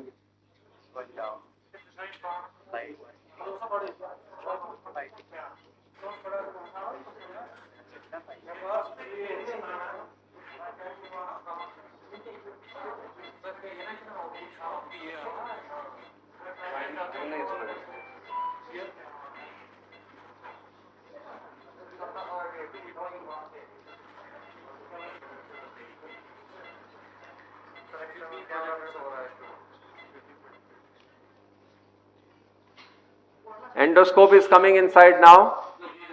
Huh? Yes, sir. नहीं सर, अभी नहीं है जी जंक्शन, अभी आप बहुत ऊपर हैं। अब आए आप, अभी भी लोअर इसोफेगस में है, अभी भी लोअर इसोफेगस में है। अब आया स्टमक सर। हाँ, all fine, no resistance sir, you are happy 100%। यहाँ दिखाओ, एक व्यू दिखाओ, इधर दिखाओ व्यू, ये देखो, ये स्टमक आ गया। देखिए ये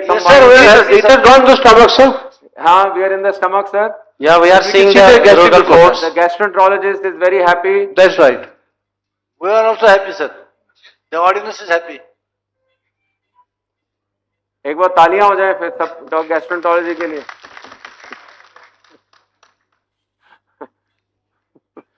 तो हम तो पहले आपकी बहुत तारीफ कर रहे हैं। नहीं सर, ये sir is taken the time to come out. आ रहे हैं सर, वापस आ रहे हैं। हाँ, coming out. This was just for our own information. आ गए आप, चलिए बहुत बढ़िया सर। और ये स्टमक का थोड़ा सा सर गैस निकाल लेते आप, गैस निकाल लेते आप अगर। हाँ, निकाल ली, गैस निकाल देते, नहीं तो हमारे को ये स्टमक भर गया पूरा। नहीं तो राइल्स डाल दें क्या? हाँ, आप सक्शन कर लीजिए सर। हाँ हाँ, एक बार अंदर आ जाइए। हाँ, और आ जाइए। Yes, very good. हाँ हाँ, बिल्कुल बढ़िया सर, बढ़िया। अब आप, हाँ बस, excellent sir, excellent, lovely lovely sir, lovely, beautiful hands, hands of an expert, all around. Thank you sir. Sir, thank you very much. Do you need to approximate the crura? From gastroenterology has just completed the upper GI and given us the go ahead that it's all is good. So we will start the door wrap now. Sir, do you need to approximate the crura? Or I will do 1 or 2 sutures. 1 suture for sure. Sir, what is the suture material you usually use for? Ethibond. Ethibond, no sorry, polyester. This one is Tricon from Medtronics. This one Covidian Tricron, which is a coated braided polyester material, and this is the material of choice. The important problem of this, apna lao, wo lao, assistant or lock wala. Sir, what procedure is different you do for sigmoid esophagus? If there is a sigmoid esophagus, do you need to do any additional procedure? No sir, I have operated 1 sigmoid, huge sigmoid, and I did the same thing. I was told by by all the GI surgeons that that lady would need a esophagectomy, but I was surprised that this works very well. And if the myotomy is good, the mega esophagus tends to settle down, and functionally also it is not bad. But there should not be any. We come to the end of this third session for today. I thank all the chairpersons for their valuable time. I request Professor Shant Singh sir to come on the stage and felicitate our speakers, please. Our chairpersons, sorry. ये लो, आपने देख लेना. Professor Shaukat Jilani sir, kindly come stage. You would not have this kind of a video available till date. Thank you very much, sir. I challenge you. You guys have been lucky. Just been distinctly lucky, I can say. इसके आगे आ जाओ आप. हाँ, 1-2 suture लगा देते हैं फंडों पे. नहीं, हाँ, मेरे को ये दे दो, मैं अभी ले लेता हूँ उसको. एक तरफ नहीं होल्ड. ये ना अब आपने यहाँ बहुत नीचे रखना, ऐसे रखो, मेरे को जगह दो. हाँ, अब आप देखो, जब ऐसा है इतनी अच्छी सॉफ्ट रिट्रैक्शन है इसकी corrugated की कि कोई इस्कीमिया या कोई वो नहीं करेगा. And see I've maintained the Vegas, right? So the Professor Arif Hamid sir, kindly come.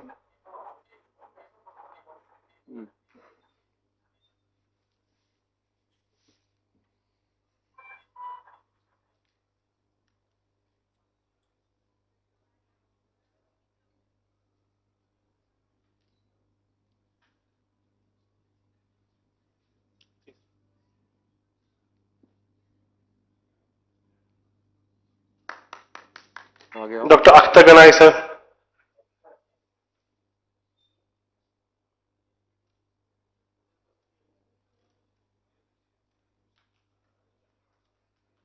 ये है ना हमारा, this is the hiatus ना.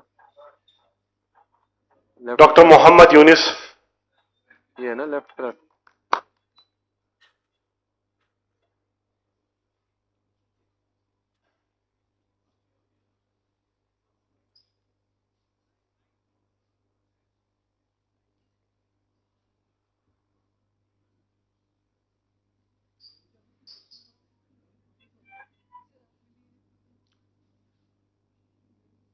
Dr. Abid Hussain.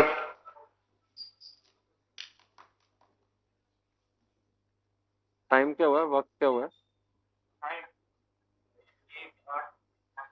1:08, बड़ी जल्दी हो गया यार. नॉट बैड है ना. 1 2 ये है इसकी बात. I again thank all the chairpersons for their valuable time. I request Professor Shan Singh to kindly come on the to say some words, please. Not 2 3 नहीं 2 ही आए, एक स्लिप हो गया, एक स्लिप हो गया. नहीं हाँ नहीं 3 आ गए 3 आ गए. I am really delighted to attend this ये 2 में conference, स्लिप मारता है. and I The most wish slippery, I ingraded feel material. happy to see my colleagues, students and seniors here all together.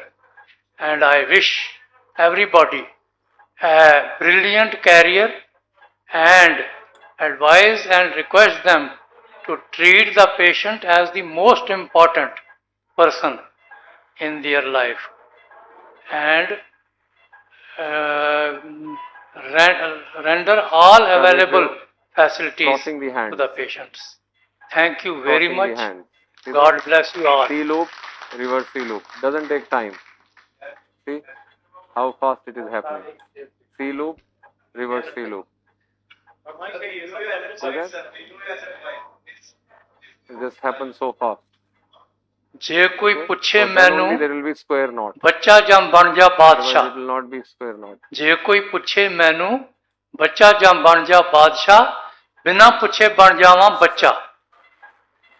बादशाही जितनी वड्डी उतने वड्डे झुमेले, दिल मासूम मासूम बच्चे दा उच्च शिखरां तो होता. Former head. Thank you very much. Former head. हाँ? पुराने हेड थे आपके ये?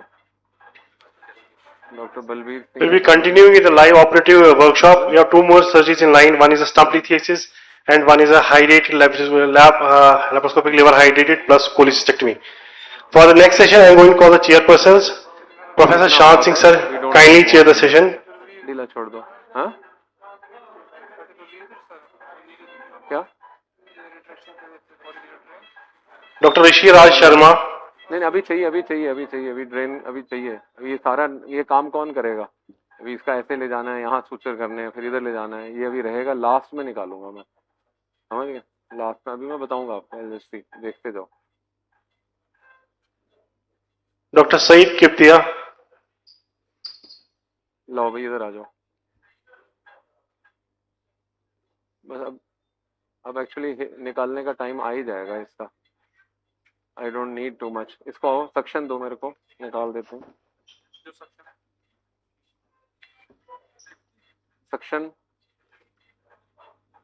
Over to the chairpersons.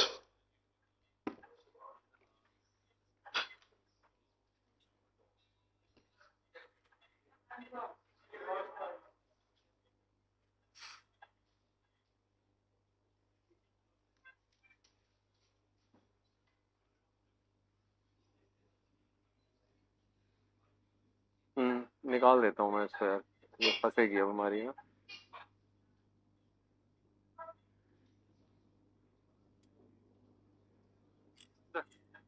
नहीं नहीं ये क्या, हाँ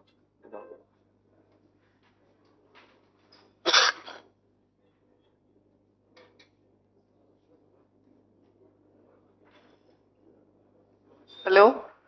Can we connect to the OT-2? Yeah. Sir, you are almost completed the procedure. We would like to have some concluding remarks from you for the audience. Yeah, so door wrap is still to be done. I don't know whether if you are cutting off the transmission, then No, sir. No, sir, no, please continue, please continue. We are really enthralled to watch you. इधर दिखाना. So retraction has been taken away. You can see the open mucosa, right hand. आप अपना. So the first step in a door wrap is to recreate the angle of his. So what we do here. With the permission of chairpersons, I will request Professor Atri sir to join the chairpersons.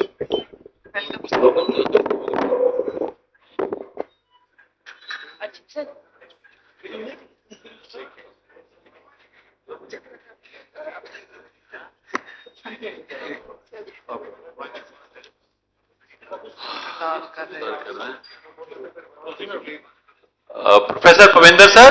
Yes, sir. Good afternoon, Dr. Atri here. Now, I think most of us have gone to for prayers. So prayers for both the procedure as well as for the conference. Thank you, sir. Thank you. You are doing a wonderful dissection. Such a neat and clean hands. So it's a treat to watch. Thank you, sir. It is all because of very good choice of patients, very good quality operation theatre, and extremely gifted residents that you have provided to me, that all make a teamwork. Yes. To provide this kind of a result. Yes, sir. This is all teaching from, you see, lesions like you which percolates down to the residents. So, this polyester material, 3 throws. 3 throws. Not 2 throws, 3 throws. Okay. Otherwise it tends to slip. Right, sir. I have taken the muscle to keep this open. With the recreation of the angle of his, which is the first part of the door wrap. And this is, I tend not to do the classical nisans. I do the Rossetti modification, in which we do not disturb anything except making a very small peritoneal division. You can see I have kept even this little fringe of tissue containing the vagus nerve to the liver intact. Right. So I feel that in 80% of the cases, when you are doing, in 80% of the cases, you would be able to complete a fundoplication. Yes, you don't need to divide all those, you see, lesser momentum. No, yeah, not lesser, the short gastrics. Short gastrics. But in 20%, you may not be able to get the wrap very easily because of a short fundus. In that case, I will do a door. Right. But I will still not divide the short gastric vessels, and it is for the attention of all the residents here that scissor लो अपने वहाँ से नीचे से scissor डालो. Come on, fast. Let's finish this now. 10-15 minutes. For the residents, that if you see the current SAGE's guidelines of अंदर जाओ, camera अंदर जाओ. हाँ. ऊपर मेरे ऊपर नहीं उधर. अरे बेटा. हाँ. ऊपर यहाँ नहीं छोटा हो जाएगा. ऊपर मेरे needle holder के नीचे. Shabash, very good, excellent. If you see the SAGE's guidelines, current SAGE's guidelines, निकाल के जाओ. They say that if the patient has to be given the option of choice between Nissan's and any other procedure, then you have to tell him that if you want a long-term solution with a lifelong risk of new complications such as gas bloat and everything, go for Nissan's. If you do not want any lifelong complications, go for Rossetti. So that has come in the guideline now, you can imagine. Yes. That is the status of Nissan. So I am a slightly, Even the immediate early results of Nissans, you see, like dysphagia and all that are higher in Nissans as compared to the doors or Rossetti. Dysphagia after fundoplication has been attributed to be because of a tight hiatal repair and not because of a tight wrap. That's one again question and answer for the postgraduate in his exam. Right. So as you can see here, I did not do more than that. You have to imagine that when the traction is gone and the bolus has to pass. Right. A bolus of food must be able to pass here. Yes, it should be that much loose. Yes. So maybe one more stitch could have come, but I will not take a chance with her. Right. Because she did not have any reflux as such, and we are adding the anti-reflux procedure anyway. So, so that is the status, although Nissan, because of the ease of the operation, still remains the commonest procedure in the world. I have, in our initial, we started with Nissan. I did initial 15 cases with Nissan, and then for the next 200 cases, we have shifted away from Nissan to Rossetti or Dor or Toupe, which do not involve division of the short gastrics. And the other point which I want to tell the residents about knotting and suturing is that they must spend time in the lab, because these skills which they see do not come here just by sitting. You have to practice your heart out on the dry trainer and ensure that your skills are optimized. So hand-eye coordination, square knots when you are suturing, C-loop and reverse C-loop is what I believe in. I completely teach everybody all the time. So those are some of the tips which can be learned. See, again, now I have gone to the other hand, and all these will be square knots, 1, 2, because it's polyester, it's a slippery material, but very, very friendly, surgeon friendly. Right. Just stays where the surgeon wants it to stay. No, its knotting quality is good. Yes. I mean, it's a slippery knot, so you need to be at least 3 throws. 3 throws. 6 or 9 throws. I have taken 3 initial, then 2, now again 2. So you have to respect the suture quality always. Whatever suture we use, we have to respect the suture quality. And this is almost over now. Should we shift to OT-3? Yeah. So, and square knots all the time. Can we connect to OT-3? Can we connect to OT-3? Wait, andar aao. Dr. Pavinder? Yes, sir. Till you complete few more, knots, we'll be connecting to OT-3, where some other new case is, being prepared to. Yeah, sir. Yeah, please go on. I will just keep showing here. Are you able to see the? Oh yes, we are seeing wonderful videos here, and I hope our residents who are in theatre, they must be relishing it. Center of the two. और ऊपर थोड़ा और ऊपर OT-3? बस ठीक है हाँ थोड़ा लंबा ना नहीं तो खुल जाएगा ना हाँ हेलो चलो आगे hello can I connect to OT-3? अब हमने लेना है between the who is there with the audio visual Makbul sir?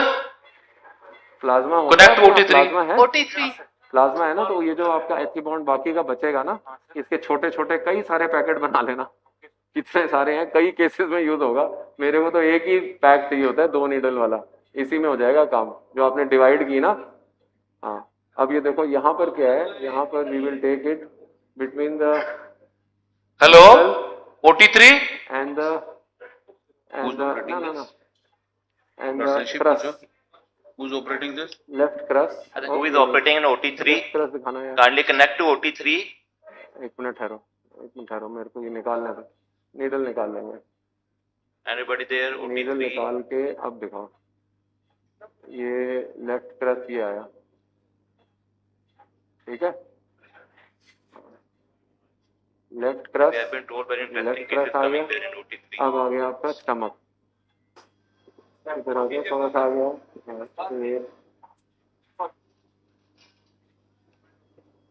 Can we connect to OT3? बहुत अच्छी नीडल है. बहुत प्यारी नीडल है. They are not made here. They are all imported. Hello? I think they must be. They were gone for prayer. I don't think so. They have just displayed the CD.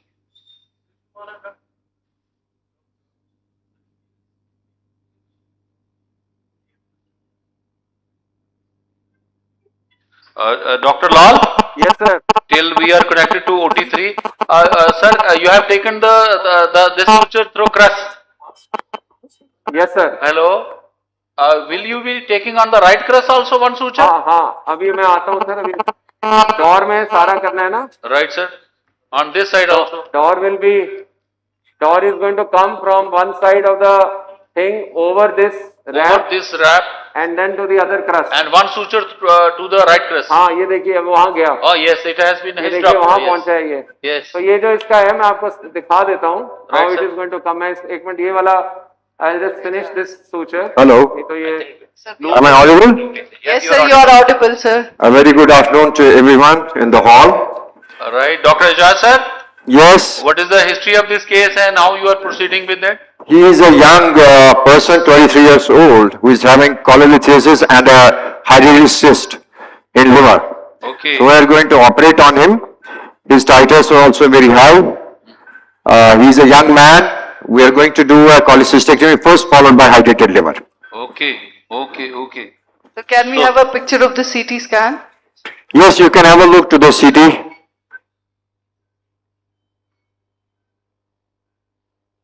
Big height. किताब की तरह इसके ऊपर आना है. You can see there is a large cyst in the right lobe of liver. बदलूंगा भाई. हाँ? Here you can see लेना पड़ेगा. छोटा हो. it's visible here. Which segments? There are some septi also inside. Which Segment segments? is 5, 7, 8. 5, 7, 8. Okay. Yeah. Even little bit of 4. Okay. And he is having a single gallstone in gallbladder. Okay. Sir, what are the port positions? They are the usual port positions for lap chole, or there is some modification? Ideal would have a vertical film in this patient because that's very important for laparoscopic management of hydrated liver. Yes, You would try to find the axis and you would also try to find the number. You would also try to find the any contraindication, for example, deep-seated central cyst, segment 1 or quite posterior cyst would not be accessible nicely through laparoscope, so that would be a relative contraindication to surgery. But we are seeing now here, we have 2-3 films I am having. Most of the portion is anterior in the anterior compartment of the peritoneal cavity, so probably we'll be able to access this Yes, I easily. think they are accessible. They are all superficial cysts. So I think you will be able to reach to them. Ji? Yes, Dr. Atri? Yes, I think they are in segment 7, 5, 7 and 8. Yes, so yes, they yes. should be accessible. Yeah. They are also placed in position. Sir, I was asking about any port modification because we are doing 2 cases simultaneously, or they will be the same. Well, the first thing what we do at our place is we try to do a diagnostic laparoscopy first. Try to judge which ports will be the best, how maneuverability you will achieve for doing, especially you are doing 2 cases together, reducing the number of ports, then getting a good access because you have to manipulate, you have to do a lot of work by the working port, not only cholecystectomy but even hydrated. usually takes little time because access, opening, then removal of the contents and other things that you're going to see step by step, and little modifications which we have made over time, which will be shown to the audience and will be discussed. Okay, sir, best of luck. That is why Dr. Izaz, they say there are no best port positions for any procedure. Absolutely right. So they have to be made as per the convenience of surgeon and ergonomically surgeon should be comfortable. Absolutely right, absolutely right. Even I have seen in simple lap pulley, sometimes you have to do modification of ports in such a way, the acute angles, wide angle, obese patient, thin patient. Right. So you might have to even, the common triangulation maybe in such a way that it is really having a good maneuverability and good access to the organ you are operating. Right. And I think even for residents' point of view, even if adding a 1 or odd port is not going to make any big difference. Absolutely right. That should be the thing always kept in mind. Yes. If you are in trouble, you need a accessory port. There's no harm in getting a 5 or 10 port extra. Right. After all, this is minimal access surgery. Right. You can convert 10 port into 12 5 into 10 and I think this should be included in the consent of the patient. Absolutely, absolutely. Dress rehearsal. Till the case gets started, can we shift to OT-2? Sure. Thank you. Thank you, sir. Yeah, so I just showed the way the wrap is going to come, the door. Right. So I hope you saw that. Right. Oh, yes, on one side it is all perfectly done. Yeah, we are just going to the top. It is still requires to come right up to the top. Right up. One more suture you will be applying? Yeah, little bit. Let me see. आगे जाओ. शाबाश, आगे जाओ. Almost. How much time has it taken? You doctor भी 5 How much wash करो? Then I should. Dr. Pavender? Ji sir. Sir, most of the time this, you see, when you separate these muscles, bleeding is the issue. So, do you like to, you see, use a gauze piece or some energy source while, you see, keeping the mucosa safe? I think you missed out. Oh yes, I joined late. So that is what, when you're asking how the 6 was short. Right. So, yeah, we did all that. Yes. And you got to be careful, combination of monopolar, ultrasonic energy, and then some patience, and everything, together. Right. Makes it happen. So you are very right. It's a muscle, it always bleeds, and some muscles bleed more than the other, but, we identified the thick part and we made a submucosal plane, and we used ultracision. Right. The Sony season. Yeah, we use Sony season here. So that's a luxury in conferences. So that आगे आओ दिख नहीं रहा, end on है ना, हाँ.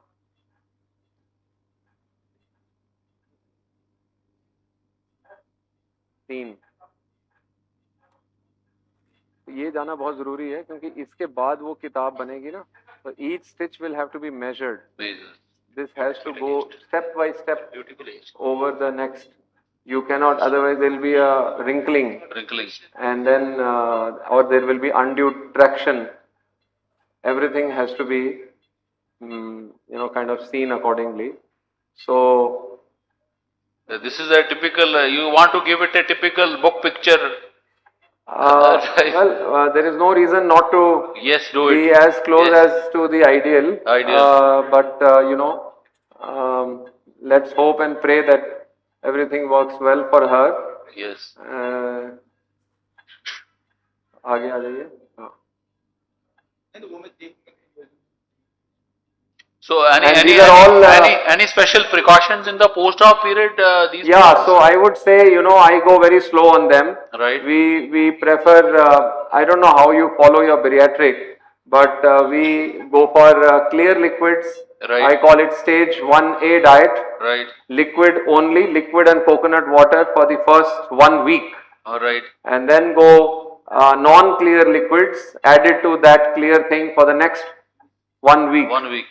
So go slow on them, because you know it's a surgery which is going to have inflammation, edema around this place. Yes, that So takes time. one has to imagine what's going on. The body, just that the patient is kind of got many small incisions. Sometimes the patients also undermine this surgery. Right. But we must know as surgeons that we need to honor the physiology of the operation.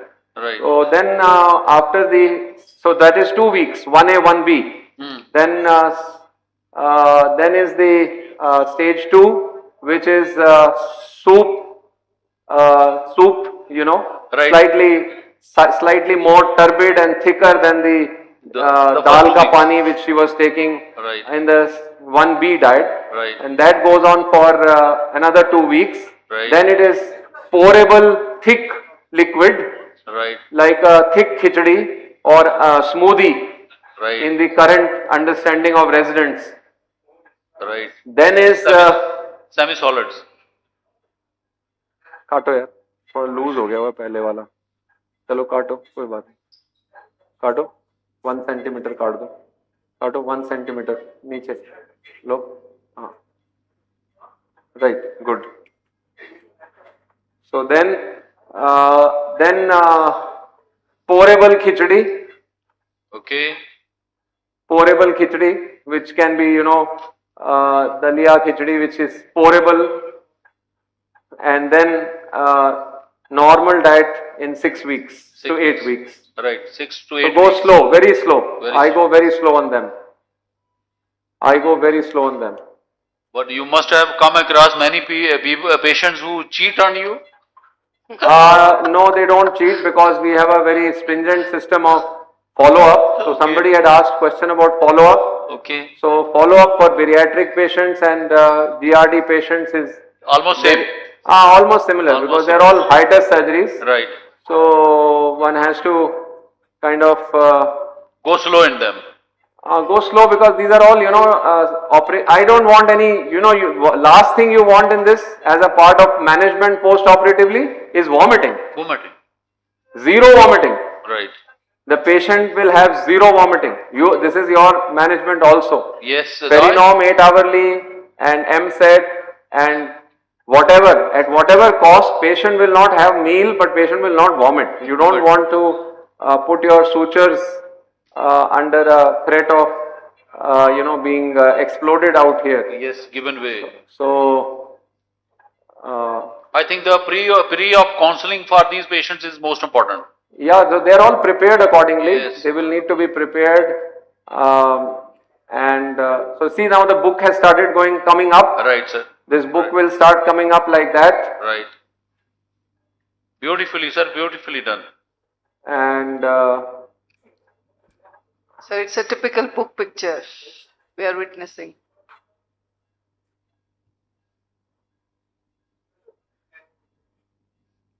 Dr. Lal, any post-operative, you see, endoscopy after 3-4 months? No, nothing. No nothing. need. No, not until the patient is getting some symptom or something like that. Yeah, there's nothing. We have done intraoperative. We have seen. Yes. We have seen that there is nothing there, and patient should be fine. So go slow with them, and the symptoms of patients are the most important then. Yes. All these are symptom controlled surgeries. Surgeries. And symptoms lead to investigations, only then we catch them. Yes. Otherwise, chalo bhi aao, kato.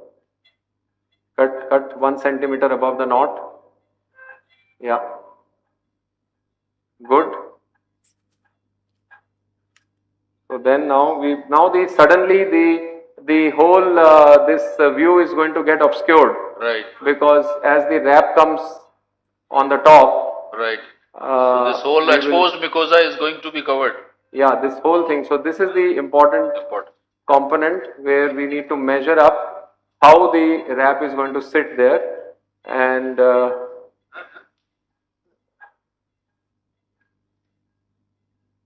stitch from the hiatus at the top.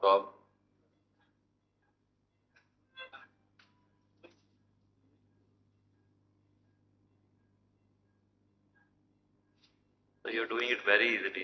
And then you are doing it with the left hand. Yes, my dominant hand is left hand, unfortunately, although I work with both hands. That- But given the choice, That we can witness here. So beautifully, you see. Very difficult to put this.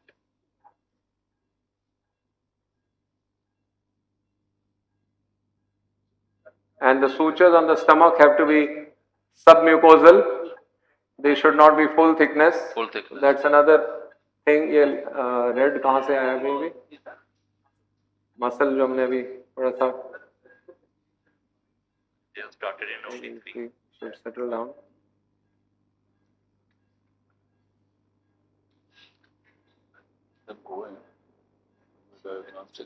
So you have to keep space for 3 loops. Right, sir. That's the reason you need to hold a little bit away. 2, 3, hold.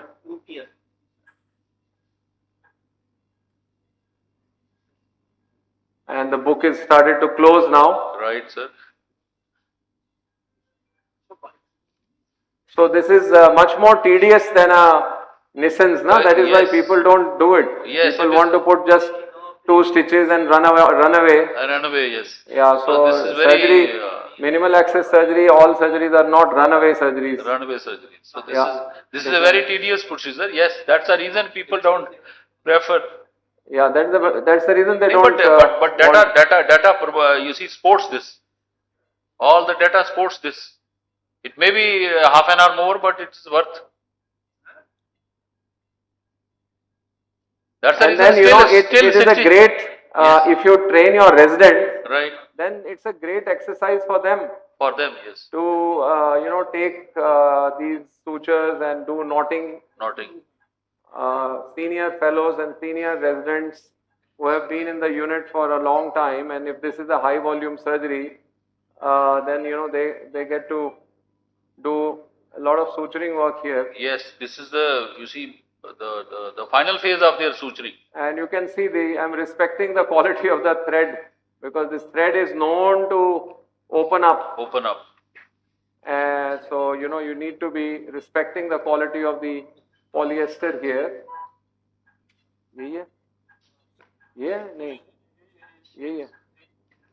Can we connect to OT-3? The case has started already. Yeah, please, by all means. You are seeing it. Hello? OT-3. OT-3? चलो भाई काटो यार, चलो फटाफट लाओ, अब ये इधर का होम रन है हमारा ये. Please connect to OT-3. साथ में, चल काट दे, लो काटो. हाँ बस बढ़िया बढ़िया बढ़िया. अभी चल. ओह, मेहनत वाला काम है ये. हाँ. चलो लाओ अभी. Am I audible? Assalamualaikum, sir. Yes, sir. Assalamualaikum. Dr. Ijaz sir, you are Yes, dear. a beautiful cyst. This is a wonderful picture for a surgeon when he. It is wonderful, but you know, gallbladder is engulfed. Yes. Yes, that's why we have given this case to you. Let us now go to the left lobe. This is a diagnostic laparoscopy should be done in all patients in whom you are doing laparoscopy. That should be the principle. Right lobe, left lobe, stomach, left splenic area, paracolic gutter. Proper diagnostic laparoscopy has to be done before Yes. pinch upon any other. This is left paracolic gutter. Right. Going to the pelvis, seeing the hernial areas also. And they all are free from hernia. Then coming to the right, iliac fossa, going to right paracolic gutter and back again to the liver.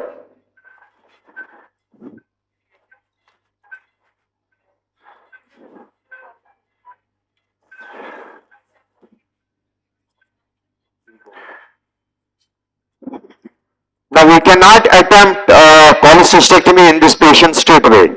Right. Because there is a possibility that the gallbladder is in fact engulfed in the wall of the cyst. So we will first go for the hydrogel cyst, then after deflating the cyst we will come to know the structures and try to do the job later on. You have to develop some sort of plane between the gallbladder and the cyst wall. Absolutely right.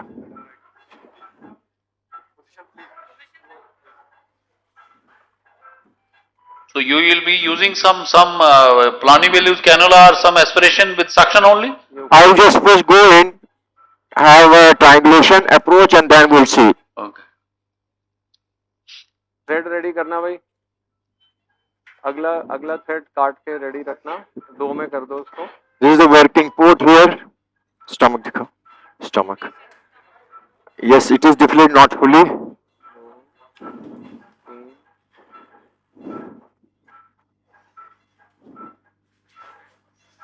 Rather have little away. Huh? Enough. Because choker will contain. समझ आया? देखो आ रही है ना, किताब बंद हो गई.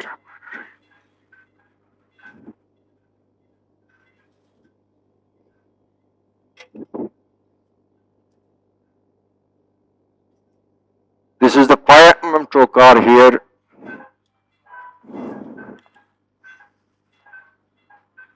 चलो पीछे थोड़ा पीछे. Very good. ऊपर दिखाओ. हाँ. So will you put some polycyclic agent around the irritated cavity? यार काफी है. It's enough. देखिए आपका हमारा तो ये है. Dr. Ijaz sir? Yes, dear. You see, you will be using the betadine as a cholecycle here? We use hypertonic saline at a place or cetamide, but we have betadine here, we'll go for betadine. I think that's the most common agent available in our theaters. Yes, multipurpose. भागो. उस patient की तो यार एक ही जिंदगी है. लो काटो यार. So from resident's point of view, what percentage of betadine you will be using? This is probably this 10%. Okay. Multipurpose. So here, this seems to be the gallbladder here. Right. This one. I think this is totally separate. Yes. This is separate. So we were taking a hydrated cyst as a gallbladder. Yes. Yes. So this is the proper exposure. This is an executive component also. Yes. But this is basically liver. Yes. So I think you have a clear margin between gallbladder and the cyst. आप भी scrub थे ना? हाँ ठीक है. ये half है ना? So we'll go first. This is the manipulation of the liver. We can do like this. Have a look to the posterior area also. That is the extent of the cyst you can see up to this. And here's the segment 1. This is little peritoneum which has come to this area. And going to this place, lateral, again. See, the radiological findings of CT are to be confirmed intraoperatively also. Yes. That's important because there are sometimes small cysts which are not, you are not able to see them. So try to get the exits go up spirally.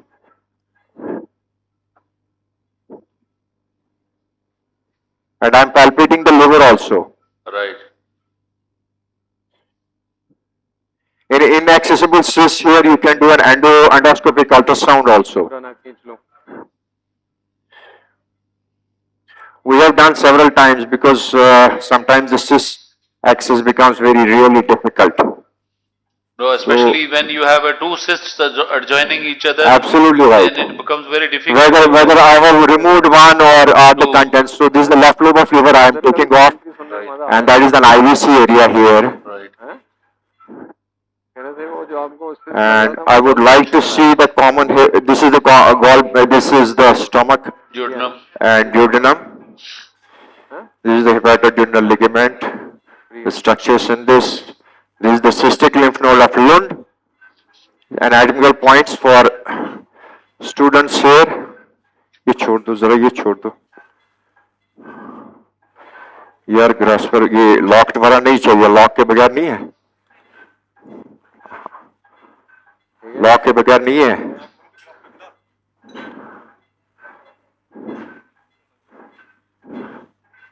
I usually perform hydrated with only 3 ports, but here we will have to put another port for holding the gallbladder to have the Calot's dissection. Yes, I think for you it will be good that you do cholecystectomy first to get the exposure of the cyst. 5 mm please. चलेगा. इतना बुरा नहीं है, अगले में आ जाए.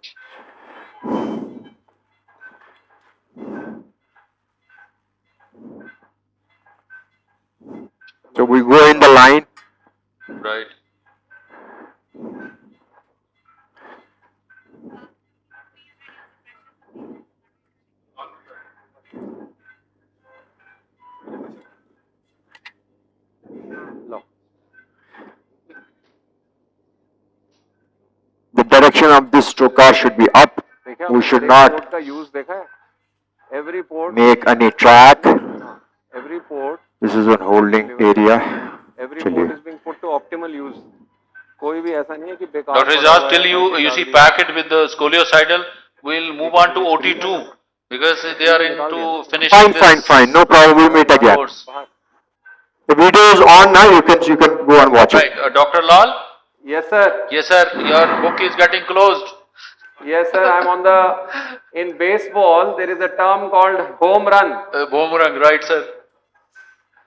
It's a general knowledge question asked. Right, sir, Home right. run is used for which game? Right. So we are on the home run, sir. Right. सीधा कर दो, सीधा कर दो. Hold the fundus. Good. Nice. नहीं तो समझ नहीं आएगा. Take it away. Take it away. So Take this it away. this is No, the no, right no, not this, not this. the not this. muscles and then Direction the has stomach. to be like this. Then the fundus. Yes.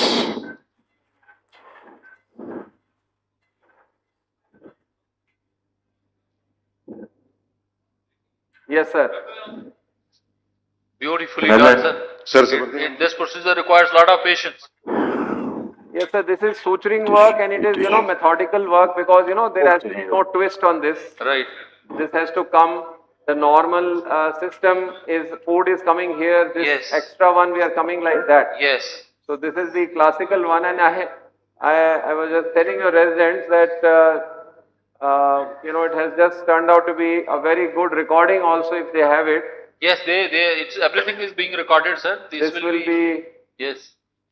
Give me a hope, good please. recording for future teaching purposes. Future teaching purposes. Yeah. And I think the residents who are in theater, it's a treat to watch, and it should be a very good exposure to them. other thing is when you pull, you should not pull on. You have to pull on the needle side thread. Otherwise, you will otherwise you will go like that. Yeah, that's it. That's the closure. And one.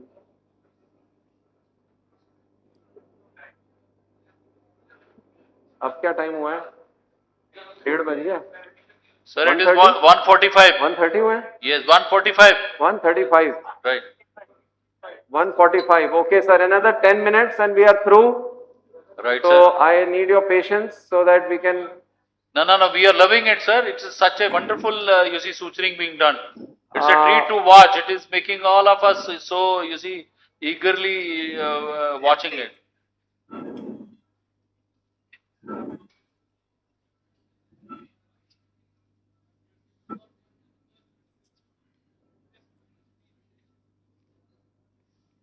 Kindly connect to OT-3.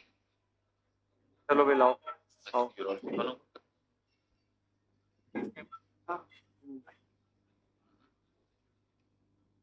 Can we connect to OT-3?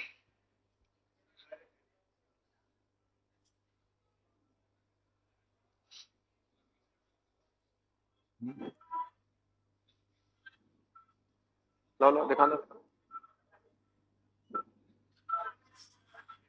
How we change the traction from your port to the OT-3. one. Dr. Ijaz? Yes, sir. Yes. So you are fond of using hook in this area? Yeah. I use hook. It becomes little easier. Okay. अच्छा.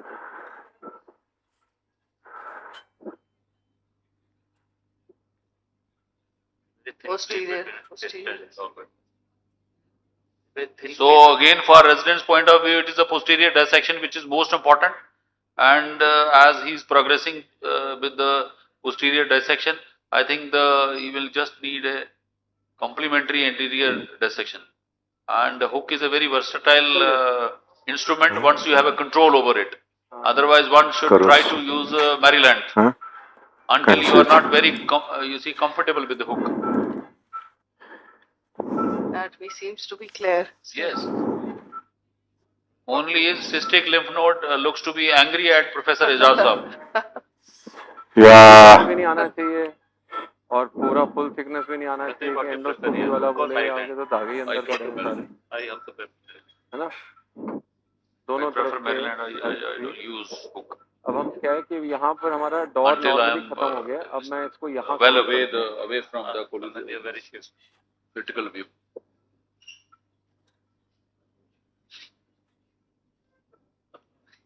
With the permission of the chair, I would like to ask a question to Professor Ejaz. Yes. Sir, you are performing lab cholecystectomy first. Yeah, yeah. Then you are going to proceed with the hepatic cystectomy. Yeah, yeah. Sir, would you like to do the GB fossa dissection with this? Would you like to proceed with the GB fossa dissection because it appears to be very closely associated with the wall of the cyst, and there are high chances that there might be a leak or two and spillage. So either put in scolicidal before proceeding with the GB fossa dissection, or do it later on. I think there's no harm in doing a cholecystectomy first. But in this particular case, this posterior wall appears to be very close to the cyst wall. You're right. You're right. Sometimes the gallbladder may be involved in the cyst. And accidentally, if there is spillage, and we don't have a cover right now, neither the scolicidal betadine soaked gauzes are placed, and neither we have put instilled scolicidal agent into the cyst. Let me see. Just let me first have this carotid dissection. I'll again have a reassessment. Thank you, sir. Dr. Ejaz, I think the point was valid that there was no harm in placing the scoliocidal agents before proceeding with the lap chole. But it can be any other way because this looks like a very simple lap chole. You're right, because we have to put the gauzes this time also, that time also. Yes, there is no. So why not to put it initially? Right. That is your concern. That's a concern of the Professor Bahu, sir. If you really become happy, I'll just put the gauzes, no problem. No, you proceed with whatever you feel you are best. comfortable. And this was our suggestion, I think. This was a suggestion, academic suggestion. आप थोड़ा loose छोड़े, gallbladder को loose छोड़े. So very thin adhesion there and we are using hook there. Good to use polysaccharide. Huh? You see, the aim of doing this dissection too much was basically, why did I do this? I just wanted to see posteriorly the cyst is not encroaching upon the gallbladder. Yes. Yes. कि ना वो उसपे pen drive पे मेरे को आज दे देना दोनों की रिकॉर्डिंग दोनों की. वो एक किसी लड़के को बोला था वो खरीद के ला रहा था पेन ड्राइव. ठीक है. I think अभी जो enough for the posterior dissection.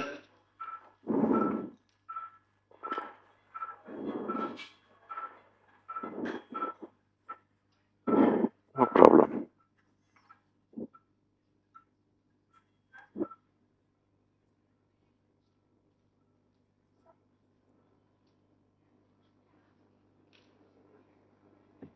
अच्छा ऊपर ऊपर ऊपर फेंकिए ऊपर. Traction, yes. Fine. वैसे तो बनी है. तेज ये. रोबोटिक करके क्या कर लोगे? है ना? CBD is also dilated. जब आपके स्किल्स जिनके स्किल्स नहीं अच्छे उनको रोबोट की सख्त जरूरत है. Because it's going to take this lymph node along with absolutely. Suturing ही है ना सारा जो robot. Give me right, just. थे वहाँ से USA वाले कह रहे थे मैं. Thank you. रोबोट के लिए बता रहे थे. चलो. ये. कैमरा दिखाओ जी इनका. नहीं सीजर दिखाओ. नहीं उधर.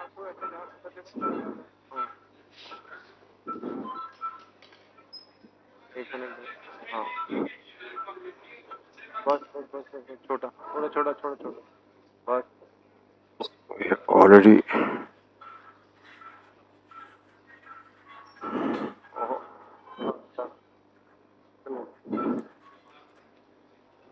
कई बार आपका अगर नहीं है तो यहाँ से भी आपका ना सूचरिंग अगर आपने ऐसे करनी है अगर कहीं एंगुलेशन लग रहा है कि ये बेटर लग रहा है आपको ना, नीचे के सूचक में आप ऊपर वाले में आपका ऐसे एबडक्शन हो रही है, तो ये नीचे वाला फिर काम आ जाता है.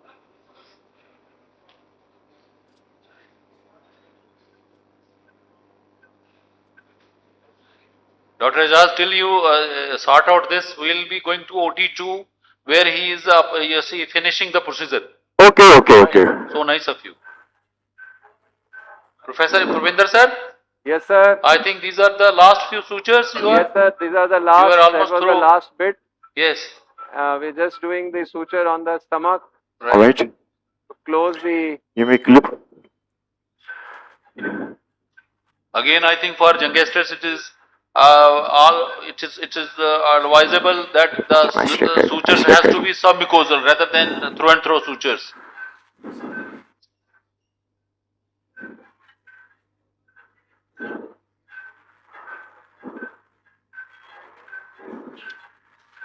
यार एक मेरे को ना छोटा करके देना जो है.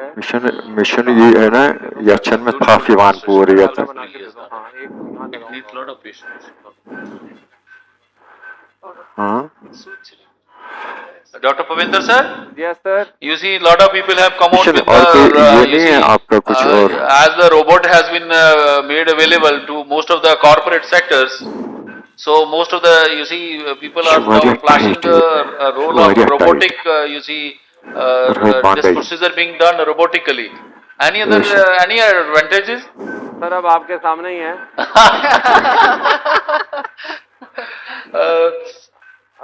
I would say that it definitely is a technology that we have to adopt. Right. I must say that because it has its huge virtues for training, and when the skills of laparoscopy are not that very good, right, they are well compensated by the advantages of the robot. Technology. So, and then there are advantages for the surgeon, precision, magnification, stability of the camera. There are many things which are attributes of robots. I would say we have all reasons to adopt the technology, because if we refuse it, then we will be seen as the dinosaurs who could not see our future. But only issue is the finances. Finances also are going to come down, sir, with competition. Right. Upar thoda sa. Yes, I think it is another 10 years and we will be through it. Obviously, it adds. एक मेरे को दो छोटा needle काट के दो, थोड़ी छोटा सा ग्लास लगाना है मेरे को यहाँ पे.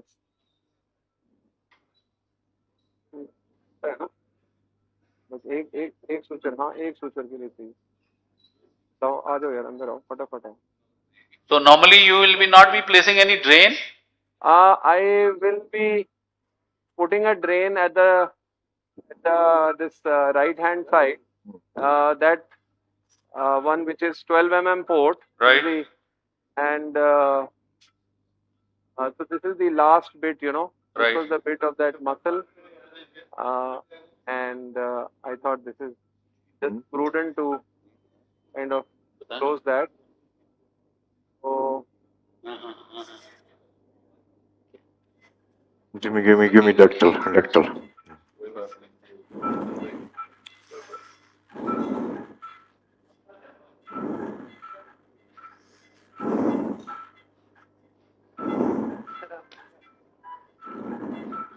and that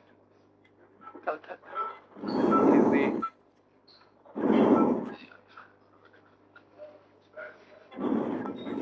last bit of the myotomy on the stomach.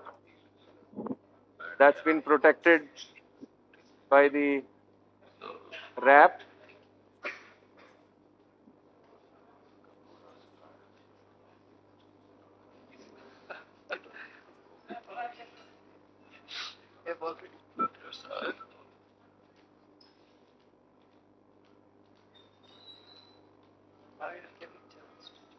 Drain दे दो, एक छोटी drain दे दो. 24.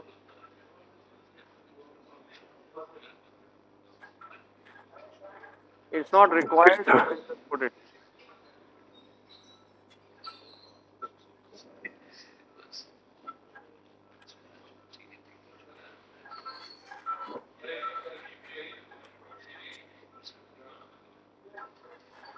चप्पी रख ली वो खींचा नहीं है रेड साइन ऑफ फटीग दिखाओ Yes, Dr. Papender? Yes, sir. Yes, I heard sign of fatigue. I said I was pulling the short thread Okay. till now, and now suddenly I left it long, so I was telling them maybe a sign of fatigue. Oh no, sir, you have done it wonderfully. We are so thankful. It was treat to watch, and we are so thankful that you came all the way and you see made us so wiser. And so you see it was such a treat to watch. Close to the. So now you will be putting the drain, sir? हाँ जी बस खत्म Right, हो sir. गया जी. That is the end. Yes. Thank you And so much, sir. Thank you so much for you see such a wonderful demonstration. It will go a long way. Everything everything is recorded. It will be used for educational purposes of our residents in future. नहीं नहीं मैंने आपको दिया. Thank you so much, sir. You can hear the clap from the auditorium. So a big clap for Dr. Pravinder for demonstrating such a tough case.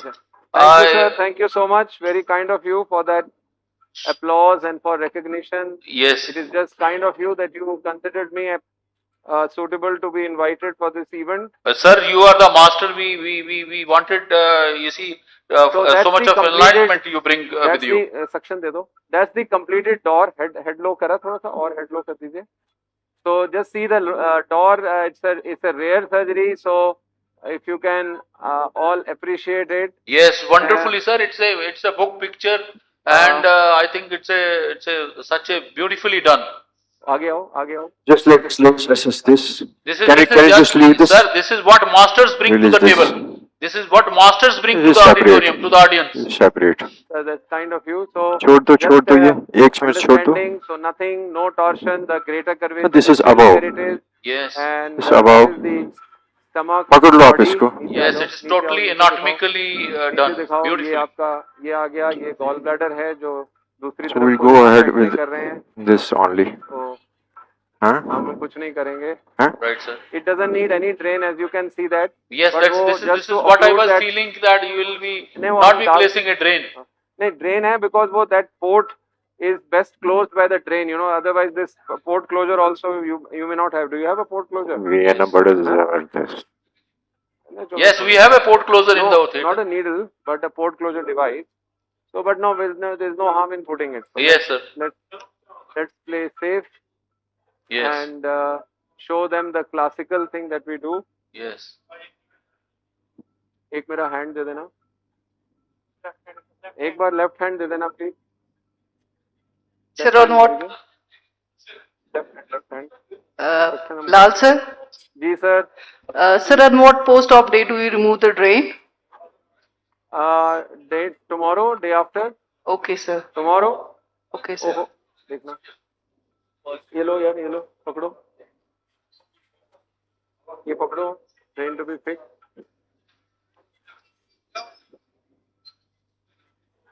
And एक minute retractor. ओ ठीक है ना? हाँ? हाँ ना? Thank you, sir, for an excellent demonstration. Can we connect to OT-3, please? Hello, sir. Yes. We are proceeding for a cholecystectomy because we find a plane. This is different.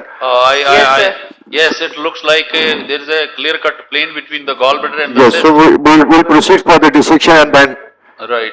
decide. Yes. Only one has to avoid the perforation of gallbladder also, because then bile will be here and there and it will. No, I understood.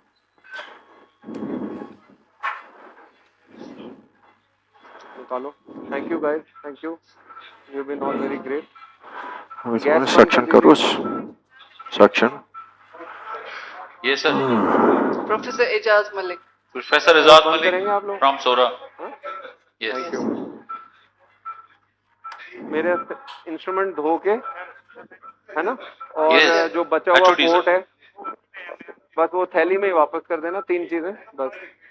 2 5mm बचे होंगे बस वो इकट्ठे ले लूंगा मैं आपसे. मेरे पास. अच्छा जी.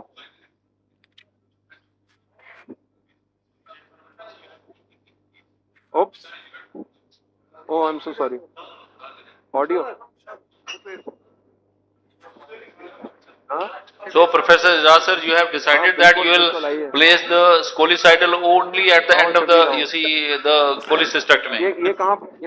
Yeah. Oh, very good. In the wall, it's in the cyst wall. Yes, sir. It's a gallbladder with a hydrated. Cyst wall. Yes, sir.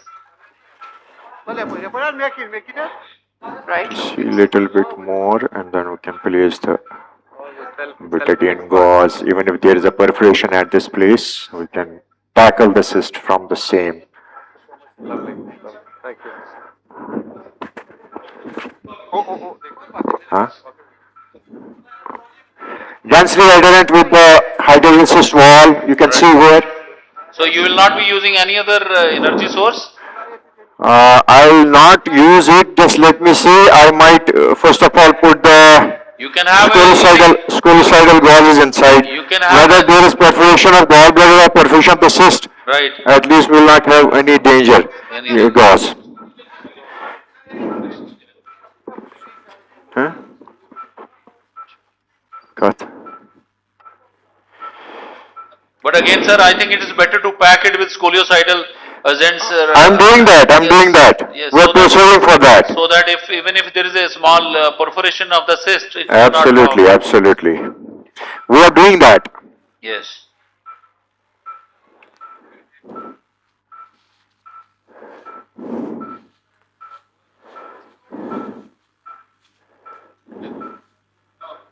दूसरा instrument देना. I think this is a very nicely selected case for you, and the cyst is itself porting out and inviting you to, you see, take it out. Give me another one. Another. ये दूसरा है. Right, sir? Yes, that's a different type. That's a difficult type. All the cysts which are, you see, towards the segment 8 posteriorly, towards with the diaphragm, they become, their accessibility is difficult.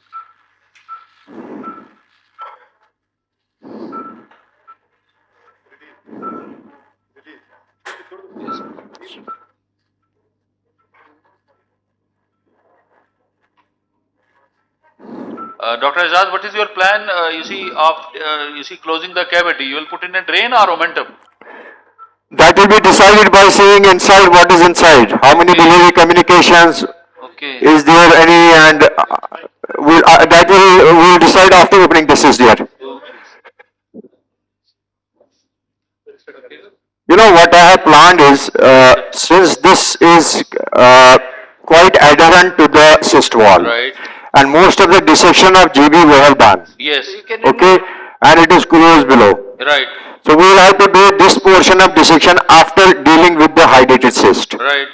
That will be safer from point of view of bile spillage as well as cyst rupture. Yes, you can keep this gallbladder attached to the cyst. Absolutely, this will help us in. This will help us in. Yes, having a. Give me this third one.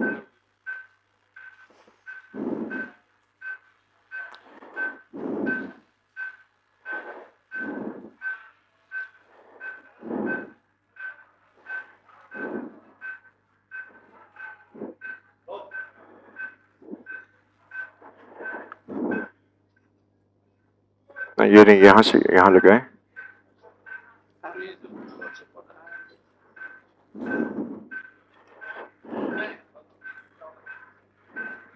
Thank you.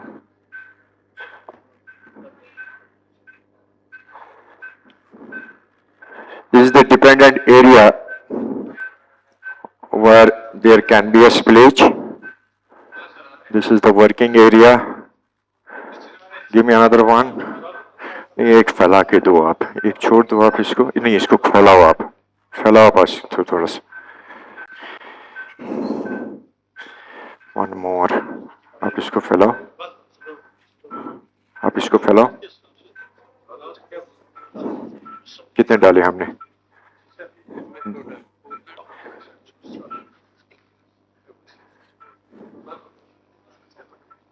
Yeah. No, nothing. I need your good word. Sir, good afternoon. is हाँ gallbladder हमने किया, we have done half of the job of gallbladder, but it is now this adherent to the हाँ नीचे मैंने सारा कर दिया. So we have now. एक minute, I'll show you. This is the gallbladder which we have already done. This much we have done. So we have a plane, but maybe there is a rupture. We first deal with the cyst, then we can see what else we can offer this patient. Next.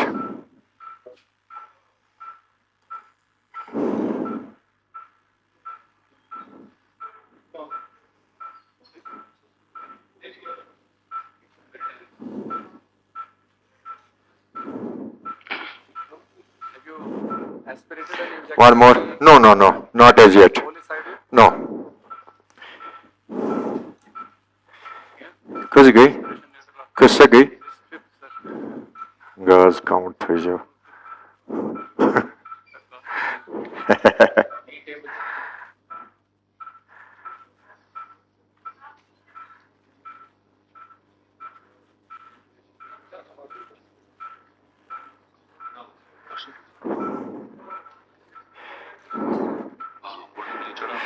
So I feel that the most accessible area is this one. This one, yes. So we'll go where? Yes, I think that will be the ideal Right. site for making. So I have tried to make the scolecidal gauzes everywhere, around, below, right, left. This is the working area. We'll just put in a needle first.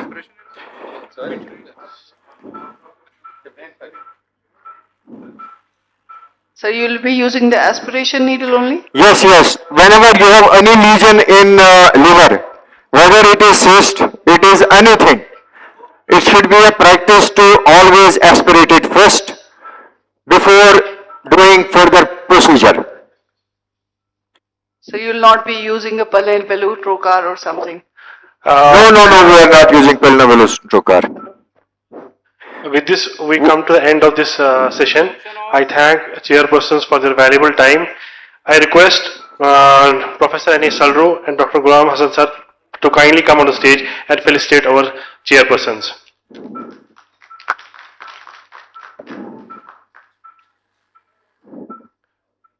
Professor Shanat Singh sir.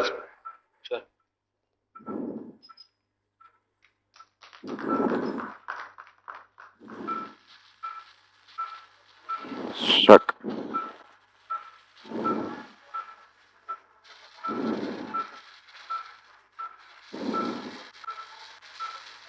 No, कुछ नहीं करें.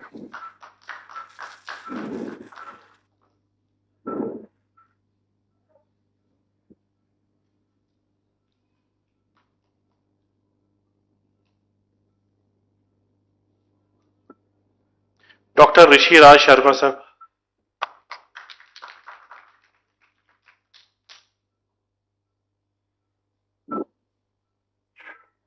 Professor M.R. Atri sir.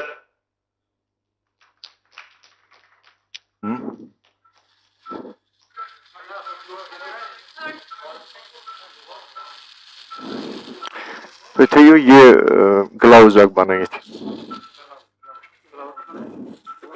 Professor Atri sir. With you 10 mm कहाँ working क्या GB holding या कैसा? I am aspirating the cyst, and here you should have some wait and watch policy. Don't be over enthusiastic in manipulating the cyst because you know the cyst is in the direct access to the peritoneal cavity. So if we leave it, the fluid will go here and there, which contains protosclerosis and hydrated sand. I again thank all the chairpersons for their valuable time. I have a small announcement to make. We will be interrupting this live stream now as we have to prepare the hall for the inauguration. Thank you all.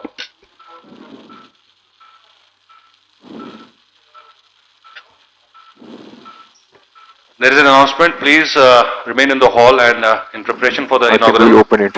We'll open it. Assembly should start around 2:35. Thank you.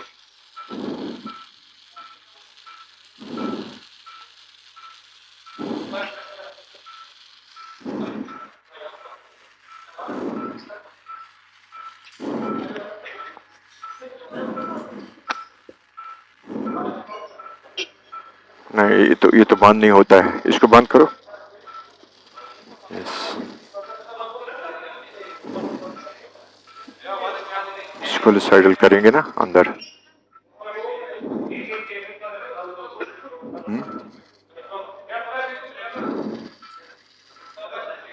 You could start change.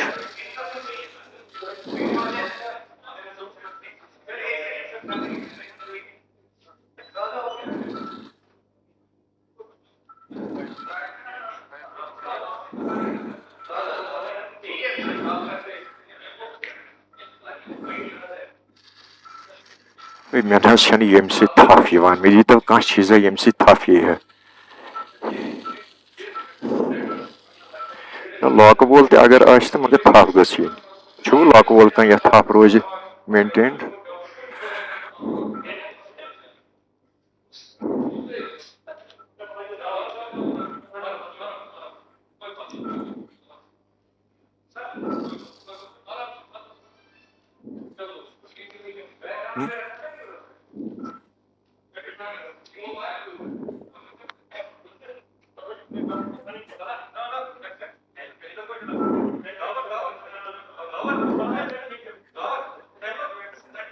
Now give me a hook. Where is the hole? What is the hole?